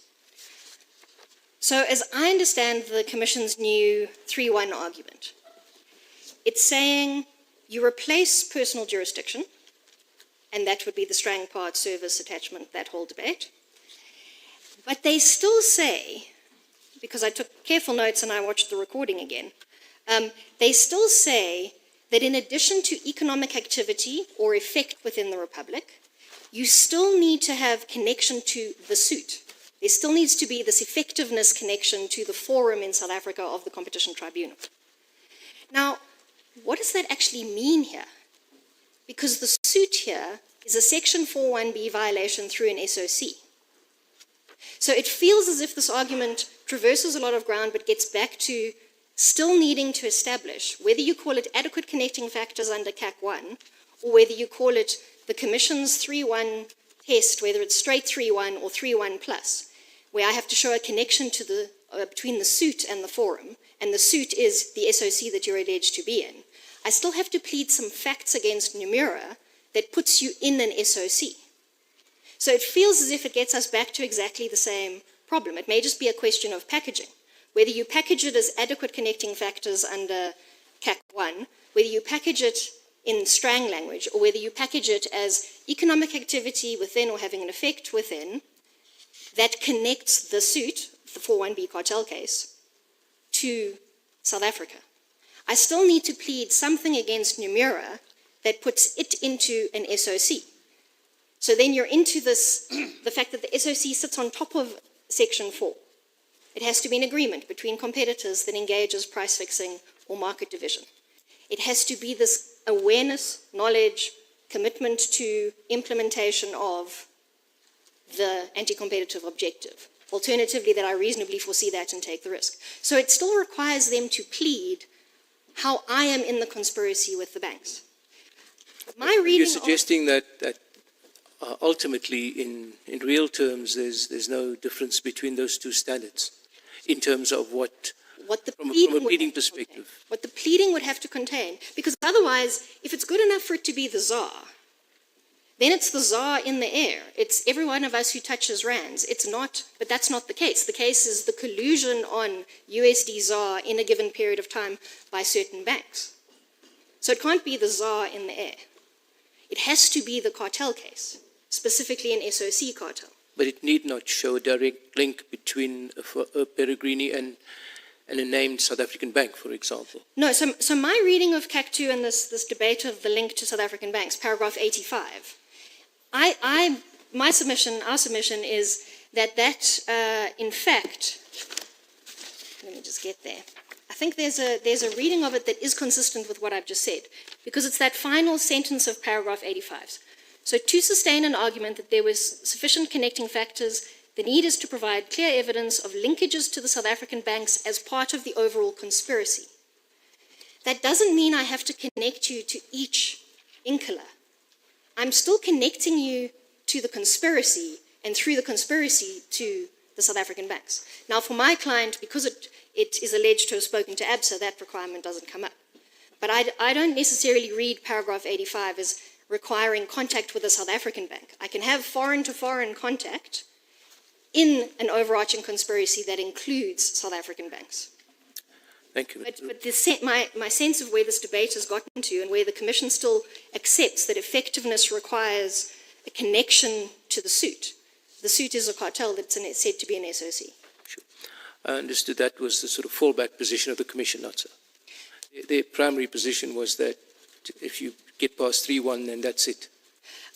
But anyway... Yeah. When my learned friend for the Commission argued about economic activity in effect, he still talked about the conduct. And the conduct is cartel conduct. So when he talked about those two concepts, they were not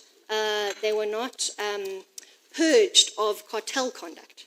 He still talked about economic activity being the fixing of the sovereign currency. The effect being the fixing of the sovereign currency. It wasn't in the air. Sure. So even on their 3-1 argument, as I understand it in its purest form, it still requires a cartel case in order to establish that connection. Good. Thank you. Thank you, Ms. Leroux. Thank you, Justices. The plan is to listen to Mr. Bana for the 12th respondent, and thereafter to take a 15-minute break, and then to continue with the remaining respondents. Mr. Bana.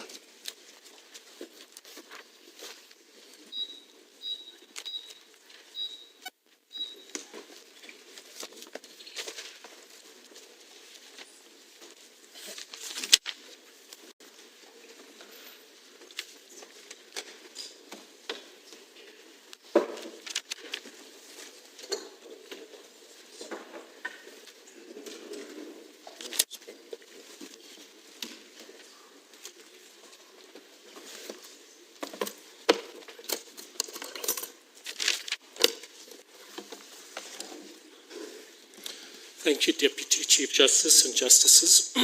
I appear for Commerzbank with Ms. Williams.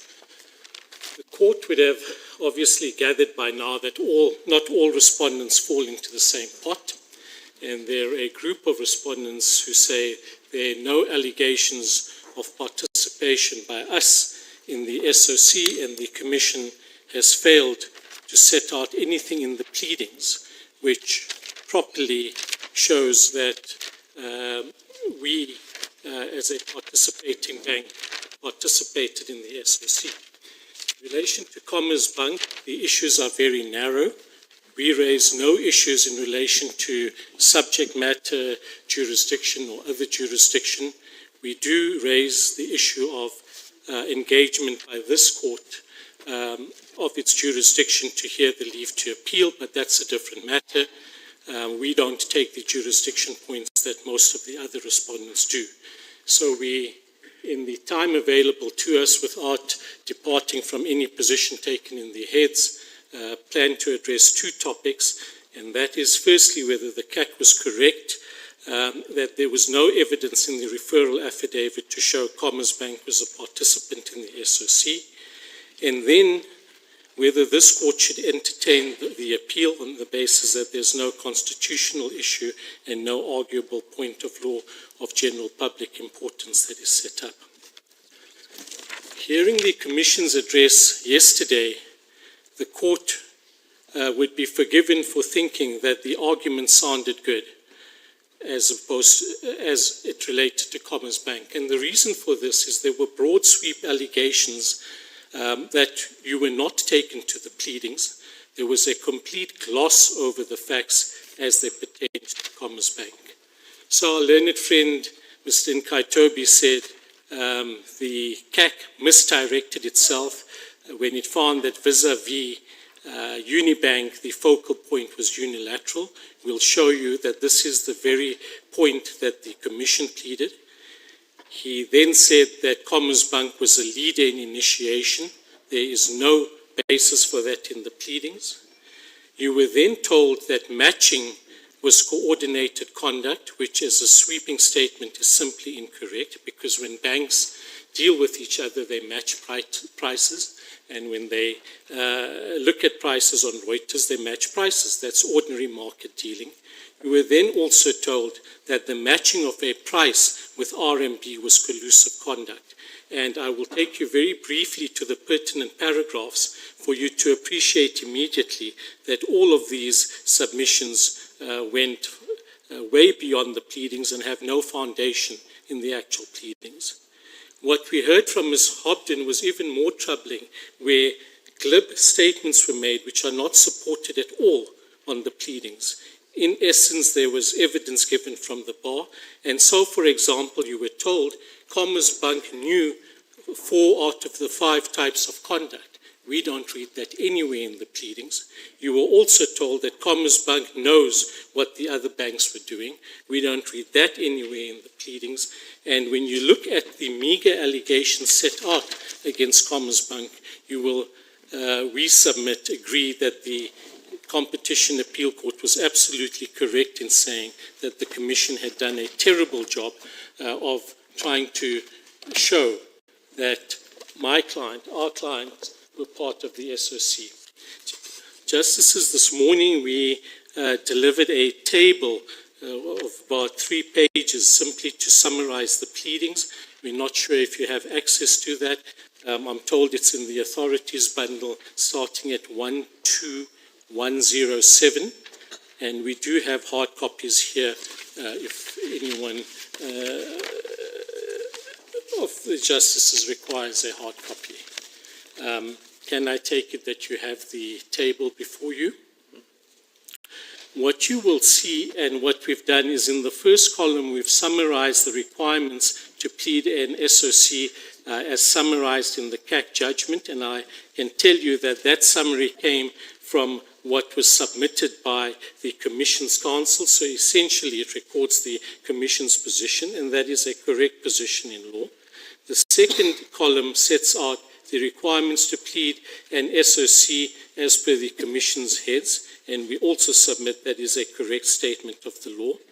The third column sets out what the Commission's pleadings, the referral affidavit, does in relation to each of these requirements. And what we do in the fourth column is to ask the question whether the requirements in respect of Commerzbank as set out in column 1, the CAC decision, and column 2, the CC's heads, has been met. And you would have read this several times, but it's worth perhaps just restating for the purposes of giving context to the argument. The requirements which are largely common cause and which come from decisions such as Team's relocation and the other decisions such as ANIC, which is referred to by the Competition Appeal Court, can be summarized as follows. There is a need to show a common anti-competitive objective, being the existence of an overall plan pursuing a common economic objective. I'll call that the overall common plan. Secondly, the participation of each firm being an intentional contribution by its own conduct to the common objective pursued by all the participants. Call that the intentional involvement contribution. And thirdly, knowledge being what the firm was either aware of as actual knowledge or ought reasonably to have been aware of. Call that the knowledge requirement. And that is repeated at several places in the CAC's decision. It's repeated in the Commission's heads, and it goes back also to the Eurobonds decision, which we've referred to in the column as the EGP decision.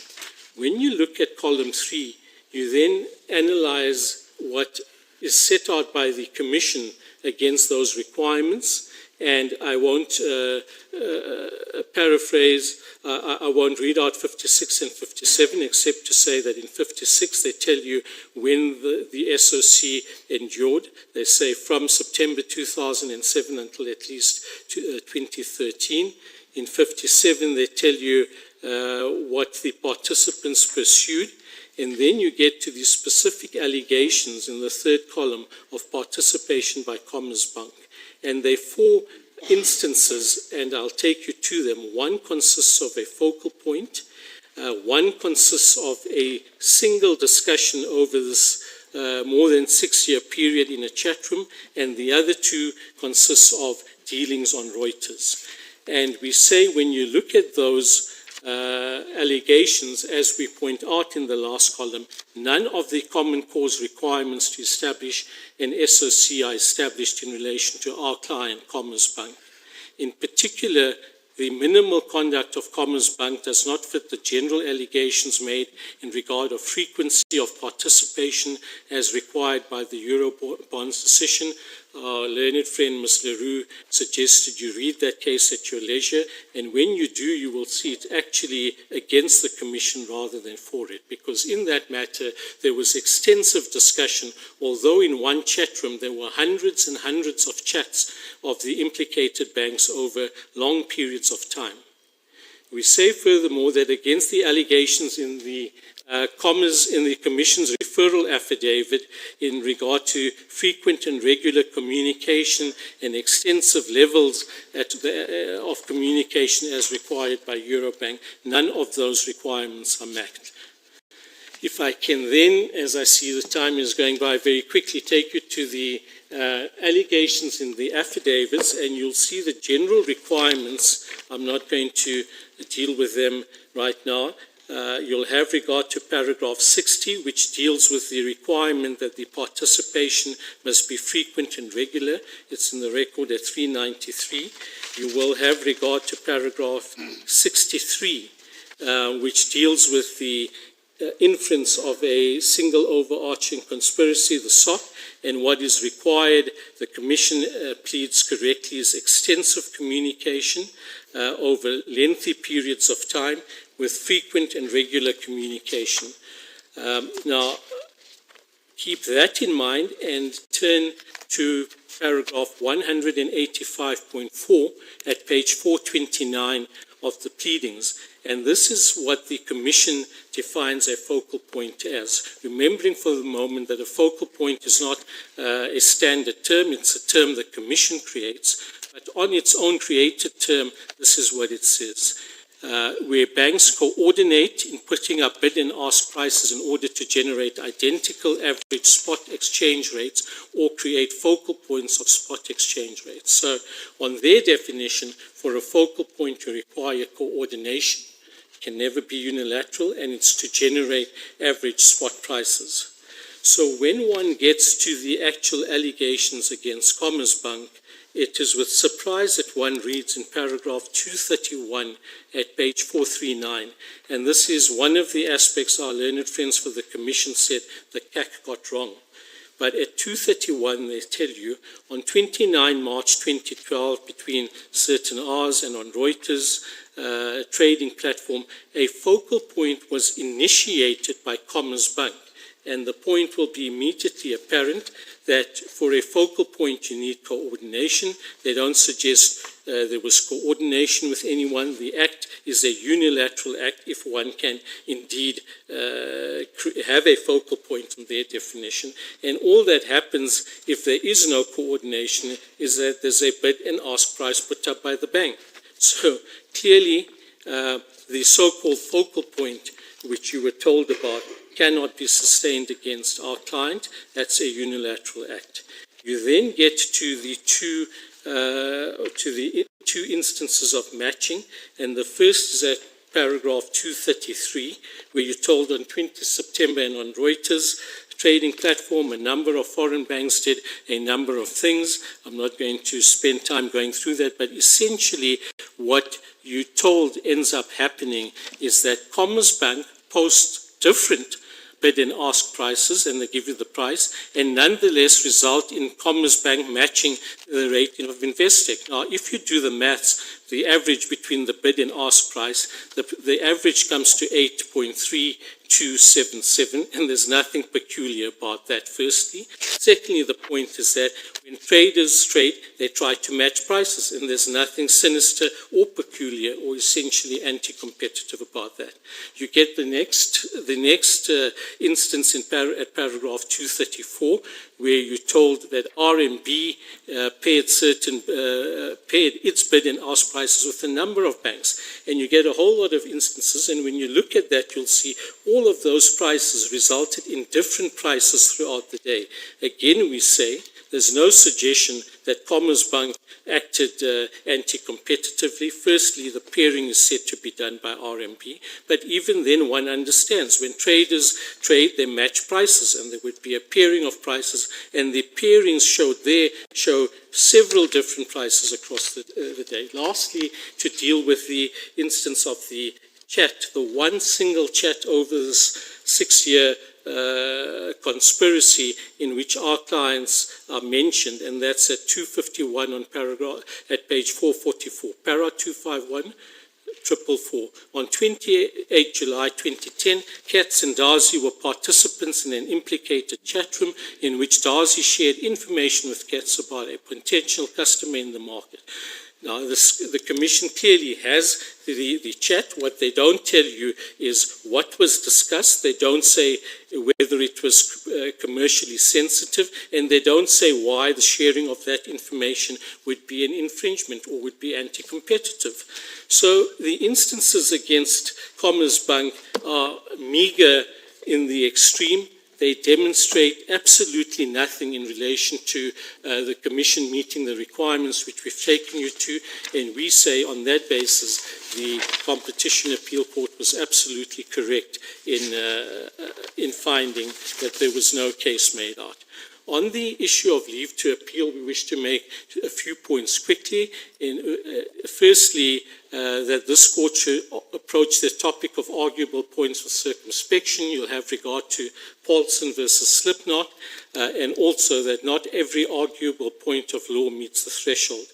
More importantly, you'll have regard to the case of the GCP versus Jibba, where it was held that divergence of views do not flow from differences in law, but stem from a different evaluation of facts, do not constitute arguable points of law. So decisions, even if one contends they made on wrong facts, cannot ever meet the test. Lastly, we say that the Commission tries to bring in this test of plausible evidence by suggesting that the CAC applied a different standard, but if you look at the judgment as a whole, the CAC applied the ordinary laws on exception, and where it used the term plausible evidence, all it was doing in context was saying there isn't sufficient evidence. Thank you, Justices. Thank you, Mr. Panna. We will take the adjournment now, 15 minutes, and we'll come back. Court adjourns.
to be argued is that of the 13th respondent, Macquarie Bank Limited.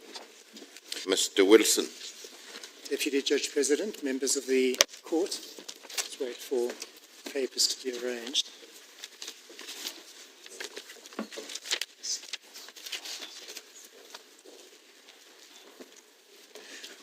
Deputy Judge President, I represent Macquarie Bank Limited, the 13th respondent. You will have seen that Macquarie is a pure peregrinus. It is an Australian registered bank with its principal place in Sydney. It has no operations in South Africa. The appeal court, the Competition Appeal Court, upheld Macquarie's appeal against the Tribunal's 2023 order on the grounds that the Commission had not pleaded material facts that sufficiently linked the alleged conduct of Macquarie to the SOC that the Commission was required to plead, and you will see the CAC's reasoning at paragraphs 119 to 123 of the record, that's pages 274 to 275. Without detracting from the various arguments raised in the written heads of argument on behalf of Macquarie Bank, given the time and given what has been said by my colleagues on behalf of the respondents, I intend to focus my submissions on only one issue, which is the basis upon which the appeal court upheld Macquarie's bank's appeal, namely that the complaint referral does not disclose material facts from which it can be inferred that that Macquarie Bank was a party to the SOC that the Commission alleges in its complaint referral. We will submit that that is a mundane inquiry because it is purely fact-based, but it is an important one because in circumstances where the pleadings do not disclose that nexus between the alleged conduct of Macquarie and the SOC, well then it is common cause that it is not part of the SOC, and that in itself is fatal to the complaint referral. A further consequence, of course, is that there would be no jurisdiction because the jurisdiction arguments of the Commission, both personal and subject matter, are premised on the notion that Macquarie Bank is party to the SOC and is therefore liable on a sufficient factors basis and also on an effects basis for that inquiry is not appealable. The Competition Appeal Court's conclusions on that arise from the application of a common cause legal test to the facts of this particular case, and whether or not the Commission or any other party would wish to disagree with the application of the test to those facts is not a matter which is either constitutional in nature or raises any arguable points of general public importance.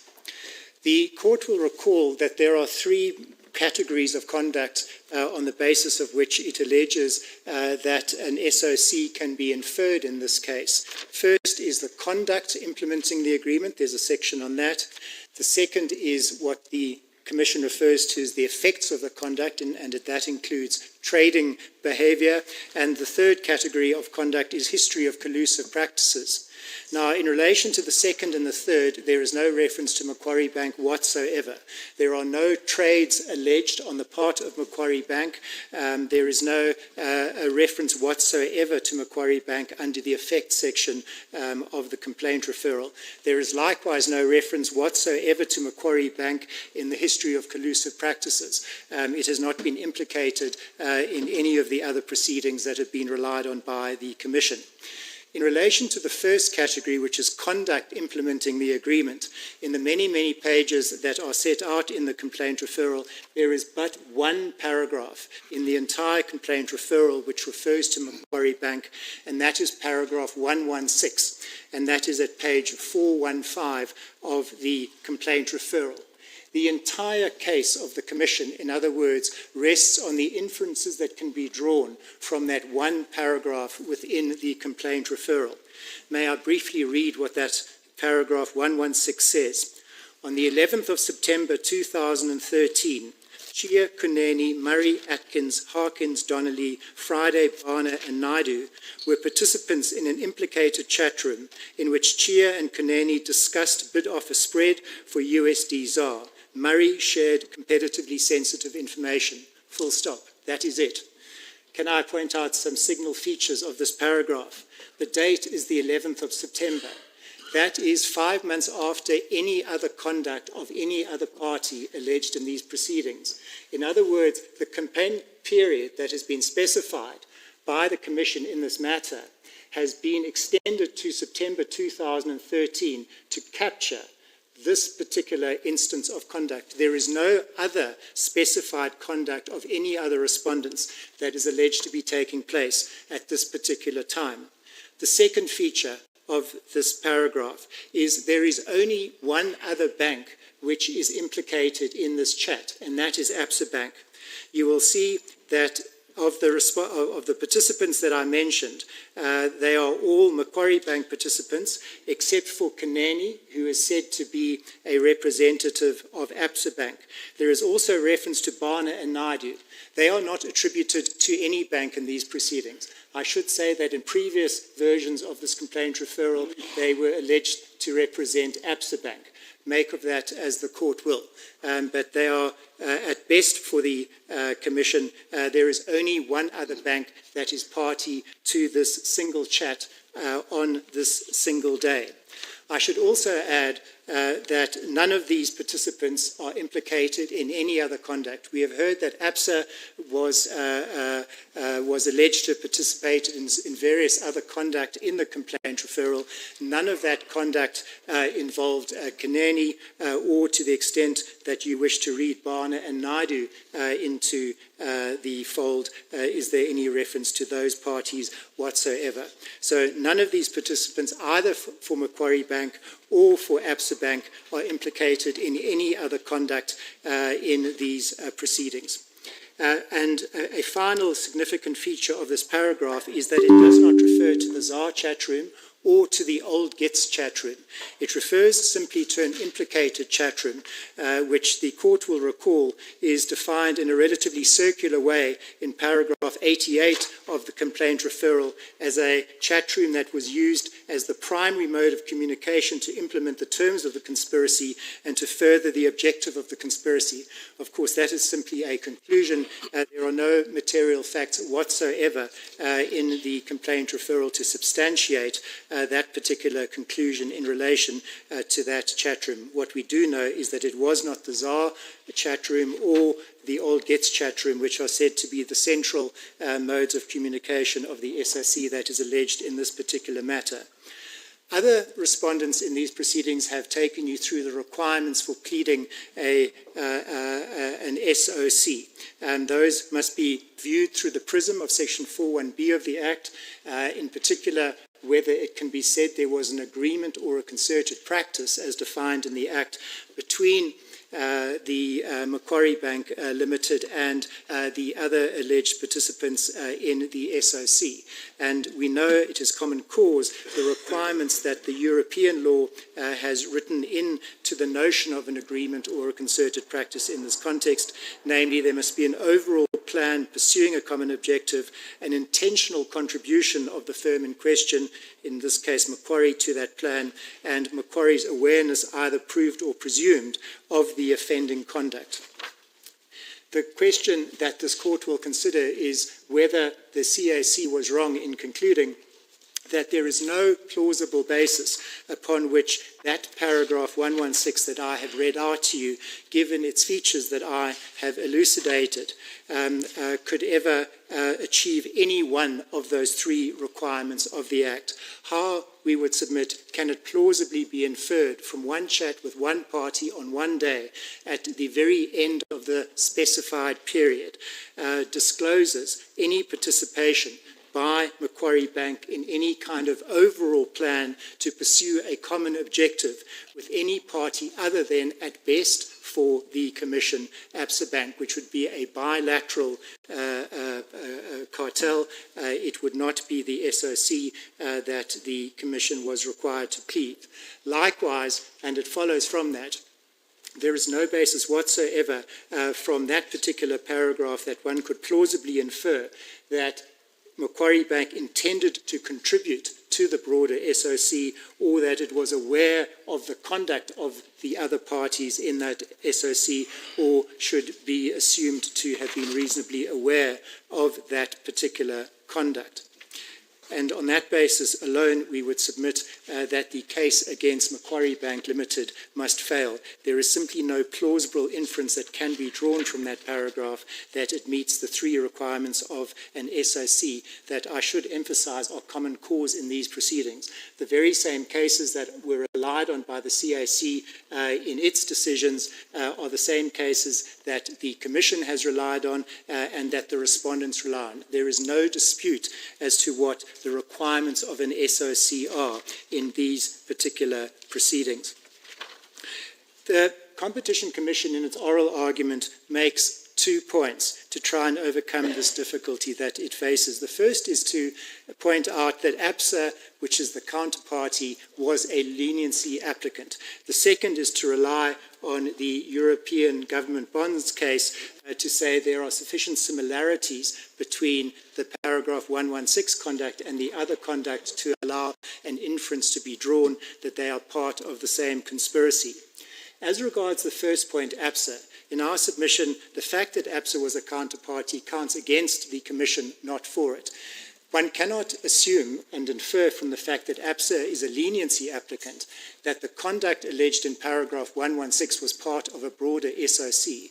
There is no basis, in other words, to assume that the leniency application that was made by ABSA related to an SOC and not simply to bilateral cartel conduct. When you make a leniency application, you simply make it in relation to a section 41B offence. There's no basis whatsoever for any suggestion that the leniency application of ABSA either involved conduct of Kuneni as opposed to Mr. Howes, or that it involved any kind of allegation of an SOC.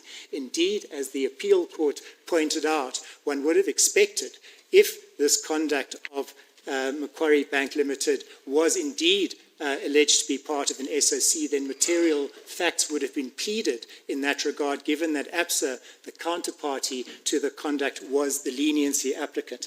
And the fact that the Commission simply has to rely on an inference from one chat with one counterparty being itself in order to get to a conclusion that it participated in a broader SOC indicates that there is nothing in the cupboard insofar as the ABSA leniency application is concerned.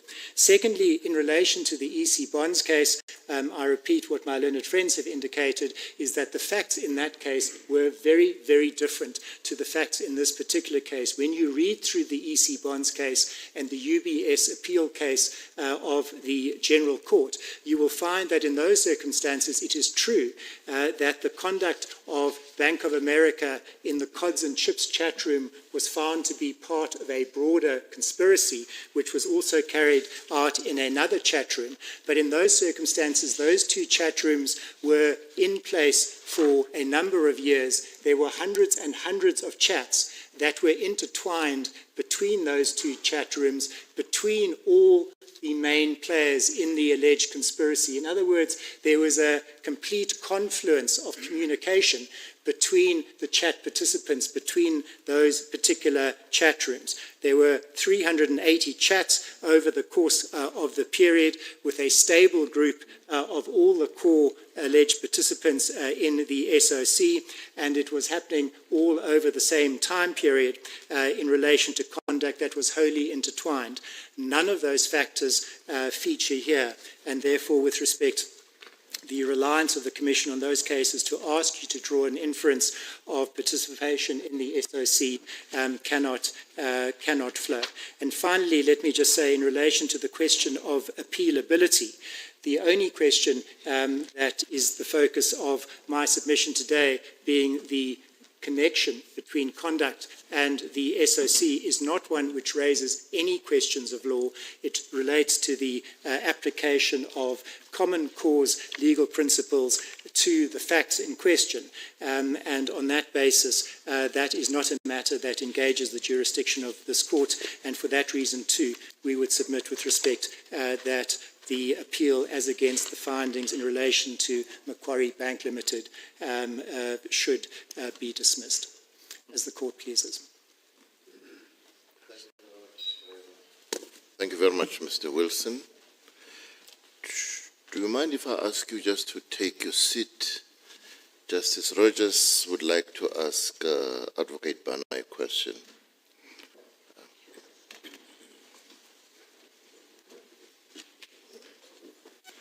Mr. Bana, I'm sorry about that. I was struggling to find in my notes which respondent had raised this point.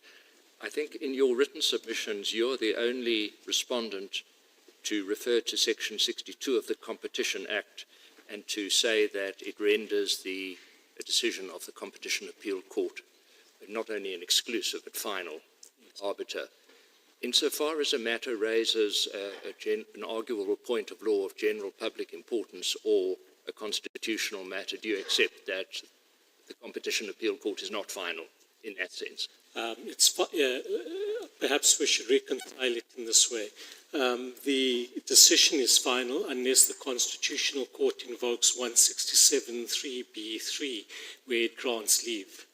So in those cases, it's still the same. Yeah. Does it engage our jurisdiction, and if so, are there prospects? Indeed. So in a sense, it doesn't affect our analysis, does it? No, it doesn't. All that we say is until you give leave and until the jurisdiction is engaged by virtue of that section, there is no jurisdiction, and the CAC's jurisdiction is final. Yes, it comes to the same point. That's just what I wanted to clarify. Thank you. Thank you. Thank you very much. Advocate Wilson. Deputy Judge President. Yeah. Questions? Chief Justice. Just one question, Mr. Wilson. Is it your submission that the more frequent the interaction is between the sort of co-conspirators, the more likely one would find the existence of an SOC? But as the frequency decreases, the possibility of drawing that conclusion diminishes. But can one say that a single interaction with another conspirator would be dispositive of a conclusion that that party wasn't part of an SOC, if under those circumstances that particular conspirator may have had other contacts with others? And so you could sort of find conspirators at the top end and those at the bottom end. Justice Collett. I just ask that as a matter of principle, not necessarily in relation to your client, but you would place them at the bottom end in any case. Yes, Justice Collett, it is an important question because the Commission raises the argument to say it is an error of law that because you don't have frequency, you cannot participate in an SOC.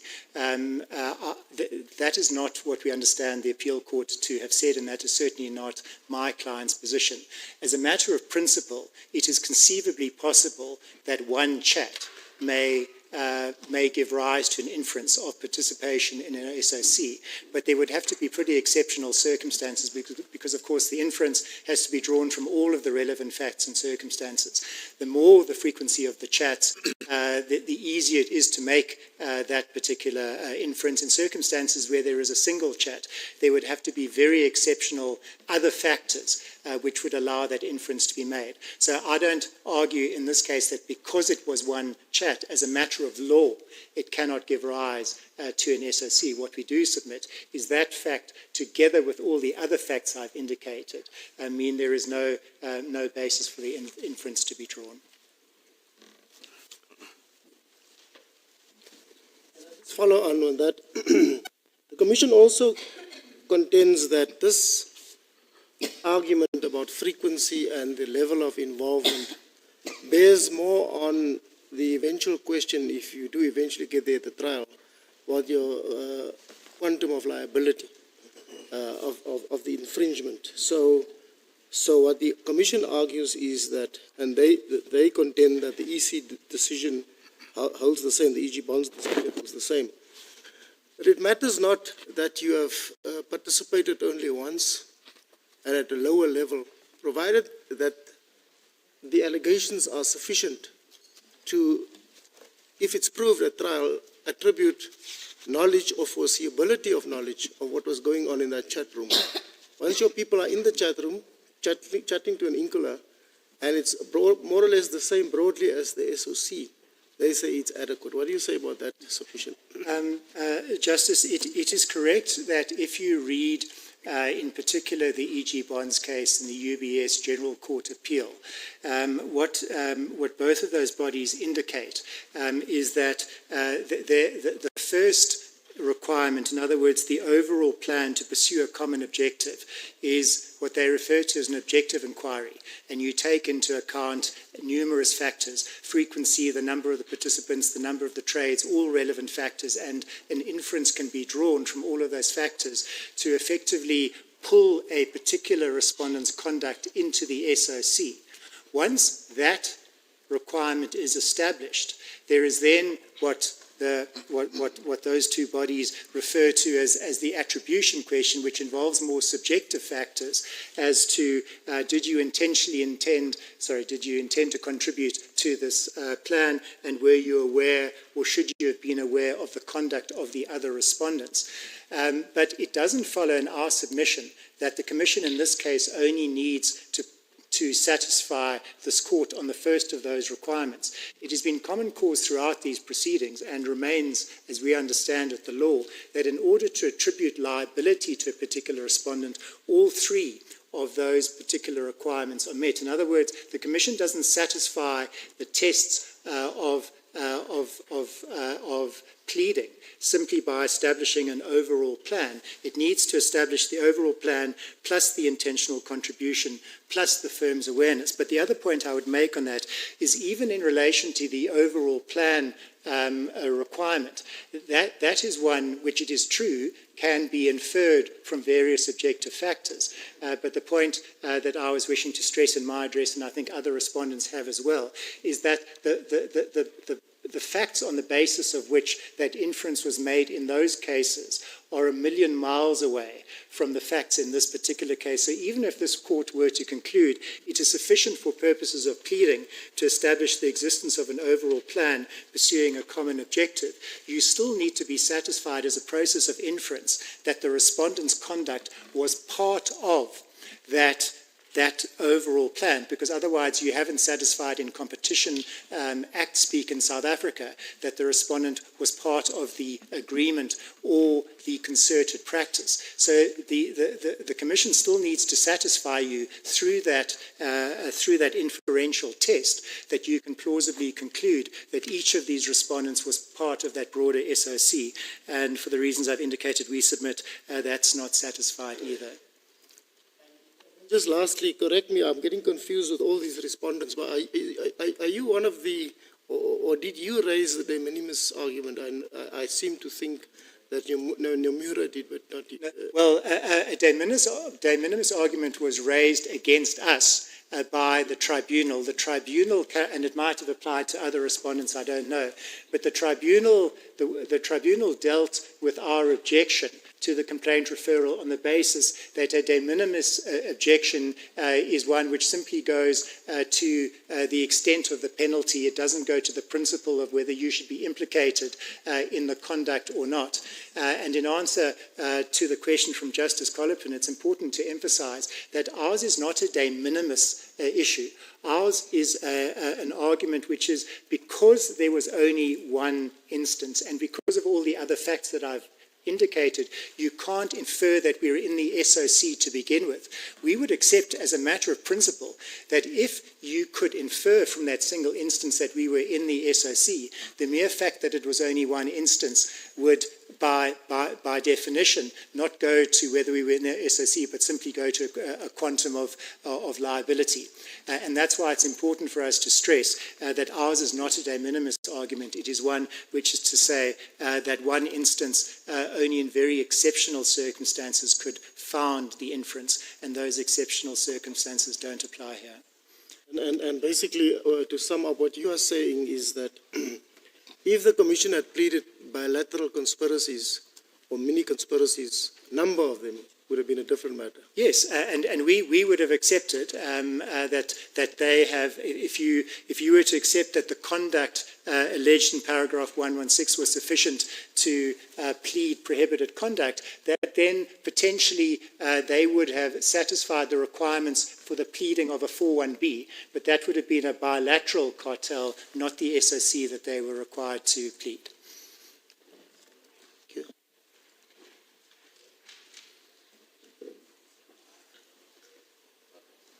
Thank you very much, Mr. Wilson. That will be it for you.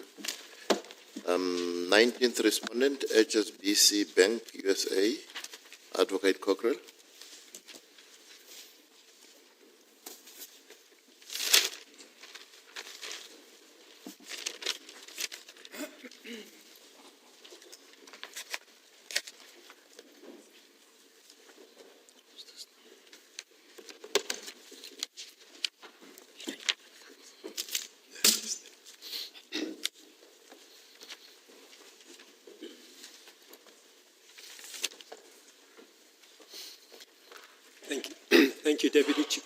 Thank you, Deputy Chief Justice. Deputy Chief Justice, as you'll know, I act for two appellants/respondents in this matter. The one is an American entity, HBUS, as we refer to it, and the other is a European entity, HBU. My present argument purely relates to HBUS because it is the respondent in the matter. It was kept in by the Competition Appeal Court, and we say with respect that that decision was correct. I'm going to indicate why, and in my time, what I'd like to do is I'd like to develop three arguments, if I may. I'd like to begin by dealing with the Commission's argument regarding jurisdiction. And I'm going to label the Commission's argument regarding jurisdiction as a slash-and-burn approach. And I don't mean that in a pejorative way, but I'm going to submit in due course that it's a slash-and-burn approach because they say you can consign to the scrap heap of history all of the law relating to jurisdiction over the person and most of the law relating to jurisdiction over the conduct. I'll develop that argument in due course.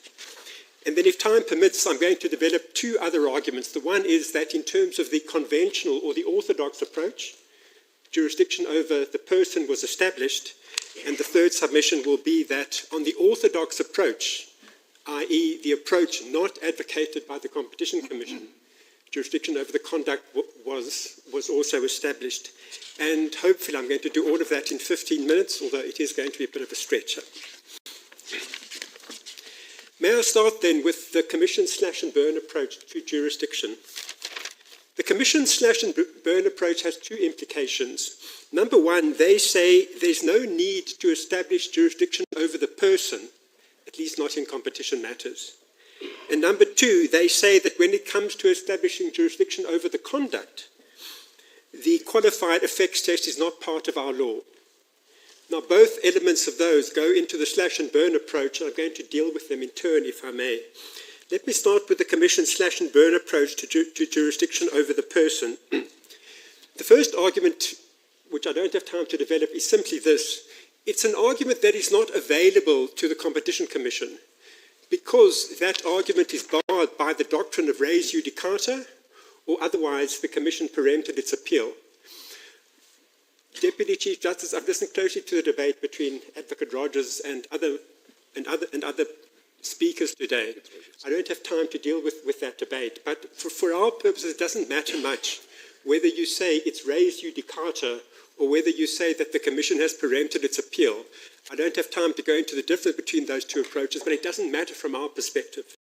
On either approach, the slash-and-burn approach, which says that the Commission doesn't have to establish jurisdiction over conduct, is not open to the Competition Commission on either of those arguments in our submission. And may I make an important point at this stage, because I may forget it later. I've also listened to the debate regarding whether there are exceptions to the doctrine of res judicata. But res judicata, of course, is a fundamental feature of the rule of law. So it's not something that can be dispensed with lightly. A fundamental feature of the rule of law is that we expect courts to respect the principle that once a matter has been finally litigated to finality, it will not again be reopened by the same litigants. So for that reason, we say that it's simply not open to the Competition Commission to say that the CAC's finding regarding jurisdiction over the conduct was incorrect. But if we're wrong in that regard, our second argument, still regarding jurisdiction over the person, is that the Commission says that the competition authority does not have to establish jurisdiction over the person.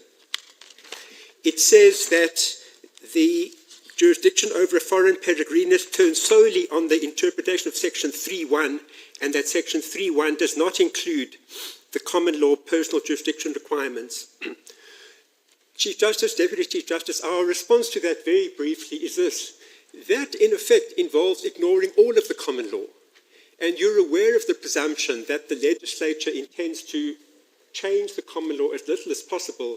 If you were to adopt that argument, you would in effect be writing out of the script the doctrine of jurisdiction over the person. You would be crossing out all of the law of 300 years in one foul swoop. And we submit with respect that is not something that this court would want to do. So much for jurisdiction over the person. If the Commission comes home on jurisdiction over the person, it then has to establish jurisdiction over the conduct. And here, again, the submission I make is that this argument is not available to the Competition Commission because of the doctrine of res judicata, or because it has preempted the appeal, and once again, it doesn't matter much to us which of those arguments you adopt. The fundamental point is the Commission was told how to plead the jurisdiction over the conduct. It pleaded the case as required by CAC 1, and it did so without demur. And so we respectfully submit it's simply not open to the Competition Commission now to say that any of those findings should be held not to be binding on the Commission. They are binding because the Commission complied with the order in CAC 1, and it did so without demur. But again, we have a second level to our argument regarding jurisdiction over the conduct, and it's this. If you're against us on res judicata, then with the greatest of respect, the reasoning in CAC 2 is entirely above any criticism whatsoever, because what the CAC did in endorsing the qualified effects test, which had been adopted by the tribunal, was to recognize that if the competition authorities were to exert jurisdiction very widely, then that jurisdiction would obviously impact on the jurisdiction of foreign authorities. So if I can use a simple example, if this court were to find that the Competition Commission or the Competition Commission has extensive authority, jurisdiction over the conduct of two traders in New York who collude to sell oranges, for example, that would impact on the jurisdiction of the foreign authorities. And all of the principles of comity and private international laws tell us that a court should be very reluctant to assume that jurisdiction.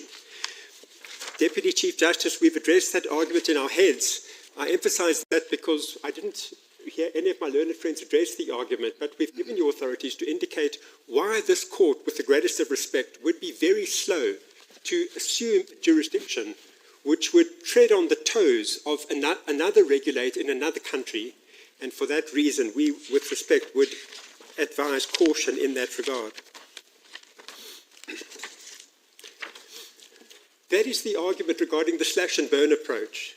The Commission says this court should endorse the slash and burn approach. We say, with respect, you should turn your back on it. If you were to turn your back on it, then you would be left with an application of the established requirements for jurisdiction. Jurisdiction over the person, jurisdiction over the conduct, in terms of what we say is the orthodox approach. May I just interrupt my own argument here before I get to the orthodox requirement for jurisdiction? I listened closely to the debate between my learned friend Mr. Loxton and members of the court, and I may have misunderstood him, but I did understand him to say that if the CAC judgment in CAC 2 altered the reasoning in CAC 1, then this court would no longer be bound by the doctrine of res judicata. But with respect, that is not correct. I am a little and say it's not correct, and I agree with him if he's prompting me to say it's not a correct submission. It's not a correct submission in our submission, because the law regarding the binding effects of orders applies to the order, not to the reasoning of the court. So the real question for this court would be, not is the reasoning in CAC 2 inconsistent with the reasoning in CAC 1? The real question would be, is the order in CAC 1 one that was altered by the order in CAC 2?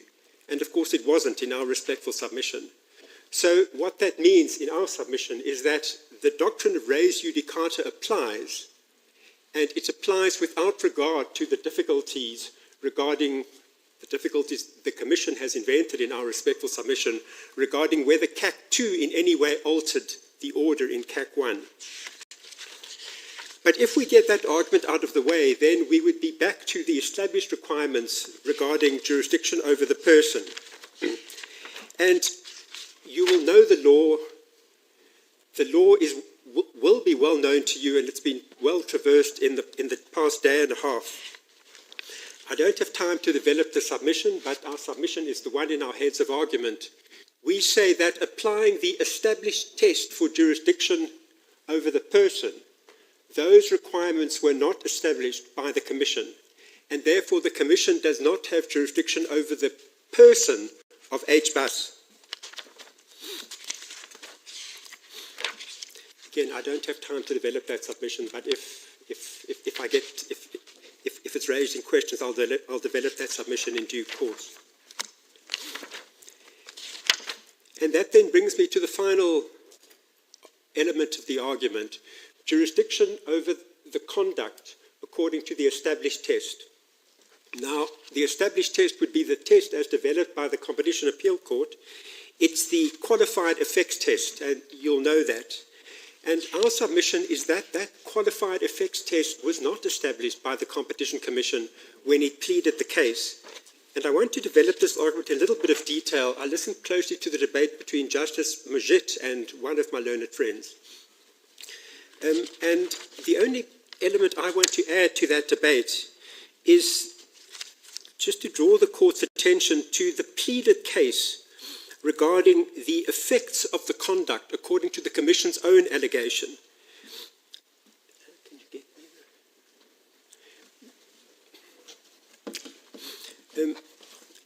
I don't have the reference before me. I'll ask my learned junior to find it.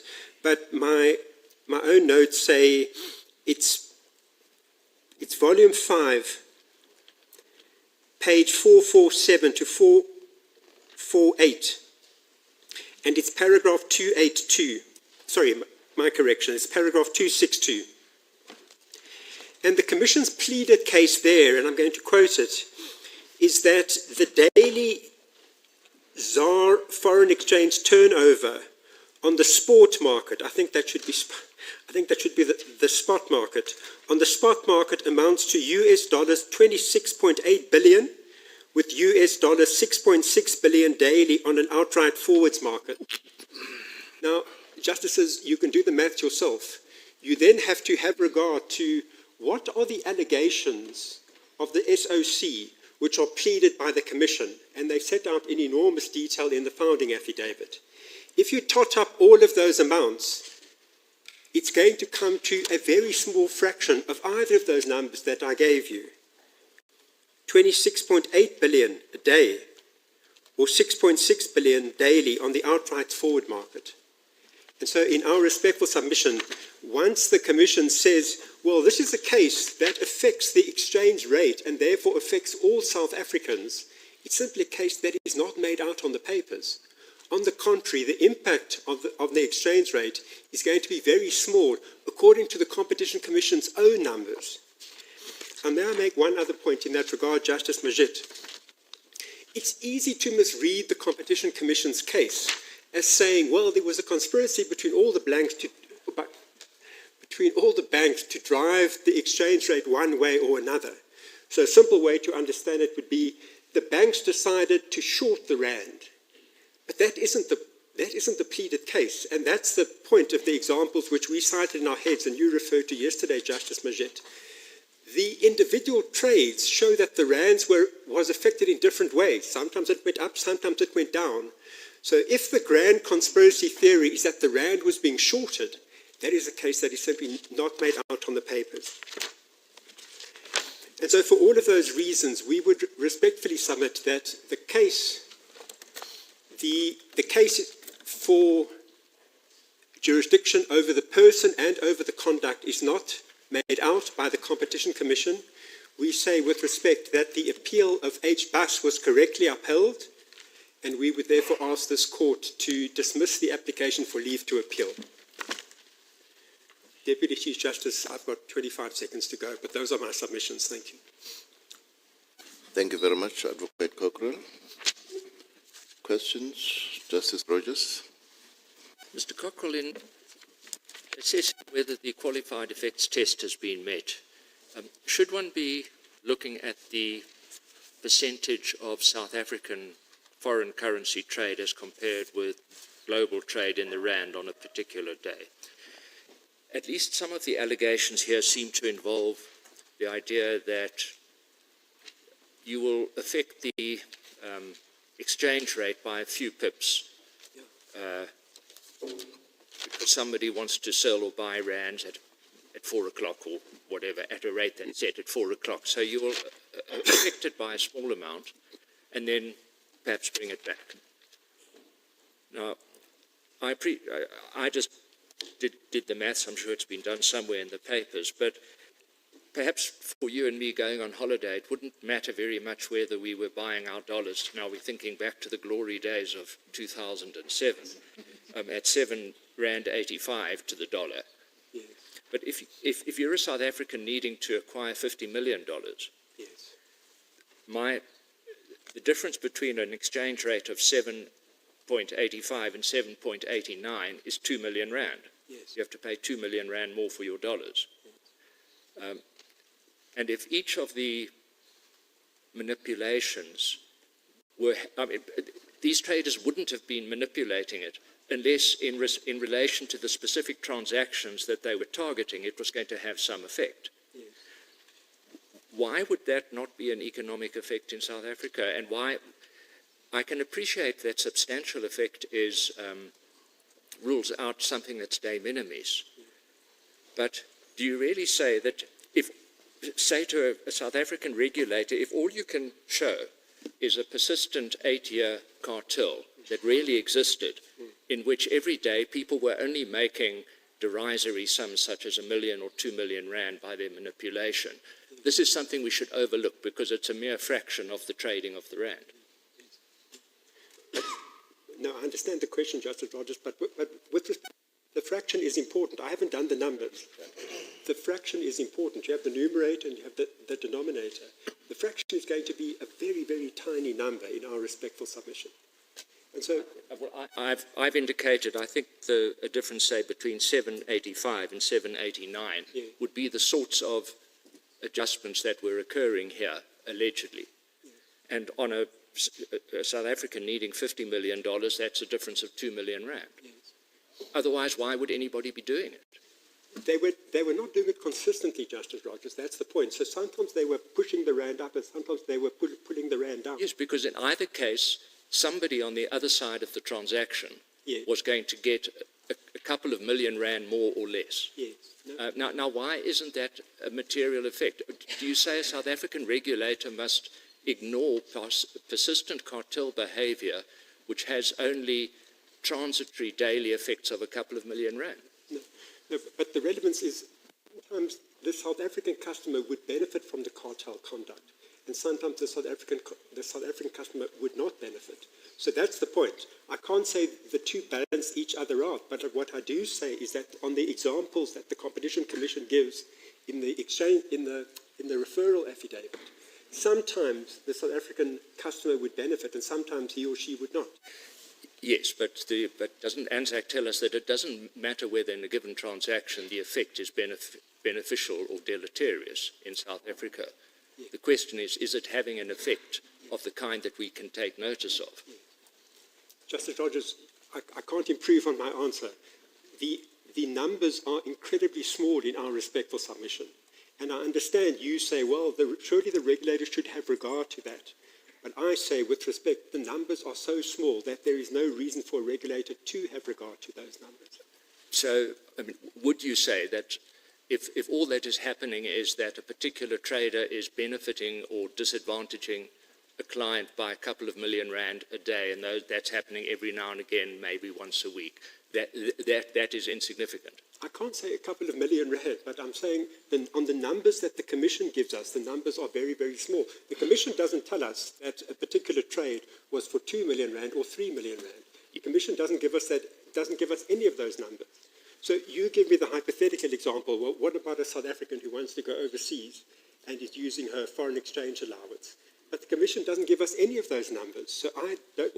At some stage I understood an inquiry, maybe it was Brownrigg and Taylor, which is, we know it is said not to be part of a horizontal dealing, but wasn't there, what would you charge for 25 million and what would you charge for 50 million? So, I mean, these traders, I don't think we're looking at your and my holiday allowance. Yes. I don't know, Justice Rogers, and I don't know because the Commission hasn't told us. And that's part of our complaint of my client, at any rate, is the Commission ought to have told us what was the effect on the rand in relation to these particular transactions, and what was the extent of the detriment felt by South African consumers, if there was any detriment.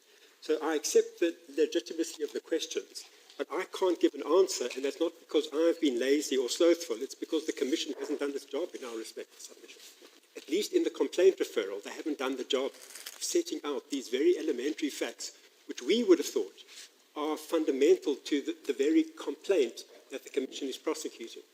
Well, it's of course conceivable that if, say, Mr. Katz wants the rate changed by a couple of pips before 4 o'clock, and after that he doesn't mind if it goes back to a previous level, the Commission may not know what the actual trades were. I mean, where will you see it? You may not know what the trades are, but you know that the traders are not colluding for nothing.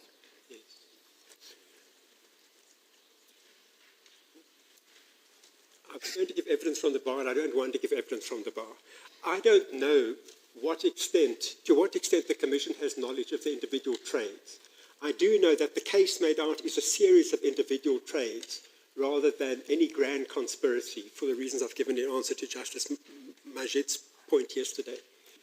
But I can't take it any further than to say it was the case that the Commission had to mount. It was the case that they had to establish. It wasn't for my client to establish it, at least not at this stage. And that's the case they haven't made out. We tried to do the exercise, and I think we've done it in the heads. We've tried to summarize the individual trades, at least in relation to HBUS, which was an affected party. And the analysis shows that the rand was jumping around in all respects. I understand your point. You saying, well, it could have been a South African, and the South African could have been on the losing end of that particular trade. But I simply don't know, Justice Rogers, and I don't know because the Commission hasn't shared that level of detail with us. I can't tell you that the Commission has that level of detail. What I can say confidently is that they ought to have done that exercise in order to plead the qualified effects test, and that's what they didn't do in our submission. Thank you. Mr. Cockrell, the trader that worked for the two banks that you represent was Christopher Hatton. Now, the Commission's case is that he was quite active in the old kids chat room, but also outside of it, and he interacted with cats in other chat rooms. That's the one part. The other part, they say that Merkovich is also one of your traders, and he's also implicated. And their allegations are that their participation in the chat room, especially that of Hatton's, together with the fact that this is an overall conspiracy where people are continuously chatting about fake bets and fixing the rate and so on, is indicative of the fact that they were actually part of this overall conspiracy, and they make the point that after leaving you, the two banks, Hatton then went to Credit Suisse. What do you say about the contention that the Commission says one mustn't have, as the tribunal called it, a microscopic view of this? You must have an overall view of the allegations. You can't break it down into small little components and say, these two are implicated here, and you must look at the overall picture and the effect of that conduct. What do you say about that argument? I'm saying with respect, you can break it down into little micro components because that is the case that the Commission mounted. The case is one of a series of individual trades, a series of individual events. The Commission then tries to draw a circle around all of those, and you can group this together into the grand conspiracy theory. But we say with respect, you can't do that because that is not a justified inference on the papers. So we say, Justice Majid, with respect, one has to go back to the microscopic level because that is the only permissible case that the Commission pleaded in our submission. Really the way that you should plead an overall conspiracy? I mean, I don't understand. It's obviously the sum of a number of parts. Yes. What's wrong in saying there's a number of parts here, and there's a common trend across all the these parts with certain objectives? That's just allegations at this stage. But the allegation is that there's a common trend, a common feature across all of this. It's manipulation and so on, and influencing the market, sharing commercially sensitive information with a particular objective in mind, to make profits illegally. That is the ultimate objective, so it is alleged. What is wrong in putting all of that together and say this is the sum of the overall smaller parts? What's wrong with it is the third leg of the test. That's the test which many of my learned friends have referred to, and it's the test in the ECJ case. The third leg is the Commission has to show knowledge, either actual or computed, on the part of my client, which is HBUS for present purposes, has to show knowledge actual or imputed. And with respect, they don't show that knowledge. They make the bold averment, but they don't establish anything to substantiate that averment, and that is the problem for the Commission. No trader, unless that trader has pleaded guilty or has accepted liability, will come forward and say, well, I had knowledge. So you've got to impute that knowledge mostly. You've got to infer that knowledge. What is wrong with the Commission alleging that Hatton, quite active in this chat room, is seen to be communicating with one who has, I'm not sure if Mr. Katz has admitted liability, but we know he's been convicted in the US. Is it proper to make that allegation? What is wrong with that allegation? So the allegation relates to the old Gets chat room. Let's just assume for the sake of argument that the Commission's allegation is beyond criticism in the case of the old Gets chat room. The problem is, how do you draw an inference regarding the conduct of Hatton in the case of the other chat rooms, the Czar chat rooms, and indeed in the case of the other chat rooms which are not identified by name?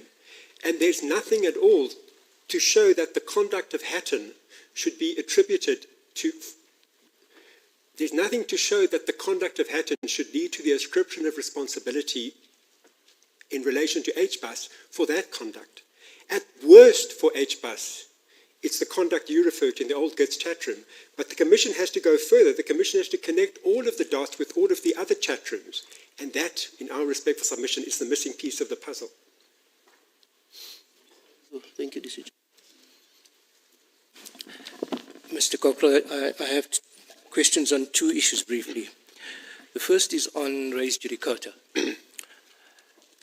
Now, you've heard the debate this morning with regard to whether the court may have a residual power, notwithstanding that the right may not reside with the parties to seek to re-argue the matter, but the court may well do so. And I know in the context of the distinction you wanted to make, which you didn't have time to, between preemption and res judicata, and that's quite clear, and in this case, it may well be that this is not a case where preemption applies. But to the extent that the interests of justice principle may well be applicable to both preemption and res judicata, both in respect of a departure from the two. Yes. So court could overlook preemption and it could depart from res judicata in the interest of justice. Yes. I just want to refer you to a judgment of this court that dealt with tax matters, and it was 5 tax matters. And in one of those matters, which is Absa Bank versus the Commission of SARS, this court adopted the position that where the interests of justice warranted, it may well elect not to enforce preemption. And it went through a few cases to illustrate how this court had dealt with it. And the one case that is quite fascinating and may be of interest to us here is the case of Boy. And in that case, this guy was dismissed. It was an arbitration. It was reinstatement was ordered. However, when he went to the Labour Court said reinstatement is not appropriate and you should get compensation rather. His compensation was calculated at about 750,000 rands. It was paid to him in full. About a year later, he sought leave to appeal from the Labour Court. And the court refused leave on the basis of preemption. He sought leave from the Labour Appeal Court. It was refused. He then came to this court 213 days late. This court decided not to enforce preemption because it said that the issues at the heart of that matter were so important, unfair labor practices and job security. I just offer that case as an example that, one, the jurisprudence of this court, and I agree with you, where one would depart from res judicata would be exceptional. It would be the interest of justice criteria, which is broad and flexible. And it may well be suggested that the issues involved in this case may well fall within that category. And I'm not saying that that's where we may go. I just raised that with you. Yes. Justice Coleman, to answer your question, may I start by assuming, just for the sake of argument, that the debate is one of preemption? I understand Justice Rogers' point that it may be a case of res judicata rather than preemption, but just for the sake of argument, let's assume that. So a litigant has a right of appeal. The litigant waives his or her right, and let's assume the conduct is unequivocal. For this court to decide that it will nevertheless hear the appeal, the court would have to decide that even though the litigant forfeited his or her right of appeal, there is nevertheless a higher level reason why the court should hear the matter. Now, I understand the point you put to me. There may well be cases where, certainly in a textbook sense, one can contemplate those examples. But in my respectful submission, they would be very, very few and far between, precisely because the personal autonomy that is at stake when the person forfeits his or her right of appeal is the one that should be given effect to by this court, in my respectful submission. I understand that's not a complete answer. It doesn't deal with the cases, the textbook examples. What about the rare cases? What about the exceptional cases? Sure. But I would say that in by far the majority of cases, the court should be extremely reluctant to depart from a principle that is foundational to the rule of law, because that's what it is. Preemption is ultimately foundational to the rule of law, in my submission. I hear you, but certainly there's a distinction between the instances where it's a question of personal autonomy and where an institution is discharging an obligation given to it by statute. The question you raise is a very difficult one. It's about the normative force of the rules. So are the rules one which can be, are the rules one that can be changed at whim by this court? I don't mean that in a pejorative sense at all, Deputy Chief Justice. But is the court at large to say, there's a rule of law. The rule of law is you are bound by your conduct if you preempt your appeal. But in this case, it works a hardship, so I'm going to not enforce that rule. Ultimately, the foundational question is, what value do we attach to those rules? Are they important to us? Are they important for foundational reasons? Or are they ultimately not important? Is it all driven by the equities? Sure. Those are very deep questions. Sure, and there's You'll be more aware of that than I will. My second question, Mr. Cockrell, is that you say the Commission seeks to almost airbrush the common law requirements regarding personal jurisdiction out of our law, yes. And be content to rely on a Section 3.1. Now, it may well be argued that CAC did, well, not airbrushed it, but CAC went quite far in revisiting personal jurisdiction. Yes. It did away with presence. It did away, well, yes. in the context of did away with presence, did away with having assets that are capable of being attached, Yes. and adopted the test of connecting factors. Yes. Correct. Yes. Now, my question to you is that, in a real sense, the difference then between the two categories of Peregrini, local and pure, as a result of CAC 2, is really nominal from an effectiveness point of view. Yes.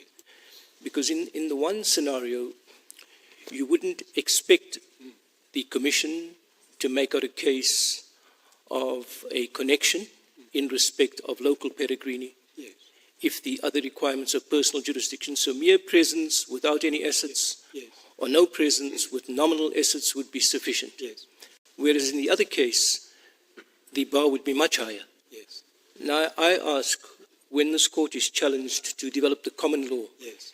is there a rational distinction for treating, a rational basis for treating those two categories of Peregrini in such a marked and distinct and different way, and setting very different jurisdictional standards in terms of when the Commission or the Tribunal will have jurisdiction against them respectively? No, thank you. I'm grateful for the question. The short answer is you say the Commission airbrushed the common law out of the test. And I said that your argument was that the Commission's argument was to airbrush yes. those requirements. And I'm saying, well, the CAC didn't quite airbrush it, but they came close to sort of radically transforming the common law. No, that's quite right. And in our respect for submission, that was the correct approach. So they didn't draw a red line through the common law. They didn't draw a red line through 300 years of law regarding jurisdiction over the person in particular. What they did is they tried to develop the common law in the light of Section 39.3. And in our respect for submission, they did it in a permissible way and in a competent way and in a clever way. So there was no need to draw a red line through the law, which is what the Commission invites you to do. There was no need to airbrush out 300 years of common law. We say, with respect, what the CAC did was to develop the rules of jurisdiction to a modern economy in a sensible way. That is our submission, Justice. But my question really doesn't relate to that. Maybe sort of airbrushing sidetracked us. It really relates to the consequence of CAC 2. Is how it now treats two categories of Peregrini yes. in markedly different ways, whereas in truth and reality there may not be any difference with regard to those Peregrini yes. in respect of the doctrine of effectiveness. No, I understand. And is there basis for that? Probably not, Justice Collipin, but that would be a matter for you to decide. And the fundamental question would be, how do we develop the common law? So whether you develop it in the CAC way or in a non-CAC way, you would still be asking, how do we develop the common law? My only submission for today is that what you shouldn't do is throw the entirety of the common law out. So how you develop it is entirely up to you. I'm sensitive to your question that the distinction, which is now implicit in the jurisprudence, may be an artificial distinction. But my submission is that is still a more sensible way to do it rather than to throw out all of the common law. That is our submission. Do you think that if we should develop it, we should do so in a manner that's consistent with the principles of doing it equitably, that it should be rational? Yes. Yeah. Yeah. I mean, surely those are fundamental principles. Yes, no, of course, Justice Collipin. It's hard to argue with that, and you certainly won't hear me arguing against that. Thank you, Mr. Cockrell.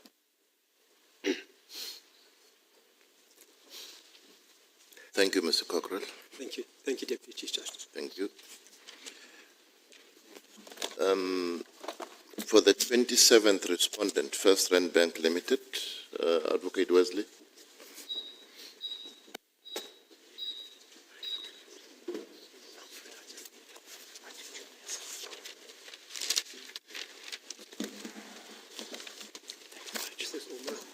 Yes. Not that you had a chance to look at it. I said not that you had a chance to look at it.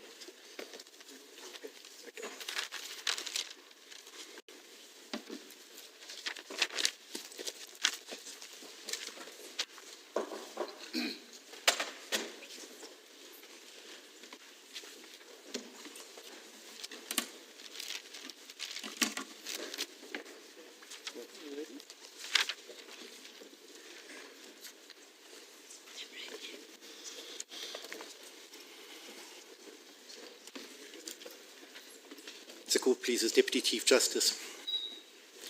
Justices. First Rand Bank's complaint has always been that the complaint referral doesn't make out any case that it was a participant in the SOC that is the subject of the complaint. It's a distinctive position that relates to its particular features. And so I'd like to just start by reminding the court of the essential distinct features in the proceedings involving First Rand Bank. Firstly, First Rand Bank was not identified as a participant in the alleged SOC in the original initiation in April 2015. It was only joined as a respondent for the first time with Nedbank 2.5 or 5 years later in June 2020, after earlier amendments. And that belated tag-along is because the second distinct feature is the case alleged against First Rand Bank and Nedbank is fundamentally different to that against every other respondent bank. Of course, you've heard that from Nedbank already, because instead of relying on any records of membership of or participation in chat rooms, which form the heart of the complaint against the main banks, the only allegation against First Rand Bank is that data patterns in respect of the sequence and timing of posting of quotes on the public Reuters trading platform by First Rand Bank and some of the other respondent banks on 8 occasions over 4 years suggests that their conduct was coordinated. As the complaint referral stands in, the Commission contends that it can prove that First Rand Bank was a participant in the SOC solely by proving these 8 incidents. First Rand Bank suffers material prejudice in being dragged along in this case, in particular ongoing reputational harm, and for this reason, it properly delivered an exception before this tribunal. The exception procedure gives effect to the constitutional right to a fair hearing, and this is the third distinct feature. Although brought on affidavit, First Rand Bank's application is an exception. It was brought in that form because of the practice, but it is an exception, and that means it doesn't require the court to consider any facts outside of those pleaded in the referral. It requires only the application of the ordinary principles in relation to the determination of such exceptions. It must be determined on the basis that the Commission will prove all the facts alleged in the complaint referral, but only those facts. And it is not a complaint that the facts pleaded are unclear. It is that those facts are insufficient to establish the conclusion the Commission seeks to draw from them, which is the inference that First Rand Bank was a participant in the SOC. This exception was upheld by the Competition Appeal Court, as appears from paragraph 161 of its judgment, and the subject of the Commission's appeal is in respect of that finding. And so the final distinct feature is that because First Rand Bank's application is a classic exception, and because First Rand Bank is an incular, only the Commission's fourth ground of appeal therefore applies to the CAC's decision in respect of its exception. Now, I'm going to argue at the close of this that this ground of appeal doesn't engage this court's jurisdiction, but this really becomes apparent when one understands the substance of the ground of appeal. I want to turn to that. And I'm going to do that by dealing very briefly with the concept of an SOC and the requirement of awareness, and then I'm going to deal with the application of those principles to the case against First Rand Bank. So an SOC is a particular type of cartel. It's a shorthand description. It's a cartel carried out over a very long time. It involves multiple participants, but in which not every participant participates in every act of collusion. Nonetheless, they are attributed liability. And there are 3 essential requirements to establish an SOC and a firm's participation in that SOC. They are not in dispute. The first is the anti-competitive objective, what's called identity of object. The second is participation, each firm's intentional contribution. And the third is knowledge, each firm's awareness of the actual conduct planned or put into place by the other participating firms, or awareness that the other firms would engage in such conduct and acceptance of the risk of that. Now, these requirements reflect fundamental principles. A cartel is at heart an agreement between firms.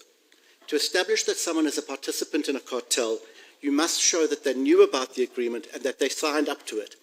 Who's in and what are we doing? But an SOC adds one rider reflected in the third requirement, because in an ordinary cartel, a firm participates in all of the acts of the cartel, and attributing liability is relatively straightforward. But in the SOC, that firm can be held liable for acts that it didn't participate in because it knew that at times other firms would be carrying out that conduct, and that is the reason for attributing liability. But you can only do that if the firm knows that the other firms are part of the cartel and that they are acting or will probably act without it in furtherance of the cartel. Those are two separate requirements. They're both rolled into the third requirement in the case law. On the first leg, there are three cases that we have referred the court to that are instructive as to what the requirement of awareness means. They are, in our heads of argument from paragraphs 24 to 26, the first is Sigma Technologies. There, a number of Danish and German firms created a Europe-wide cartel setting quotas in respect of heating pipes. Sigma Technology was only aware of the cartel in Italy. It had a bilateral cartel with one of the participants. And the General Court held that the Commission did not show that the applicant, when participating in the agreement on the Italian market, was aware of the anti-competitive conduct at the European level of the other undertakings, or that it could have foreseen such conduct. Because it simply didn't know about the other German or Danish firms. It only knew about the one firm that it was colluding with in Italy. Toshiba 2015 case is very similar. It involved cathode ray tubes, and there the General Court again said that bilateral meetings between Toshiba and some of the individual participants in a Europe and Asia-wide cartel wasn't sufficient to establish that Toshiba was aware of and a participant in that broader cartel. And the final case has been referred to already as Soliver, again the General Court, in automotive glass. This was a case about market share allocation and information exchange on pricing. And the General Court held that anti-competitive bilateral contacts with members of the broader cartel wasn't sufficient on its own to establish awareness of the broader cartel at all. It simply showed identity of conduct. And that's what I want to come to. E.g. Bonds has been dealt with. It doesn't deal with any of these issues in A at all, because in that case you had what you would expect. You had a chat room, 380 chats. All of the participants are in that. The only question before the court was, what about the next door chat room, DBAC, where everybody except Bank of America was? But that's about B. Is the conduct in DBAC attributable to the firms in CODs and CHIPS?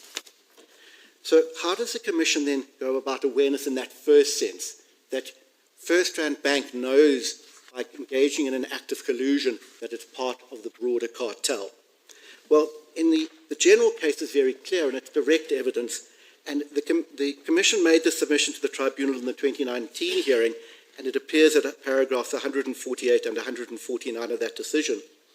And that the court recorded, as Mr. Nglukai Toby put it in argument, the opening of the chat rooms is an invitation to a conspiracy, and the acceptance of that invitation is an acceptance to join the conspiracy, because it is these chat rooms that were used by the traders to facilitate, perform, and undertake activities that are in violation of Section 4.1b. The SOC comes about because respondents are invited to join the platform and accept the invitation. It is the electronic equivalent of the proverbial smoke-filled room of cartel folklore.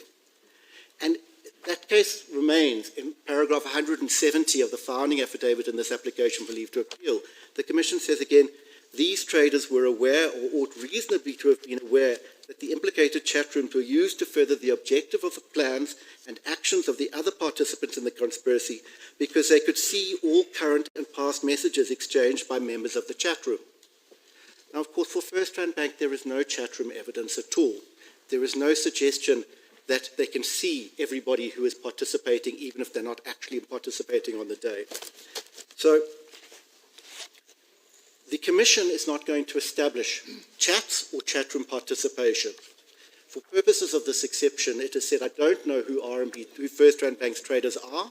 It doesn't matter. If I prove the facts alleged in the complaint referral, I will succeed. And those allegations are that on 8 sporadic incidents, one day each in January 2009 and May 2010, one day in May 2012, and then a flurry of 4 days in September and October 2012, there was individual acts of collusion. We've collated these 8 incidents in Annexure A to our heads of argument. Now, some of the pleaded allegations of collusion against FirstRand Bank are difficult to understand, for example, focal points, but at heart, the underlying conduct itself is clear. It's either alternating with other firms in putting up quotes, it's not putting up quotes, or it's putting up quotes when other firms don't do so. Can I make the point that just to correct one submission made by my learned friend in the opening, there is no allegation of fixing the fix in relation to First Rand Bank. It is only the conduct that I've just described, and that, of course, is indistinguishable from ordinary commercial conduct. Anyone who's putting out, who's at the information platform is either putting out a quote or not putting out a quote, and they're doing so before or after somebody else. So, and of course it would have to be indistinguishable if it was part of a cartel, otherwise it would be obvious. If it were very clear that cartel conduct and collusion was going on from conduct in the trading room, then there would be no effective cartel. It must be indistinguishable from ordinary trading conduct. What's also noticeable, of course, is that there's no allegation that any trade was ever conducted consequent on the alleged acts of coordination, and the Commission doesn't have any allegation that the conduct was the product of any prior agreement, let alone set out facts. Now that's the first inference that my learned friend Mr. Gotts dealt with, that you are asked to infer a cartel conduct from the trades. All of the shortcomings in the allegations relating to Nedbank apply equally to First Rand Bank, but I want to spend my last 2 minutes just dealing with the next inference, because the next inference is to say, once you've assumed there were acts of collusion on these 8 days, you must then also infer that those are the acts of collusion in furtherance of this much, much broader cartel spanning 8 years, the one you see in the chat rooms. And we say that that's simply untenable. The Commission's only case is to say, well, you can tell, I can't show it, but you can tell that it's part of the same cartel because the activities are the same. The similarity between the conduct allegedly observed on the trading platform and the conduct that's discussed in the chat rooms. Well, of course, ordinarily, similarity of conduct goes to identity of object, the first requirement, not the third requirement of awareness. So what the Commission says in this case is, well, this conduct is so unusual that it is implausible that two different groups of traders could have hit on it. It must be part of the single cartel. But of course, that simply doesn't hold. Because as I've said, the collusion is normal trading behavior. The only difference is that instead of deciding unilaterally when to post a quote and not to post a quote, there is agreement beforehand. Not only is that the obvious method to collude, it's the only method to collude. The second point is that collusion can obviously be carried out by smaller groups of traders. We know that because all of the instances of collusion that are identified, alleged collusion, involve only smaller groups of traders. So that there could be two small groups of traders is not implausible. And of course, lastly, if it occurred to one set of traders in the US, in their chat room, that you could at the right time manipulate the rand with a small group of traders, then it is entirely plausible that it would occur to another group of traders at another place for another time. And so the small acts of collusion give rise to the inference that different groups of traders at different times decided simply to get hold of each other and say, I need tomorrow to make a change, can we work together on this, or I need to do it right now. But what you cannot infer is that any of them knew about the other groups. And of course, lastly, you can't do that by looking at the data, because if you only looked at the data, you would think everybody else was behaving normally, because the data doesn't disclose the collusion. And so, the facts, if proved, and on the most favourable assumption to the Commission of the 8 incidents, assume everything in their favour, that they prove that those are instances of collusion. That doesn't give rise to the conclusion, those facts don't give rise to the conclusion that this was part of the single overarching conspiracy. And so we say that there are no prospects, but what this discussion has shown is that this is simply about whether the facts are sufficient to reach the conclusion. That's not a question of law. And in fact, the Commission says as much on the 4th ground of appeal. In paragraph 153 of the finding affidavit, it says, the CAC's finding that the referral was deficient is based on the incorrect application of the law and ought to be overturned. Well, that doesn't meet the jurisdictional threshold. The final point I wish to make, it is correct that the CAC found in favour of First Rand Bank on a second point, joinder. That doesn't matter, though. if there are two independent points and the one is not subject to leave to appeal, then leave to appeal must be dismissed regardless of the prospects of the other case. Those are our submissions. I'm indebted to the court. Thank you, Mr. Wesley.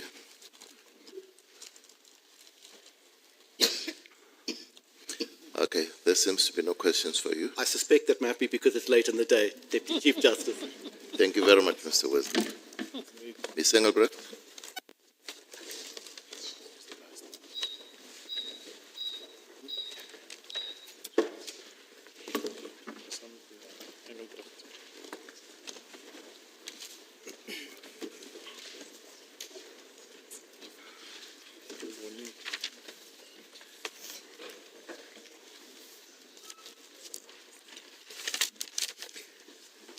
Deputy Chief Justice, Justices of the Court, it's 5:30 at the end of a very long day, and you may think that you've heard it all before. But allow me to speak to you about the unique position of Standard Americas, the only one of the pure Peregrini to have been added unceremoniously in June 2020 when the Commission filed its new complaint referral affidavit and in circumstances where there were very peculiar facts.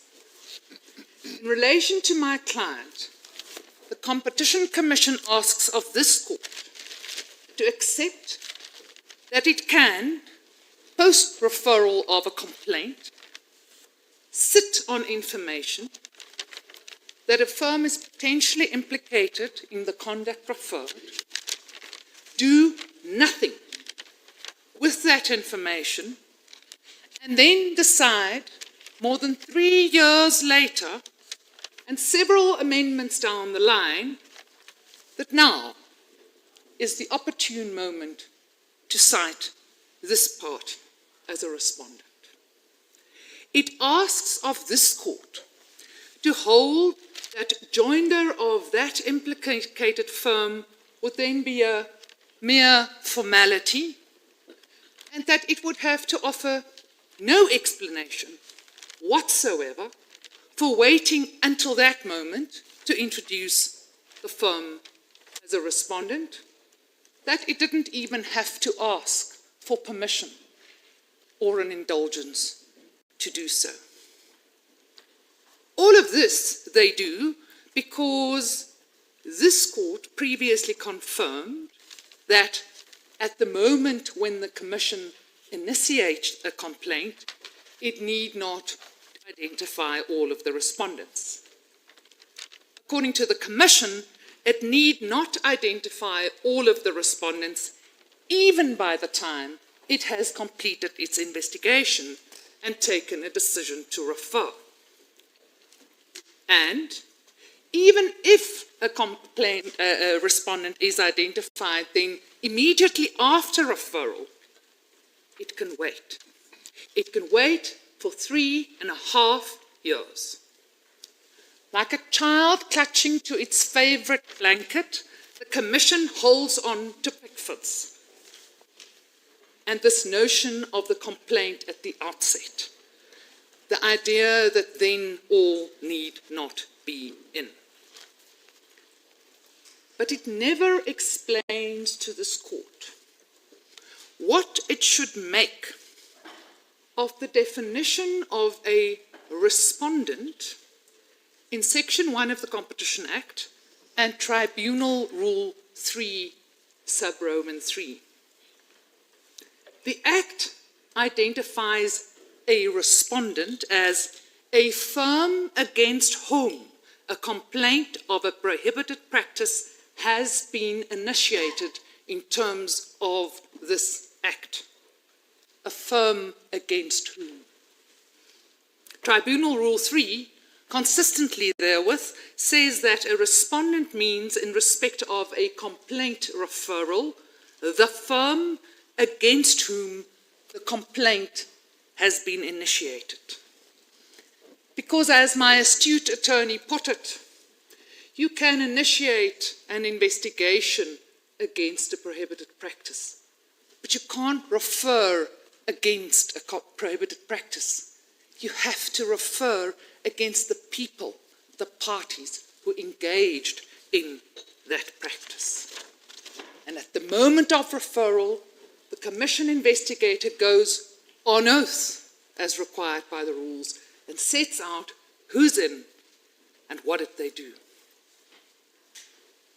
Before this court, the Commission unfortunately steadfastly refuses to recognise that there are these three distinct steps: initiation, investigation, and then referral, and that has implications. It glosses over this definition of a respondent, and it asks this court to ignore that, for example, in section 51 sub 2 of the Act, a complaint referral must be in the prescribed form, and that prescribed form requires identification of the respondents. It asks this court effectively to ignore sections 51, 3 and 4, which demand that the tribunal, upon referral, publish in the Gazette a notice of who the parties are that are the respondents and the conduct that is referred. There is a notice to be published in the Gazette, and yet the Commission can come whenever it wants afterwards and just add names. And the Commission says all of this we can do, and I don't have to fear as the Commission that section 67 and the time bar will operate against me, and I don't have to fear that I will have to give an explanation for not acting on information that I had, whether deliberately or negligently. Justice Majid quite correctly points out that Pickfords cannot have this effect. It cannot be that the Commission can just act with impunity. On Tuesday, counsel for the Commission repeatedly asserted that Mr. Jason Katz was employed by Standard Americas from 2001 to 2010. He was the linchpin, they say. And then Mr. Nkatobi also repeatedly said that he was jailed. There's a danger with giving evidence from the bar. He was not. He entered into a plea agreement, but he gave community service. But that's just by the by.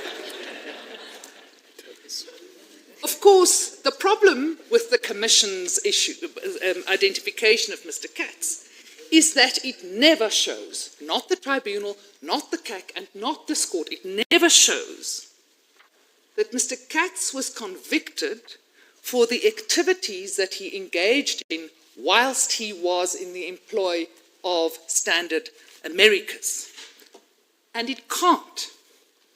We refer the court to the record at volume 30, page 2795. It's paragraphs 7.10 and 7.11 of a letter that my attorney wrote in March 2017, then, in fact, representing Standard New York Securities. And what they explained there was this: as the Commission is aware, in December 2016, Katz entered into a plea agreement with the Department of Justice in the US for violations of US antitrust laws. It should be noted that the DOJ did not charge Standard Americas or even identify Standard Americas in the charging documents. If Mr. Katz was such a linchpin in the conspiracy at the time of his employment with Standard Americas, why did the DOJ not charge Standard Americas? Why did the leniency applicant not identify to the Competition Commission that Standard Americas was at the center of this conspiracy? Why did the Competition Commission's investigation from 2015 to 2017 never uncover facts pointing to the fact that Standard Americas was in the middle of this conspiracy?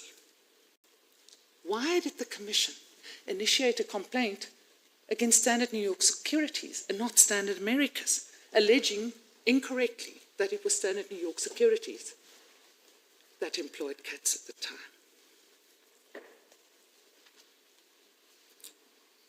It's quite terrible because the Commission stuck with that version over many years. When it was told it was wrong. And it was told it was wrong before referral. Because Standard New York Securities was one of the firms that the Commission showed the courtesy of telling them that they were being investigated. And if I can go again to the March 2017 letter, it refers to previous correspondence on behalf of Standard New York Securities. It is at volume 30, page 2793. In paragraph 4, my attorney records, "You will no doubt recall that on 29 November 2016, a letter was submitted on a without prejudice basis to the Commission outlining why the case against SNYS ought not to be referred to the tribunal. In light of the concerns raised at the pre-hearing about the referral affidavit, we re-emphasize certain of the points made in that letter, this time on a with prejudice basis." So in November 2016, the Commission was told, you've got the wrong guy. They go ahead. They refer against Standard New York Securities. In March 2017, my attorneys write the letter explaining that Mr. Katz was in fact employed by Standard Americas. They ignore it then. They ignore it in May 2017 when that letter is attached to SNYS's exception. That is in volume 30, page 2743, para 28. They ignore it again when a fresh exception is filed in March 2018. That's volume 30, page 2744, para 31. After the order of the CAC, in 2020, they mention Standard Americas for the first time. Now, yesterday, Ms. Zikalala did a remarkable job of explaining to you about the named respondents issue and what the intention was. But the one thing she omits to say is this: the order only gave the Commission the right to file a new referral affidavit. It did not give the Commission the right to file an amended notice of motion. If it wanted to alter its notice of motion, in other words, if it wanted to bring in new respondents, it had to. It was compelled to ask for permission to do so. But they thought no. And it is for that reason that Standard Americas then brought a dismissal application saying, you cannot bring us in, amongst other reasons because of the content of the CAC order. It was that then ultimately prompted the Commission to bring what it called a conditional joinder application. It still didn't accept that it had to bring a joinder application. It said at paragraph 9 on page 1384 of the record that it doesn't need to apply to join Standard Americas. It relied on the April 2015 initiation. It said it was convenient and appropriate to join Standard Americas. I've got little time left, but I do want to emphasize to this court, a la Kurland at paragraph 82. The Commission is not an indigent and bewildered litigant on a sea of procedural uncertainty. It shouldn't be offered circumventing lifelines in this court. When it made an election to ignore information over years, when it made an election not to bring a properly motivated application to join my client. There's a bit of the spectre of the one that got away, but I've explained to this court that in fact the DOJ didn't find there to be reason to prosecute Mr. Katz for his activities during the time of Standard Americas. And in any event, we all understand that sometimes fairness dictates that the principle must hold good. And that if one gets away because the procedures were not properly followed, that consequence of the rule of law and our entitlement to rely on the rules. With 40 seconds left, if the Commission could ask for joinder in the circumstances that it did with a mere perfunctory allegation of convenience, then we might as well say that Section 67(1) of the Competition Act is rendered nugatory. It would serve absolutely no purpose, because the Commission could come at any time and say, but I'm winding down the clock to that first complaint initiation.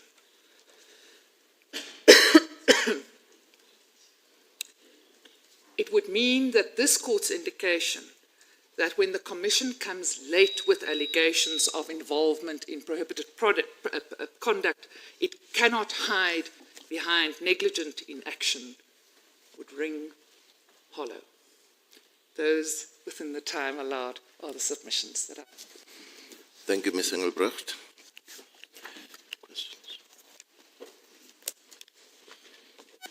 Ms. Engelbrecht, can you please assist me with finding the evidence of negligent inaction in the papers, where you say that the Commission waited for at least 3 years before, and you said they had the information, if I heard correctly, but they didn't use it.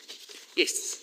So what happened, and that's the reference, so there is the letter of March 2017, and it appears in the record at at page 2793. Let me just double check. Yes. So in the record at 2793, you will see the letter. That is the letter of 23 March 2017.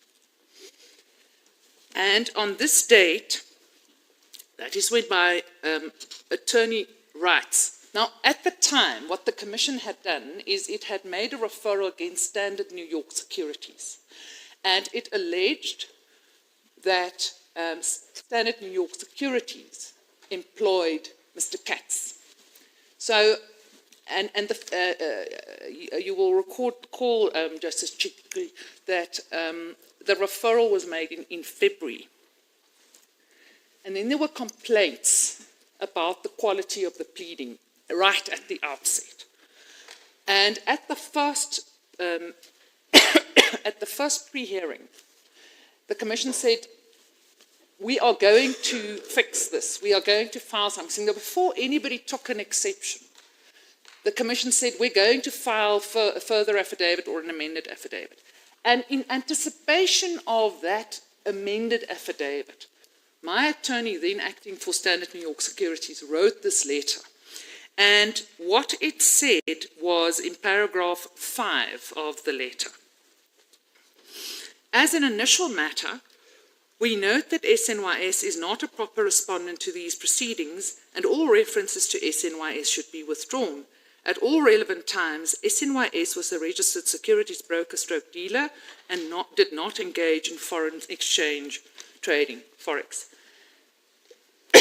Moreover, none of Jason Katz, Louis Friedman, or Richard de Roos was an employee of SNYS. So that's the negative. The positive they give then in paragraph 6 is this. In fact, Katz until June 2010 and Friedman until October 2014 were employees of Standard Americas Inc., through which Forex trading activities were conducted. Standard Americas was at all material times incorporated in and conducted business within the USA. De Roos was not at any time an employee of or authorized representative of either SNYS or Standard Americas. So this information that Katz is employed by Standard Americas comes to the Commission latest, we say, on 23 March 2017. Now, one might say that in all of this litigation, maybe the letter got lost. would be quite strange. It was quite direct and concerned with this proposed amendment. But even if it did, what happened then, as I indicated, in May, when there was then an exception filed by Standard New York Securities, they made the allegation again and attached the letter. And if I can just pick up that reference, they made it then, and they again made the allegation and attached this letter of 2017 in March 2018 with the next round of exceptions. So on at least 3 occasions, formally on the record, the Commission is told Standard Americas employed Jason Katz in this time.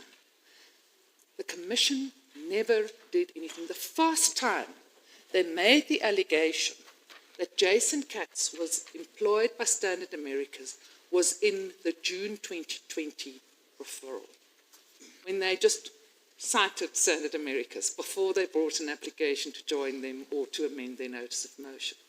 And then what they did is they described in all instances that Jason Katz was employed by Standard New York Securities or Standard Americas. So they still wanted to ride the 2 horses at that time.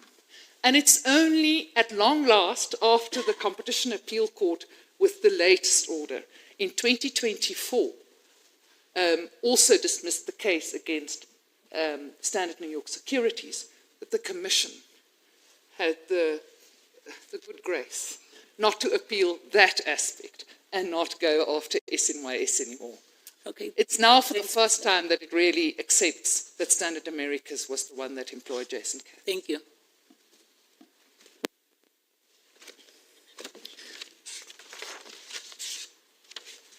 Ms. Engelbrecht, self-evidently, if we are with you on the joined point that you couldn't join after referral, and that Pickford's is no authority for the submission made by the Commission, that would be the end of the case for your client.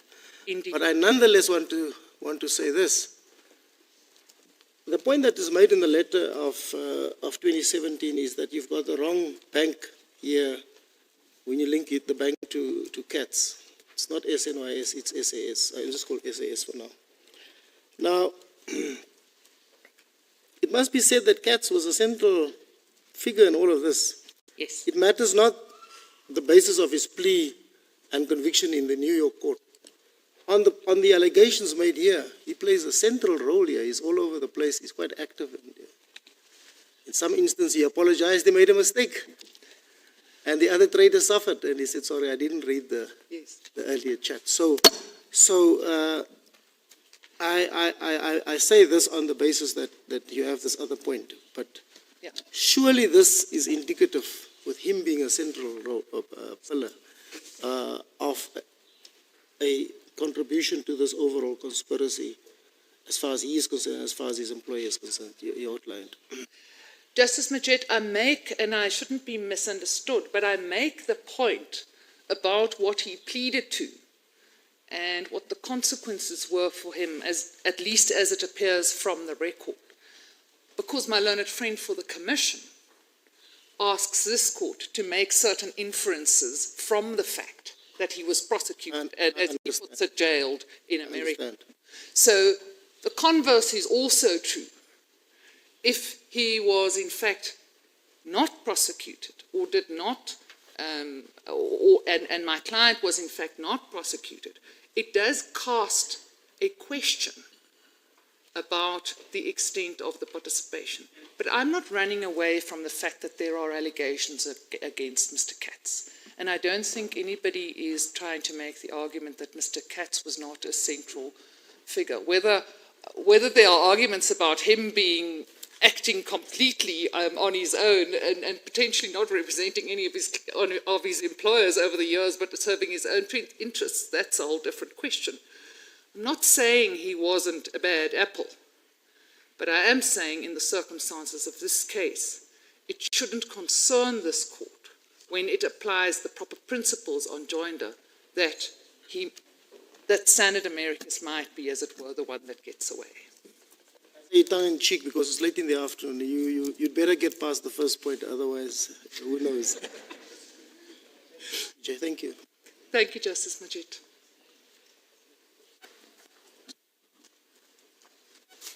Mr. Engelbrecht,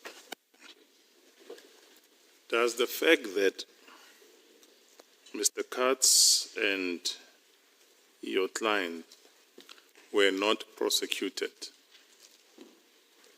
have any bearing on the thesis that has been foisted upon us that we must draw an inference that because of Mr. Katz's involvement in the scheme, by implication, and because he was employed by you up until 2010, therefore makes your client to fall into the net of the SOC? With respect, we would say, even if it brings us into the net, in other words, if what happened elsewhere makes no difference, the important point is that he was employed only up until June 2010 by my client. So if this is all about Mr. Katz and his involvement, we have to bear in mind that the initiation of the complaint is in 2015, 5 years later, 5 years after he stopped being employed. And excuse me, does it matter when the complaint is initiated? Because as I understood the commission, they seem to be suggesting that it does not matter when, and when it also does not matter when it stops. Forget about the initiation. Is there any significance to be placed on exactly when the initiation started, a la Pickford's, or not? well, Justice, there is this pesky little thing which is section 67(1), which does demand that the Commission initiate a complaint within 3 years after the practice is stopped. And we know from Pickford's that the Commission may ask for condonation. It's not forever barred. It can give an explanation as to why it comes late. But the question here is, with Katz having left Standard Americas in June 2010, with the Commission knowing by latest March 2017 that Katz was employed by Standard Americas, and the Commission then waiting until June 2020 to first mention it, we submit it does assume the dates do assume a very great importance, because what the effect of the Commission's conduct is now, precisely 10 years after the employee has left, the employee on whose conduct the Commission is centrally relying. 10 years later, now my client is expected to come and defend itself, to make discovery, to find documents. 10 years later, that is the effect.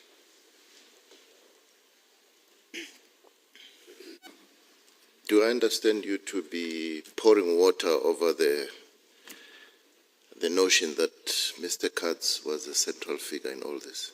No. I see. Thank you. I don't think there are other questions.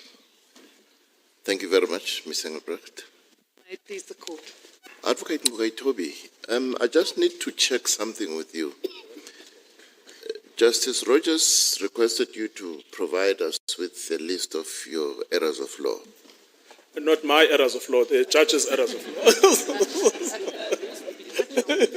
Now, what I want to find out is, you've shared that document with us. I did. Have you shared it with the respondents in this part of the... Yes, everyone has it. They were furiously discussing it at lunchtime. I overheard two of them. Oh, so they have it? They have it. Okay. Thank you very much. I needed to check that. We will start with you tomorrow morning. As you please, Deputy Chief Justice. Court adjourned.